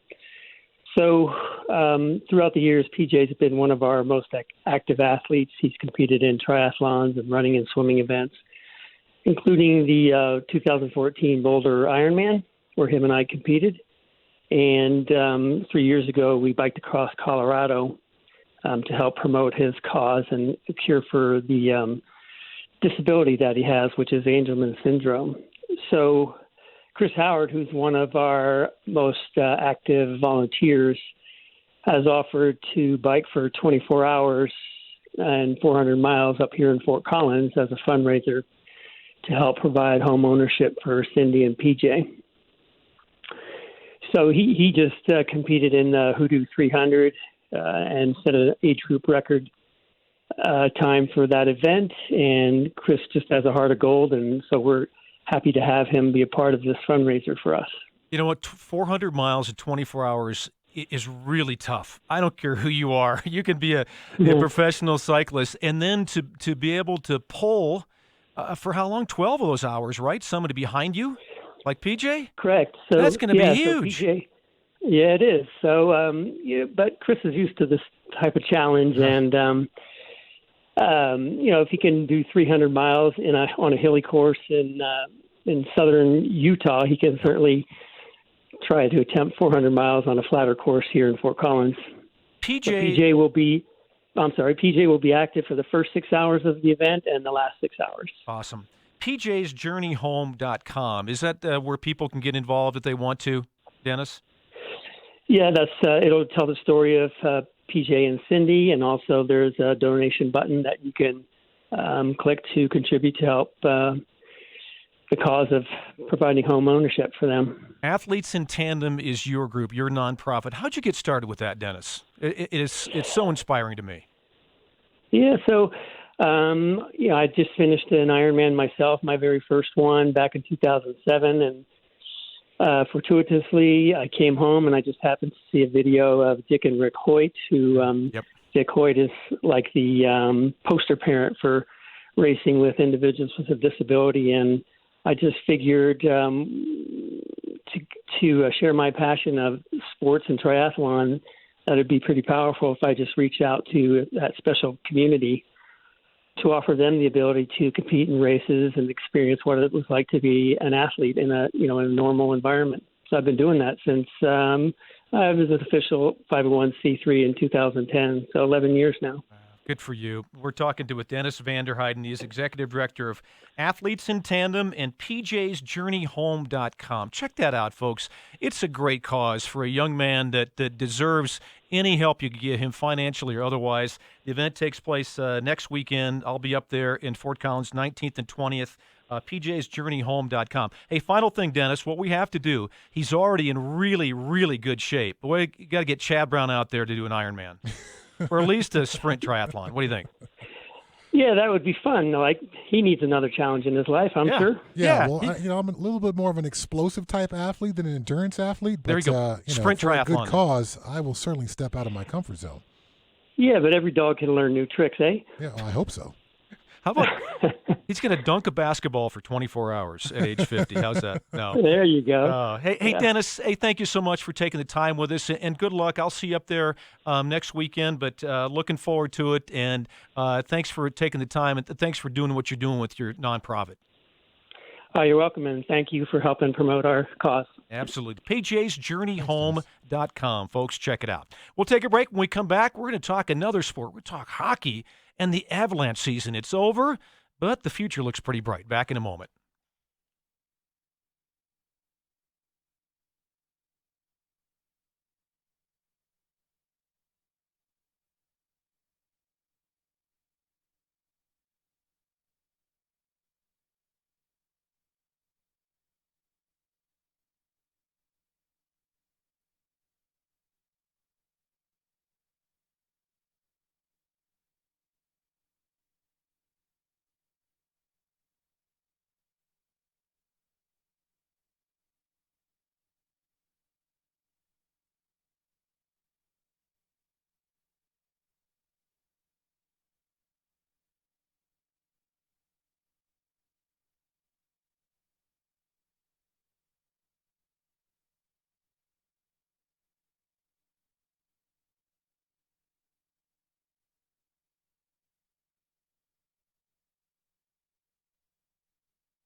still a tough one to swallow. A little heartbreaking. That team played, in my mind anyway, so hard to get to that Game 7.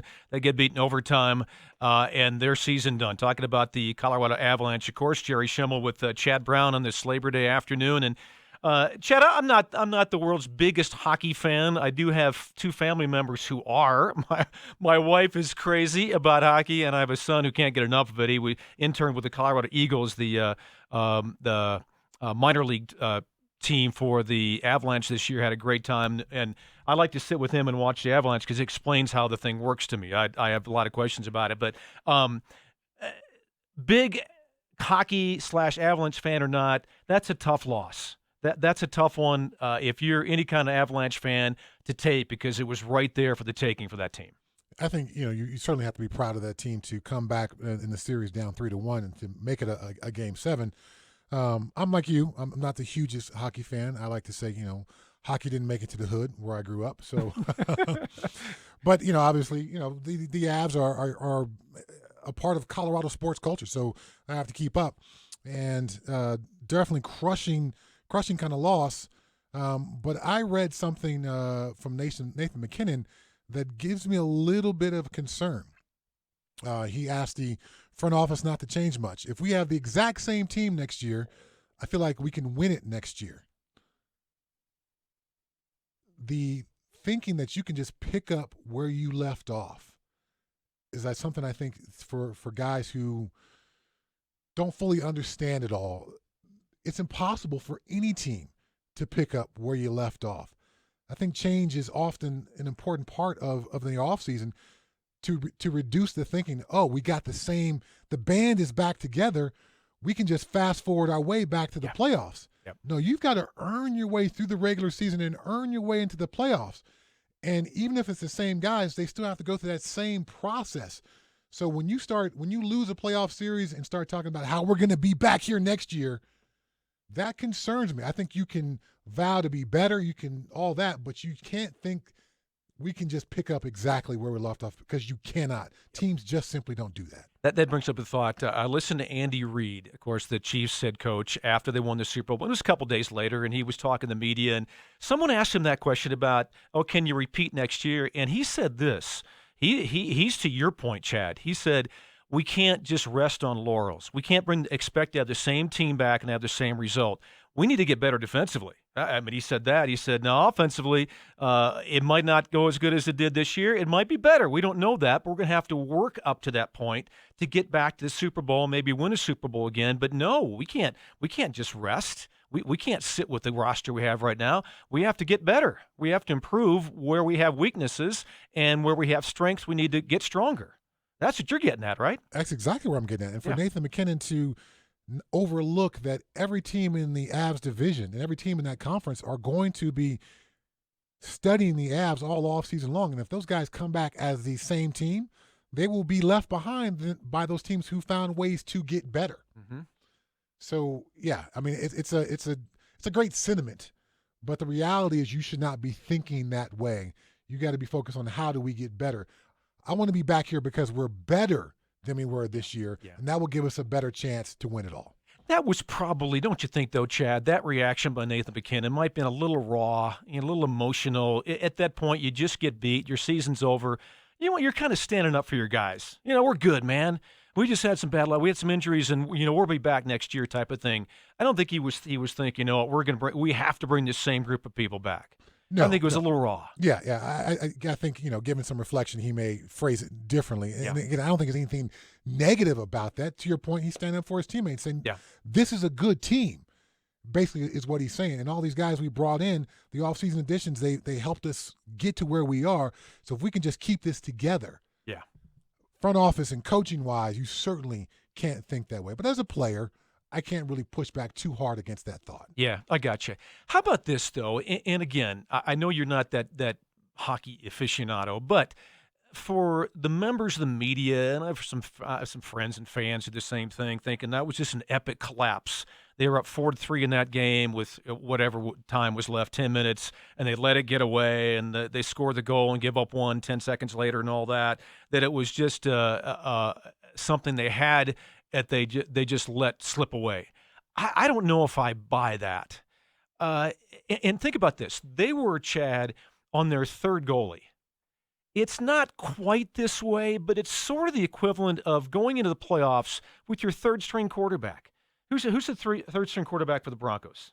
Brett Rippon? They don't have one this year. Yeah. Brett Rippon's on the practice squad. Jeff Driscoll's probably – okay, let's say – They got 2 quarterbacks on the active roster. Yeah, okay. So maybe potentially someday Rippon will be that third quarterback. But, all right, let's go up a step. Your backup quarterback, Jeff Driscoll, is going to man your team going to the playoffs. You're going to drop off a little bit, aren't you, offensively? You would expect to, yes. If you have your third goalie, and this guy's never started a playoff game in his life, and he's 30-something years old, you don't expect to have that same production as a goalie, right?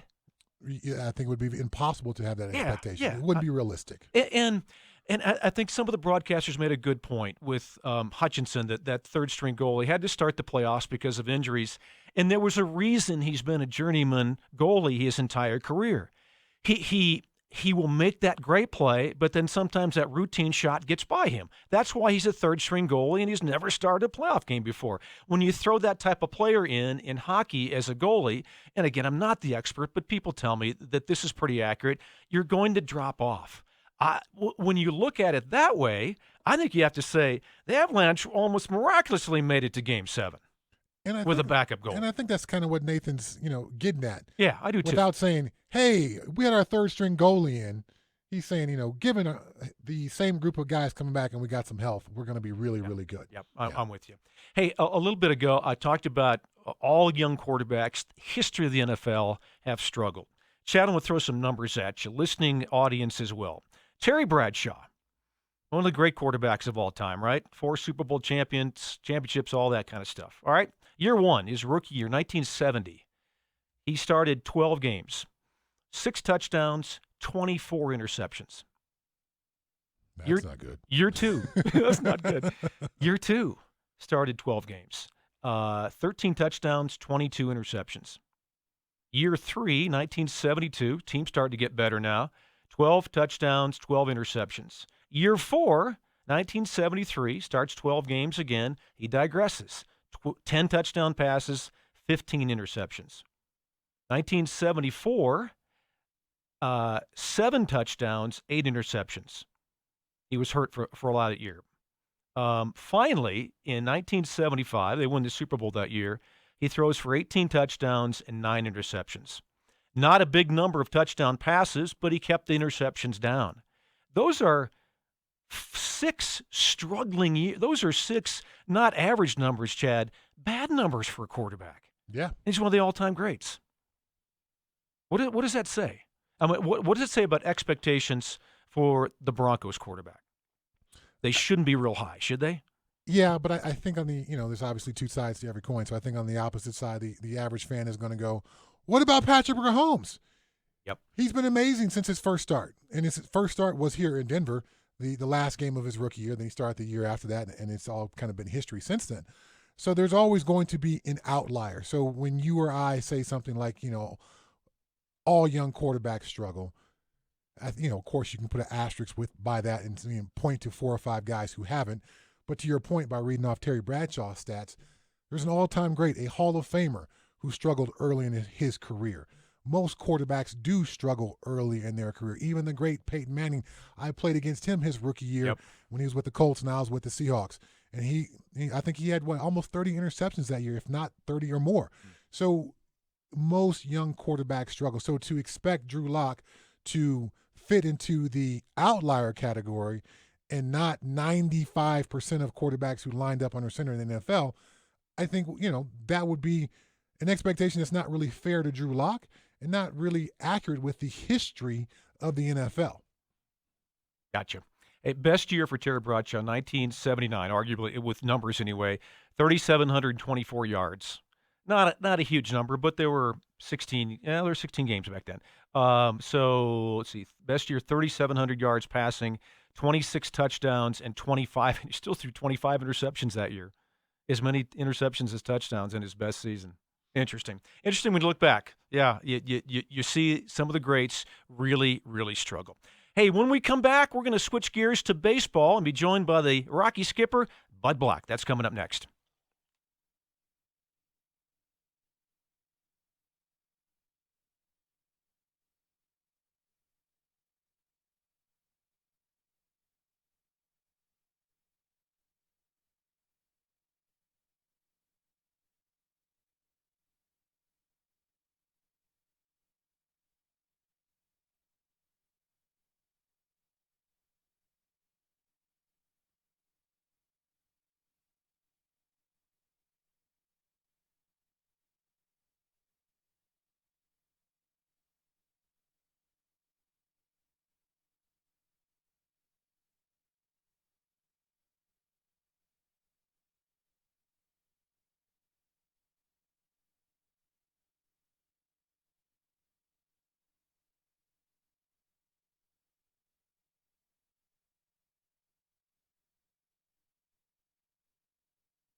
Jerry Schimmel, Chad Brown in today on this Labor Day afternoon as we talk about Rockies who come up with 2 out of 3 over the weekend at a very difficult place to play, especially for them the last couple of years.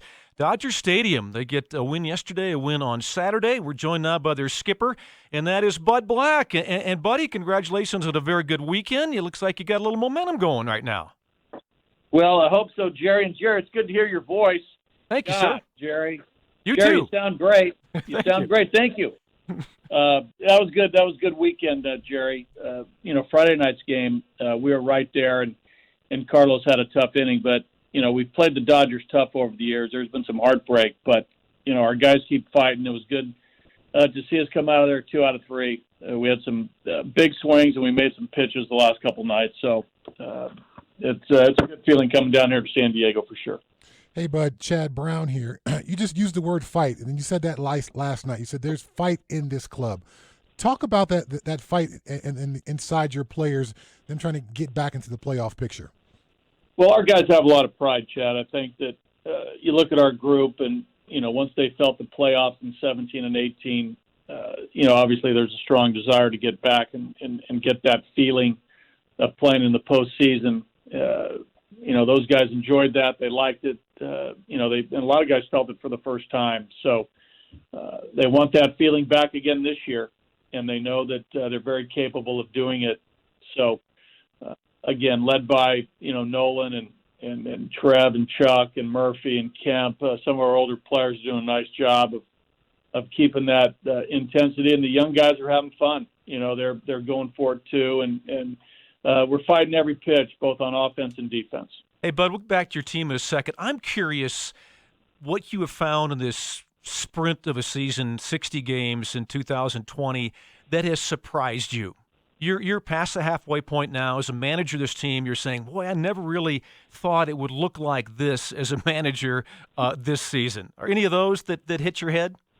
What stood out for me, Jerry, is that, players, the majority of players, the great majority of players love, playing in front of fans, right? I mean, they're entertainers. I think they thrive off the energy and the electricity of a ballpark and just that buzz. And you guys know that feeling.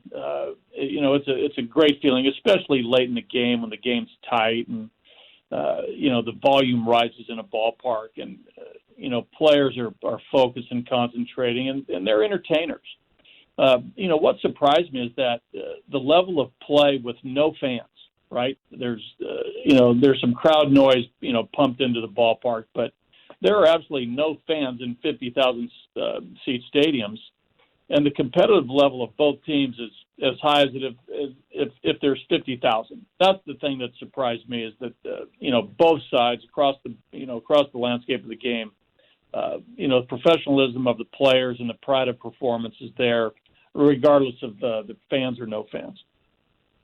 Well, I want to follow up on that. I think that's a great thought there, Bud. With no fans in the stands, do you find yourself enjoying more of just the purity of the game? Let's remove the mascots and their entertainment aspect. You fell in love with baseball for the purity of the game. In some ways, do you think you and maybe some of the guys on the club are getting back to that pure just joy, that youthful love of the game? Yeah, I think there's something to that. That's fair. Again, I think once the games start, I do think that the players know that they're being watched by millions of fans. Games are televised, and people are hungry for live sports. They know it's going to be commented on radio, post game news, ESPN, Fox Sports, MLB Network. So it's out there. So they know they're being watched. But there truly is just a fundamental game being played out there with really no distractions. There truly isn't. And you can hear the other dugout. You can hear the umpires. I mean, it's so drastically different. But these guys love playing baseball. Across the game. I mean, they're part of the reason why they're in the big leagues because they love it and they're good at it. Buddy, let me ask you this. I think you're in the middle of maybe one of the great stories in Major League Baseball this season, Daniel Bard. What an incredible comeback he has made. Just talk about that young man and what he's done to this point. It's truly amazing. Yeah, it is, Jerry. In baseball terms, I don't know whether 35 is young anymore, but I'm going to use it because he's pitching like a young guy. It's awesome, and his personality and his attitude. He's so happy to be here and so happy to be on the mound. And for 7 years, it was a struggle for him, right? He came out of college as a high pick, by the Red Sox. He got to the big leagues relatively quick. He enjoyed success, and then it got away from him. And that is obviously I've never been in those shoes. I've known people who've been in those shoes, and they say, man, what a mental anguish you go through. And here he is 7 years later, performing like nothing really happened, and it's an amazing story. And I'm so happy for him, and he's a joy to be around every day. He's a great teammate. The guys love him. They know the story, and they're so happy for him. But what he wants to do, Jerry? He wants to get outs. He wants to get saves. He's past all the. This is a great story for me. He wants to win and get saves and get outs and help us win, and that's so awesome when he says that stuff. Another guy on the comeback trail, I guess, would be David Dahl. Back with the team now. Where is he at as far as getting back onto the field? Well, David's getting closer. We're going to hit here in just a little bit here in San Diego with early batting practice. We're going to have another look at David. He hit in L.A. He seems to be, right on the comeback trail physically. We're going to take a look at how he's swinging the bat, how he's moving, how his side is, how his whole body is. Right. It's been a few weeks since he's played. He's had some at bats, in the inter squad situation, with our alternative group who were there in Denver. It'd be nice to think that David could come back and help us. We'll see how he's doing physically today and tomorrow, and then, probably a decision's coming probably pretty quick. Hey, buddy, we'll let you go here in a second. You're back in San Diego, still got the home there. Is it still different, special for you to go back and manage where you managed for so many years? You kind of over that by now? Yeah, I'm over it, but it's still, it's different, right, Jerry? I live here. I manage the Padres, so it's always, I think anywhere you go, there's a little different feeling. When I go back up to the northwest of Seattle, where I grew up, that's a different feeling. When I go to San Francisco, I was born in the Bay Area. I grew up a Giant fan. I played for the Giants.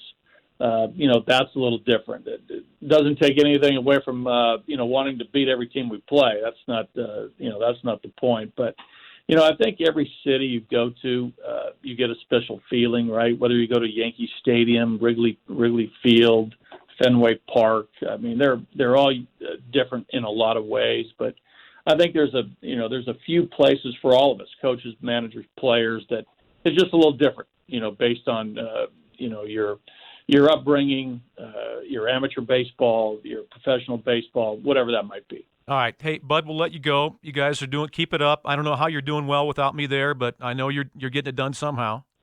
Yeah, I don't know, Jerry. Yeah, all I know this, we miss you, brother. And, I love hearing your voice on the radio. I catch you at all hours, whether it's 6 in the morning, Sunday nights. Jerry, you're ubiquitous. I love it.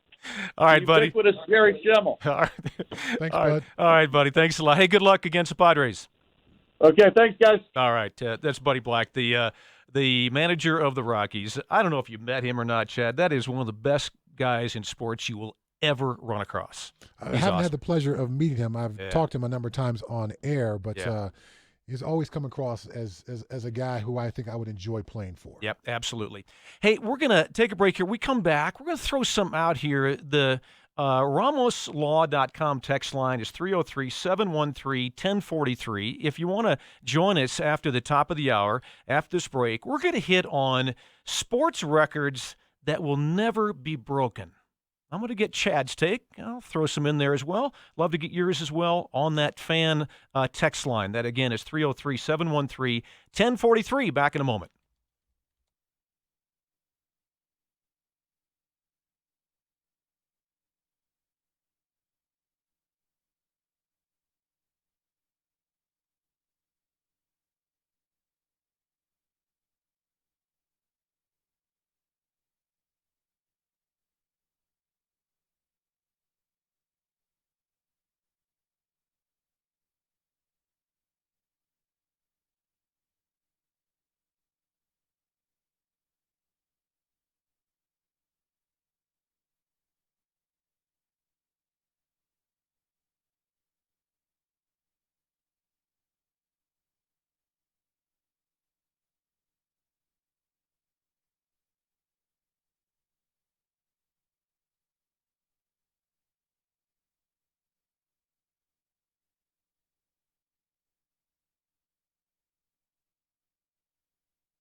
Two pinch hitters today, Jerry Schimmel and Chad Brown in for Stokley and Zach. And, hey, Chad, during the break, we were just talking about this crazy weather we're having right now. Number one, we're going to switch over to snow tomorrow. There's a chance it's going to snow tomorrow, I think Wednesday and Thursday.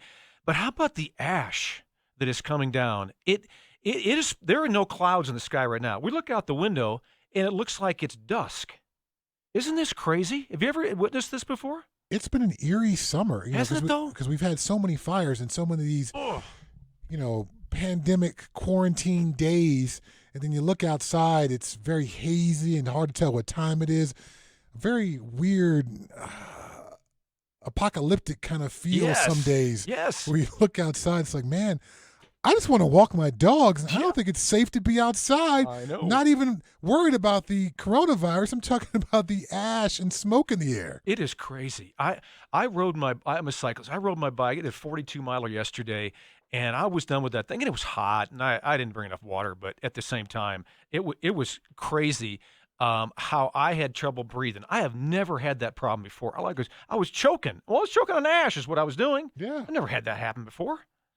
Yeah, you got to be careful, man. Growing up in Southern California, we had wildfires almost every year. So at some point during the training camp process of high school football or Pop Warner football, there would be a day or two where, essentially the folks in Southern California responsible for air quality would mandate no practices for youth sports. So I'm familiar with this, but it's been a long time since I've lived this way, particularly for so long as we have this summer. This, by the way, is KKFN HD1 Longmont, Denver. Jerry Schimmel, Chad Brown on this Labor Day afternoon. And Chad, let me ask you this. When you walk your dog, do you wear that mask? I haven't, but if you might because of the ash tonight, now, right? Not because of coronavirus. Tonight I will have to mask it up to be able to go out there and do it, yeah. We just ran a DMac out here, and he says he just got done riding. He said he had so much trouble with the ash. I'm sitting in my deck last night thinking, it's snowing, but it's 84 degrees. What is going on here? Snow's not till Tuesday. Right. It was that ash coming down. Mm-hmm.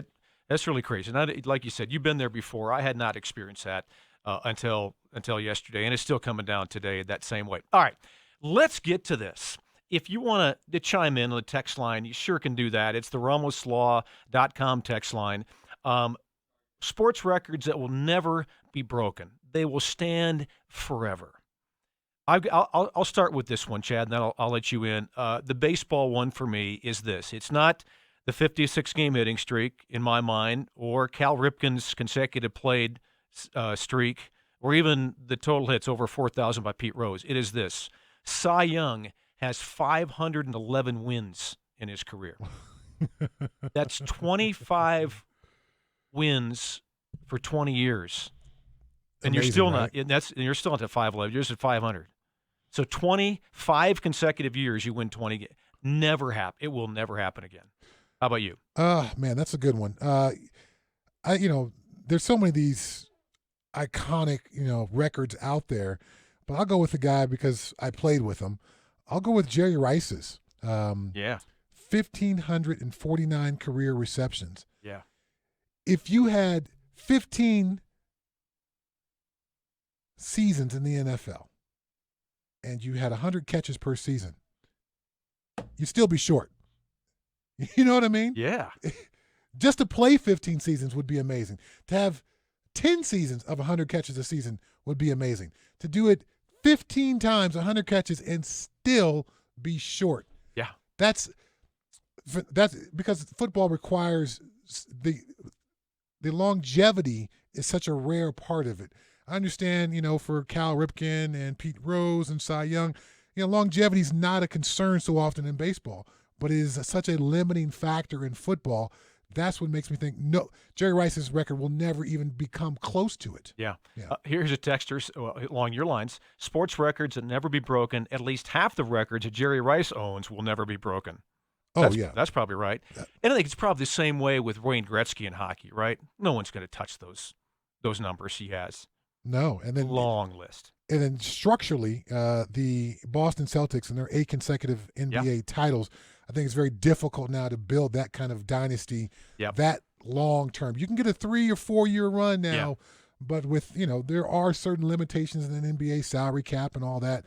8 consecutive, I think that's impossible as well. And I think, and we'll say this too, I think back then there were, 14 or 16 teams, so it wasn't like you had to battle twice as many teams now to get the championship. But 8 wins in a row, championship wins is something. How about this? In your mind, can anyone score 100 points in one NBA game? Again. No. Wilt Chamberlain did it. No. The opposing team, I just think wouldn't let it happen. Yeah, I'm with you. You'd go into the paint and you would come out with a bloody nose too many times. Yes, I agree. All right. Here's a texter, Johnny Vandermeer's consecutive no-hitters. Yeah, wow. That's pretty good, isn't it? Mm-hmm. I mean, there's so many of them. Yeah, I'll look at the text line now. Ricky Henderson steals. Yeah. He stole 4 bases in a game 17 different times. Yeah. That's pretty good. All right, here's a football one. Brett Favre, 297 consecutive games played. Again, the longevity. Yeah. That's I'm sure there were games where Brett Favre knew he shouldn't have been out there. Yeah. But man, I couldn't get I don't think I even made it no, I didn't even make it 4 years. Didn't you? Before I missed the NFL game. Here's something interesting, Chad. I think you'll appreciate too. We talked about Cal Ripken, 2,632 consecutive games played. That's 13 straight seasons of never missing a game. Yeah, and like you said, there are probably some games he knew he shouldn't have been playing. Right? You're going to be roughed up, or you need a day. You're slumping or something. Right? I talked to Cal Ripken several years ago. He was at a Washington Nationals game, and he was just in the press box, and I asked him about that streak, and he's had a million people ask him about it, I'm sure, but he was very cordial, very nice. And he said the biggest factor, in his opinion, was that his dad was the manager, and his dad was old school, and his dad expected a guy to show up every day, and if he's good enough to start, then he's going to play. And he said, I just assumed as long as Dad was around, for sure, I was going to start. I was going to be the shortstop. Isn't that interesting? His dad, being that old school baseball guy like he was, expected not just his son, but every player to show up and play every game. Which we admire, but I certainly recognize the thought now of, load management, which, I know some fans just recoil at hearing that word. But are we trying to play every game, or are we trying to be fresh in the playoffs and win a championship? And, did Cal Ripken's consecutive game streak take away something when he got into the postseason because he was just fatigued from never getting any days off? I mean, we can argue about this forever.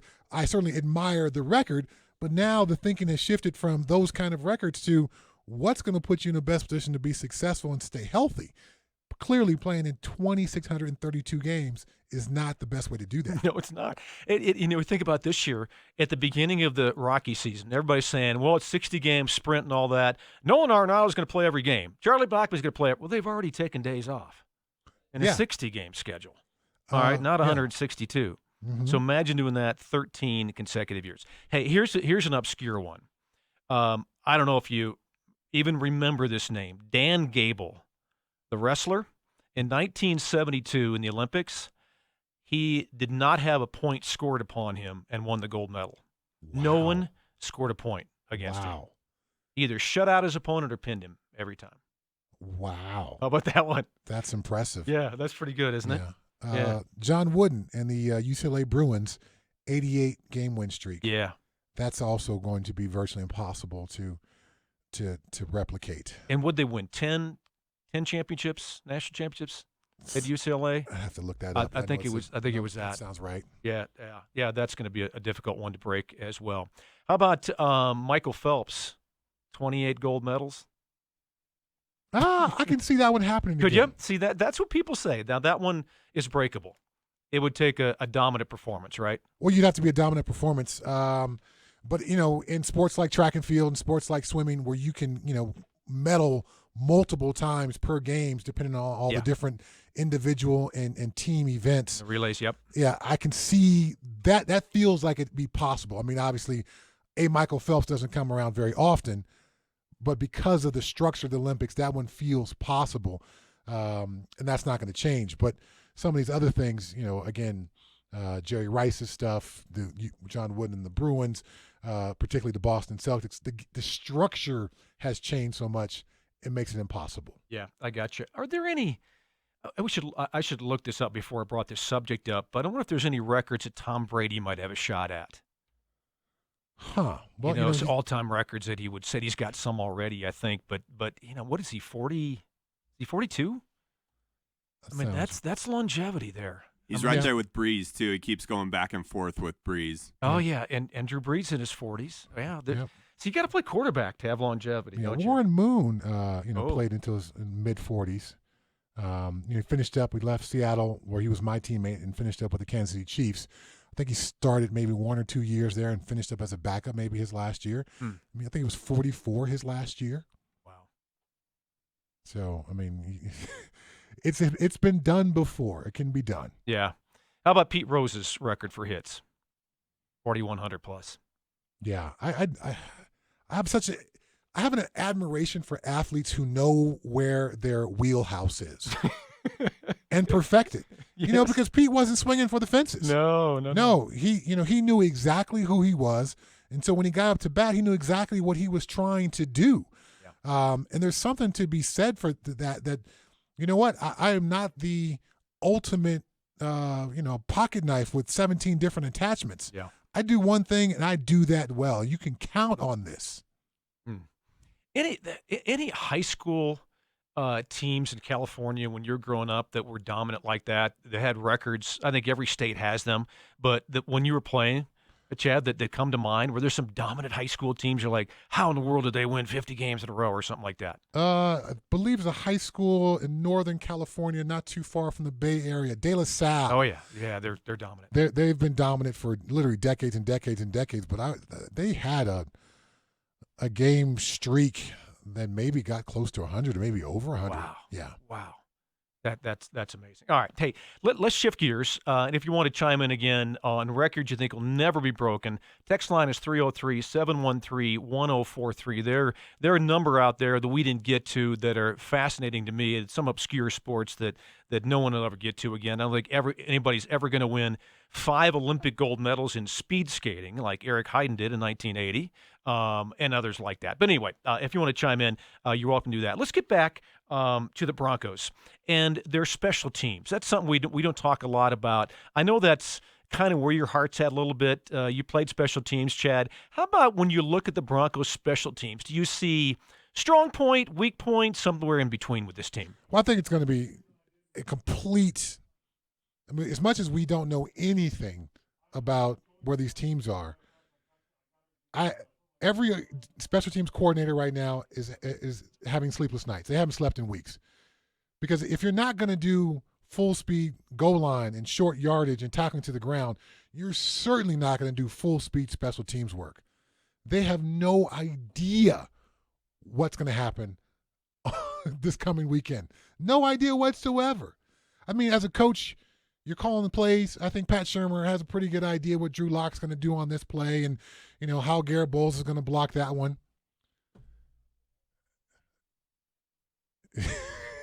Exactly. But what does the Broncos special teams coordinator, how does he think Royce Freeman's going to run down on kickoff? Because typically your third running back is a key special teams guy. Yeah. So Royce Freeman can't be active on game day if he's not going to have a special teams role because the numbers just don't play out. So now you're counting on a guy who's was once a star running back at a prominent Pac-12 university, was an early pick by the Denver Broncos, and now you're asking him to run down on kickoff and be a part of the wedge on kickoff return. What's he going to do? I don't know, Coach. I'm hoping he does well. That's literally the conversations that are happening all over the NFL between head coaches and special teams coaches right now. It's the great unknown. It is absolutely the great. Now, the Broncos may have helped themselves with some of that tight end room depth because tight ends typically play a pretty prominent role on special teams. But then as you start to go around the roster, you go, man, okay, so obviously Von Miller and Bradley Chubb aren't going to do it. So now we're expecting, these backup guys to go out there. And so we need Jeremiah Atachu to do it. And we need Malik Reed to do it. So so often there's a guy who's on the roster not for his regular downs performance, but what he does on special teams. Sometimes he's a special teams ace or he's a special teams gunner. We put different titles on these guys. I don't see one of those guys on the Broncos roster, that special teams guy who's the leader on special teams, who gets guys to watch extra special teams tape. It's a rare guy. I had that guy in Seattle, Larry Izzo, maybe one of the best special teams guys of all times, played 12 or 13 years in the NFL based only on his special teams play. So I'm not seeing that guy, and that guy can be just as important as a special teams coordinator because he gets the guys who are focused on their day jobs, their regular down jobs, to put a little focus into special teams and to help make it important. I don't see that guy on this roster. That gives me some concern. It's not really that way anymore, is it, Chad? Where it used to be, it seemed 10 years ago or so, there was every team having that special teams guy. Hey, he's the captain of special teams. He takes pride in it. This is what he's paid to do. We don't have that guy anymore, do we? In football? I think they exist, but not every coach values them the same. Steve Tasker, I'm not sure how many passes he ever caught as a Buffalo Bill, but he changed games consistently as a special teams guy. So if you find that guy, then you need to, I think, find a role for him or build your roster in a way that guy can be there because, yes, I know special teams and the importance of it has been reduced over the last couple of years with some of the changes to the rules, but still, if you can gain a play or two advantage or a field position, a first down or two field position over the course of a ball game. Earlier we talked about how so many games are going to be decided by a field goal or less. That guy is going to have a direct effect on that. I got you. Kicking game should be fine, right? With the Broncos? Yes, I believe the punting and the kicking, that should be good. Yeah. When you look at this team then, what is the biggest weakness in your mind? And I mean at a particular position, not because they're too young or an inexperienced quarterback, but when you Chad look at this Broncos team and say this is their biggest weakness they need to address going into game one, what would that be? Address? I'm not sure this one can be addressed, but I think it's the biggest weakness is the offensive tackles. Yeah, you're not alone. I think Mike Munchak will certainly have spent some time with Garrett Bowles and hopefully improved him. But for Garrett Bowles, the limited exposure I had, his technique didn't wow me when I saw him in that scrimmage the other night. Elijah Wilkinson hasn't wowed me last year on the field and didn't wow me in the limited exposure I got to the Broncos this year. If you expect this offense to take a step forward and you expect Drew Lock to take advantage of all these fancy, first and second, third round weapons that they got, it's kind of difficult if the quarterback's on his back. And the last thing you want for a young quarterback is for the clock to speed up to him because he has a sense he's not going to be protected. And we've seen this happen on bad teams where suddenly the quarterback, his progressions are off, his reads are off, he's rushing every throw because he's concerned about being hit. He's concerned, is he going to have enough time in the pocket to go to my second or third read?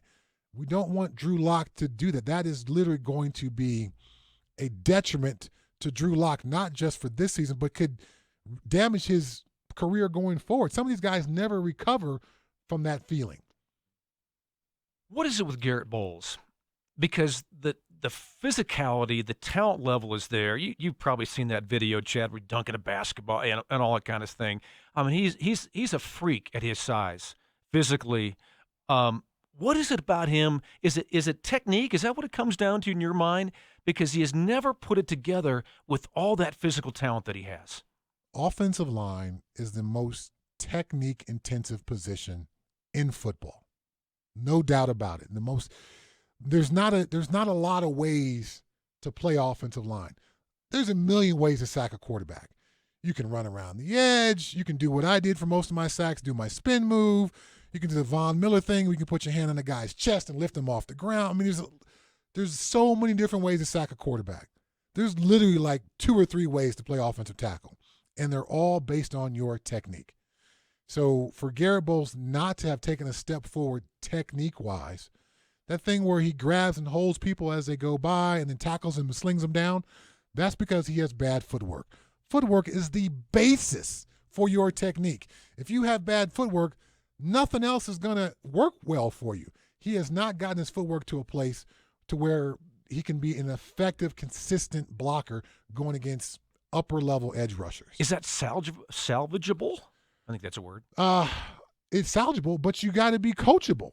Yeah. I have to believe at Utah, and even before Mike Munchak here with the Denver Broncos, he was coached on what the proper technique is, but you have to take the coaching and put it into action. And when you have a guy who's not only a great coach, considered to be one of the best offensive line coaches in the league, a top 3 offensive line coach, but who was also a Hall of Fame player, if that guy doesn't get through to you, if that guy can't convince you, hey, there's a way to do it that's going to make you more successful, then I think from a team perspective, it is certainly time to move on. Yeah. Yeah, you did. Yeah. You absolutely did. Yeah, absolutely. Back for a moment to sports records and never be broken. Floyd Mayweather, 50-0 with 26 consecutive title fight wins. That's impressive. He may be the best defensive boxer of all time. Really? Sometimes he's not very exciting to watch, particularly later in his career. But he got it done, didn't he? Because he just knew how to play such great boxing defense and not get hit. Yeah. He was good at choosing his fights wisely as well. Yeah. Throughout his career. Point. That's a good point as well. Yeah. Yes. Yeah. You want to do that. You want to choose wisely. Yes. UCLA's 88-game winning streak. Doubt a college. This is from the text line again. Doubt a college basketball team will ever go undefeated in 1 year, much less almost 3 years. What was it? Maybe 6 or 7 years ago, Wichita State in basketball was undefeated going to the tournament. The Shockers. The Wheat Shockers. And nobody had them going very far. Even the experts had them losing like in the second round, and they were undefeated for the season. That's a good one. That 88 games in a row. Who broke that streak? Notre Dame? I think Notre Dame broke. I think so. I think I was watching that game back in the 70s. Or earlier on the text line, you're talking about the UConn women's consecutive win streak. I have such an appreciation for Gino Auriemma and what he's accomplished up there. I mean, I love his coaching techniques when he goes on to his press conference rants about kids today and what he expects within his program. It's amazing because he can reach today's player and keep it young, but his philosophies and his basis of coaching is still very old school, and it shows that can be successful. I've got an older brother, Chad, who is a former athletic director, was in college athletics forever. Now he has a consulting firm, and he does coaching searches for universities. And there was a school that he was consulting a few years back, and it's a mid-level men's basketball college job, and they were thinking about Gino. And they asked my brother to contact him and see if he might be interested in coaching the men. He had zero interest. He had zero interest. He wants to coach. He said, "I'm born to coach the girls." It works for him. And it works, doesn't it? Because the women are, until recently, haven't been able to dunk, and they don't play a very high-flying game. I have such an appreciation for women's basketball because it is literally the purity of the sport and how it was, originally invented and created, and passing the ball and distribution and positioning on the court and all that. Because there aren't any women who can just take a game over because they're just that much of a better athlete or they can jump from the free throw line. They have to play a more, rules-based, fundamentals, right? Fundamental-based game. Yeah. Yes. Yeah, I got you. Hey, we'll continue our discussion of sports records that will never be broken in your mind. If you want to text, you can. It is 303-713-1043, 1043. Sports records you think will never be broken. We've got a number of those. They keep flashing, keep hitting us. We're back in a moment.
That is a bummer. Jamal Murray Yes. not knowing the schedule. You know what? Tell us how you really feel, Jamal. Yeah. But, Chad, you said something earlier. Beginning of the show, you said, you know what? Take it one day at a time. That's what he was doing. He was taking it one day. He wasn't thinking 2 days ahead. He's thinking about today. Sort of. Jamal Murray not knowing what the schedule looked like. Oh, we got to play in another day after this. And it wasn't good game one against the Clippers either, but a good bounce back in game two for the Nuggets. Hey, folks, time for another season where you can compete against the fans' hosts. Each week's top scorer gets a $250 gift card to King Soopers. This season's grand prize is groceries for a year, free groceries for a year from King Soopers. Get registered now before Thursday's kickoff at 1043thefan.com/Picks, P-I-C-K-S. Jerry Schimmel, Chad Brown sitting in on this Monday afternoon on Labor Day. Hope you're having a good one. And if you're in Denver, battling the ash weather outside with snow coming tomorrow. Hey, we're talking about records that would never be broken. How about this one, Chad? How about a record for futility? An NFL record, 26 losses in a row. 1976-77 Tampa Bay Buccaneers. Will that record ever be broken? No. I don't think so either. No. When the way the league is structured now, it is always attempting to give lesser performing teams, better draft picks and more favorable positioning. So, no, that one will not be broken. All right. Thank goodness. Yeah. That's a record in futility for sure. Exactly right. Well, the Lions came close. 2008, 2009, I think they lost 19 consecutive games. Yeah. I know the Panthers lost 15 at one time in a row, but Remember nothing. when the Saints were the Aints? Oh, yeah. And then the Cleveland Browns when they were just a few years back. Yep. They had what was the head coach there? Used to be the head coach of the Raiders. Hugh Jackson. Hugh Jackson. What was his record with the Cleveland Browns? Like 2-32 or something ridiculous. It was so bad. It was something like that. Yeah. Yeah, I don't think it was quite that, but it was close to that. Yeah, that was rough. Yeah. How about this one? Here's another obscure one for you, Chad. Secretariat, the horse, 31 length victory in the 1973 Belmont Stakes. I watched that live on TV as a young teenager.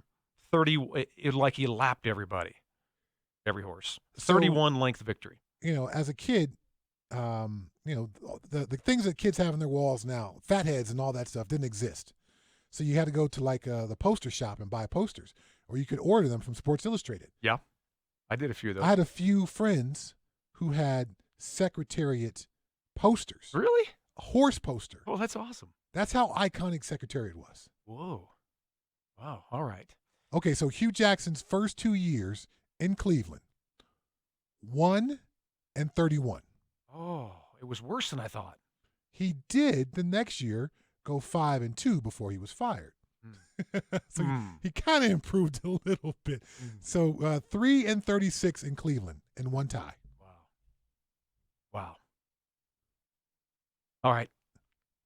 That's a rough one. That might be a record for coaches in the NFL. Yeah. For futility, right? I would have to. I hope so. All right. Basketball one that may never be broken. John Stockton has 15,806 career assists.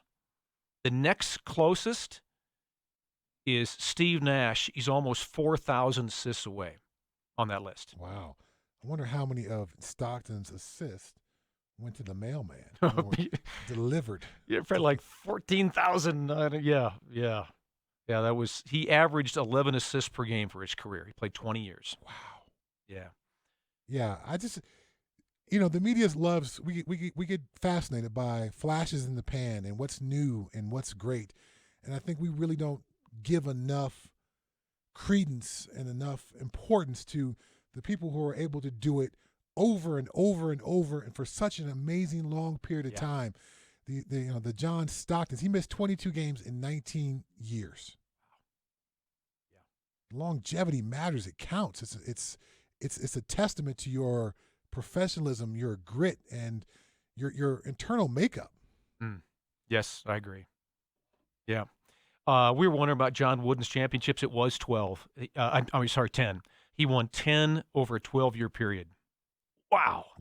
I forgot. Oh, I didn't realize it was that short a time. All right. A texter says Michael Phelps, 14 gold medals. I think he's got 28 or something overall. Could easily be broken by Katie Ledecky. I saw that. Yeah. Again, I'm with that one. I think the structure of the sport allows that one to happen. Yeah, I got you. Scott Hastings, most consecutive games without a steal. Do you know Scott, by the way? I do know Scott. I thought you did, yeah. I've worked with Scott many times. I thought so. He told me a couple of years ago, we were having a beer. I don't know. We had together for lunch, I think, and I was with him with the Nuggets for forever. And he goes, "Hey, you ever met Chad Brown?" I was like, "Oh, like the football player from CU?" He goes, "Yeah, played in the NFL and all that." He said, "This dude is really interesting, this Chad Brown. He does this snake business. He's got these non-venomous snakes." I'm like, "What are you talking about?" Yeah. How did that start with you, by the way? The snake thing started as a kid. Growing up in Southern California, I certainly went outside and caught frogs and lizards and snakes. My mother said no snakes in the house. So my freshman year at Colorado, I got a snake. Someone had a snake for sale. I saved up my pennies. I got my first boa. I named her Fear because everyone was afraid of her. That summer, all right, let's hold on. So you go off to CU. That's when you first get your pet snake? That's my first snake. Because they wouldn't let you have one in your house. Okay. Right, well, no wonder your dad wanted you to leave. But as a kid, I had I bred aquarium fish. I bred all kinds of different cichlids and stuff like that, and guppies. I always had a fish tank in my bedroom. I bred birds like little finches and parakeets. So I've always been an animal guy. My really entire life, but it wasn't until my freshman year of college I got my first snake. I did get a tarantula as a kid. Gosh, Chad. And then that snake, I bought a couple more that summer. I had a summer job, so I got a few snakes, and I met a guy at a local pet store in Boulder who ended up being a lifelong friend. I've been in his wedding, and he was in mine, and he was breeding reptiles and selling them across the nation. And I thought, this is something cool. I can do this and make money and not have to worry about the NCAA coming down on me because you're not allowed to have a job during that's true. the school year. So every spring I would sell all my babies to either students or local pet stores in Boulder. No way. And put a couple grand in my pocket. What? You would have thought I was like Rockefeller. I thought I was the richest guy ever. So once I got into the NFL, I built a reptile breeding business called Pro Exotic Reptiles. And at the time that the business closed down in 2011, we had a fire then. But before that, we were one of the largest breeding operations on the planet. Wow. I produced several thousand baby reptiles every year. No way. And sold them all over the world. When you were a kid, you were not scared of a snake? Not really. Like no. I am today? Like No. we all are? No. I mean, Like Kyle is? There's certainly a snake phobia, and I recognize that, and I don't push back against people who have that.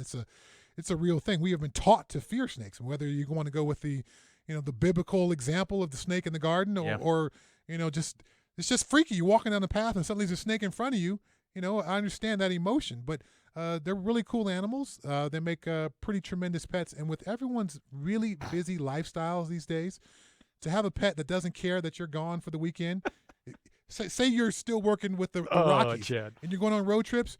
Your snake's going to be just fine without you at home. Just make sure the water bowl is filled when you go away and filled up when you get back.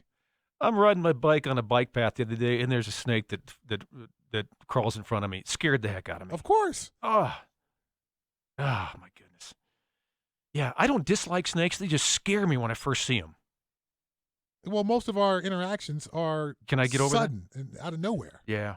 Well, you to get over that, you would have to come to like a reptile facility, where they're all properly caged up, and someone could hand you a snake in a calm environment. You could actually enjoy and appreciate it for what it is. I think I could do that. A snake on a trail, it shocks you every time. Yeah. Does it shock you?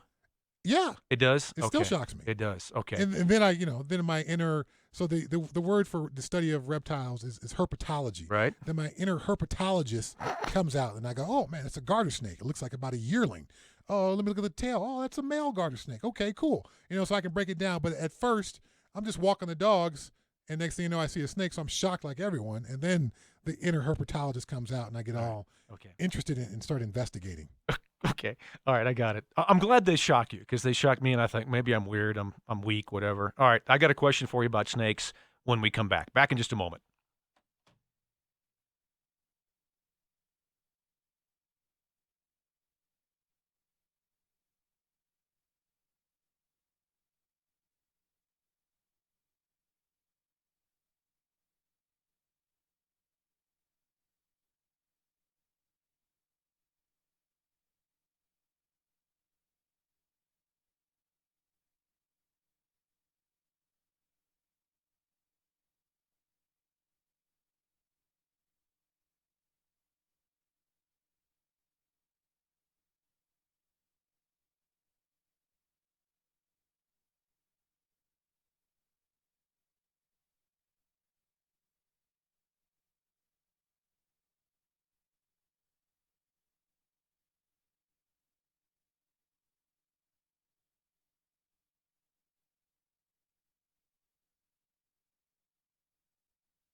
You know what's like a Chad was if there's ever a time we get away from sports and talk about snakes, it would be Labor Day afternoon, us filling in, and ash coming down outside. Right, ash coming down today and snow coming down tomorrow. Exactly right. Yeah, this is the perfect time. Yeah, what a better time than now? Yeah, I know. Here we go. All right, we can finish out with snakes. So I've got a question for you about snakes, but here's one from the text line.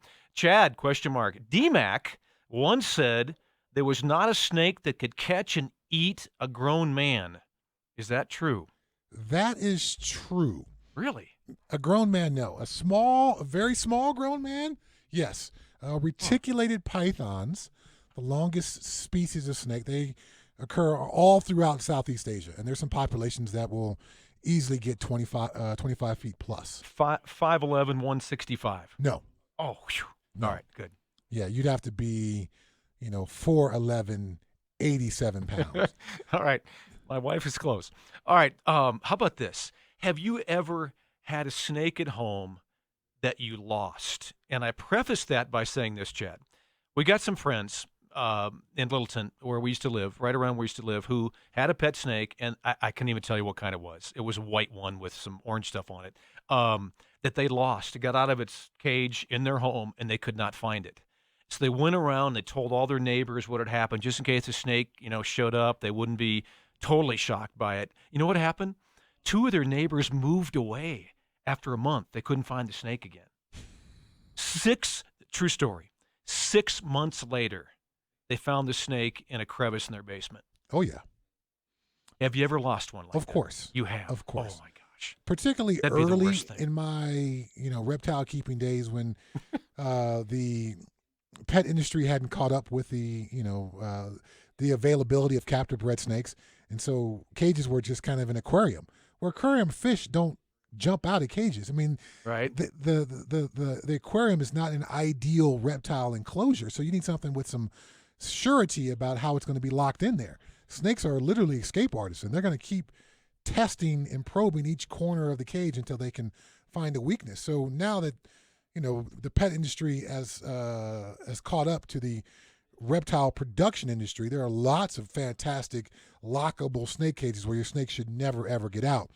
But yes, in the past, you bought an aquarium, you put a little mesh top on it, then you grab some books off the bookshelf and you put those on top to hold the snake in.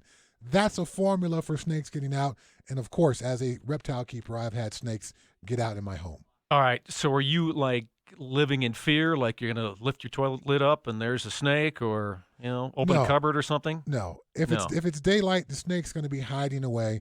Most snakes are nocturnal. So my thing was, I'll look around in the daytime under the coffee table or under the couch or whatever.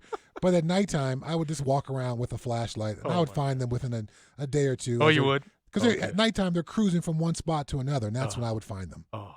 Yeah. They never stay lost for too long. Oh, no, thank you. All right. Here's my follow-up question then. You say you met your wife once you got to school, right? Correct. Okay. When you introduced her to this snake breeding business hobby you had, what was she thinking? What was her reaction? Well, my wife had two rules. Number one, she didn't date athletes. So I was able to that one went out the window. Charm her and convince her past that. Yeah. The other two is she didn't go to the reptile house at the zoo because she had, like most people, a phobia of reptiles. And you still got married. So the way I would put it, she developed an appreciation from afar. So she was never, I like the way you said that too. She was never at the snake facility cleaning cages and packing up animals and all that kind of stuff. But she had an appreciation for what I did, fostering awareness for natural habitats. Oh, that's cool. Figuring out the breeding formula for some endangered species and all that stuff. The cool part of what I did, she dug. But the animals themselves, no, she was not a snake person. Never became a snake person. Did you have one at home with her when she was in your over your roof? Over the years, I've had snakes at home for various reasons. The kids had a couple of snakes. Kids had some lizards. They've also had aquarium fish and all the typical pets as well. Yeah, the snakes were always a concern because early on in our marriage, the snakes got out. But I would assure her that this is a professional snake cage. There's no way the snake is going to get out, and they didn't later on. but she could not move past the earlier times when she would walk into the kitchen and there's a snake in the middle of the floor. The man I'm working with today is a unique individual. I will say that. Hey, Chad, it's been fun. It's been great, has. Jerry. Yeah, no, we haven't done this before, but I had a great time today. And one of those guys that can throw anything at, including stuff about snakes. It's awesome. Hey, have a good week. You do the same, man. Happy Labor Day to you. All right. We got the drive coming up next with DMac and Tyler. Don't forget Tyler Polumbus's ride. These got coming up. That is not, I believe, this weekend, but the next after that. And you can get involved. Just check out the website, 1034thefan.com. We'll talk to you later. The drive up next.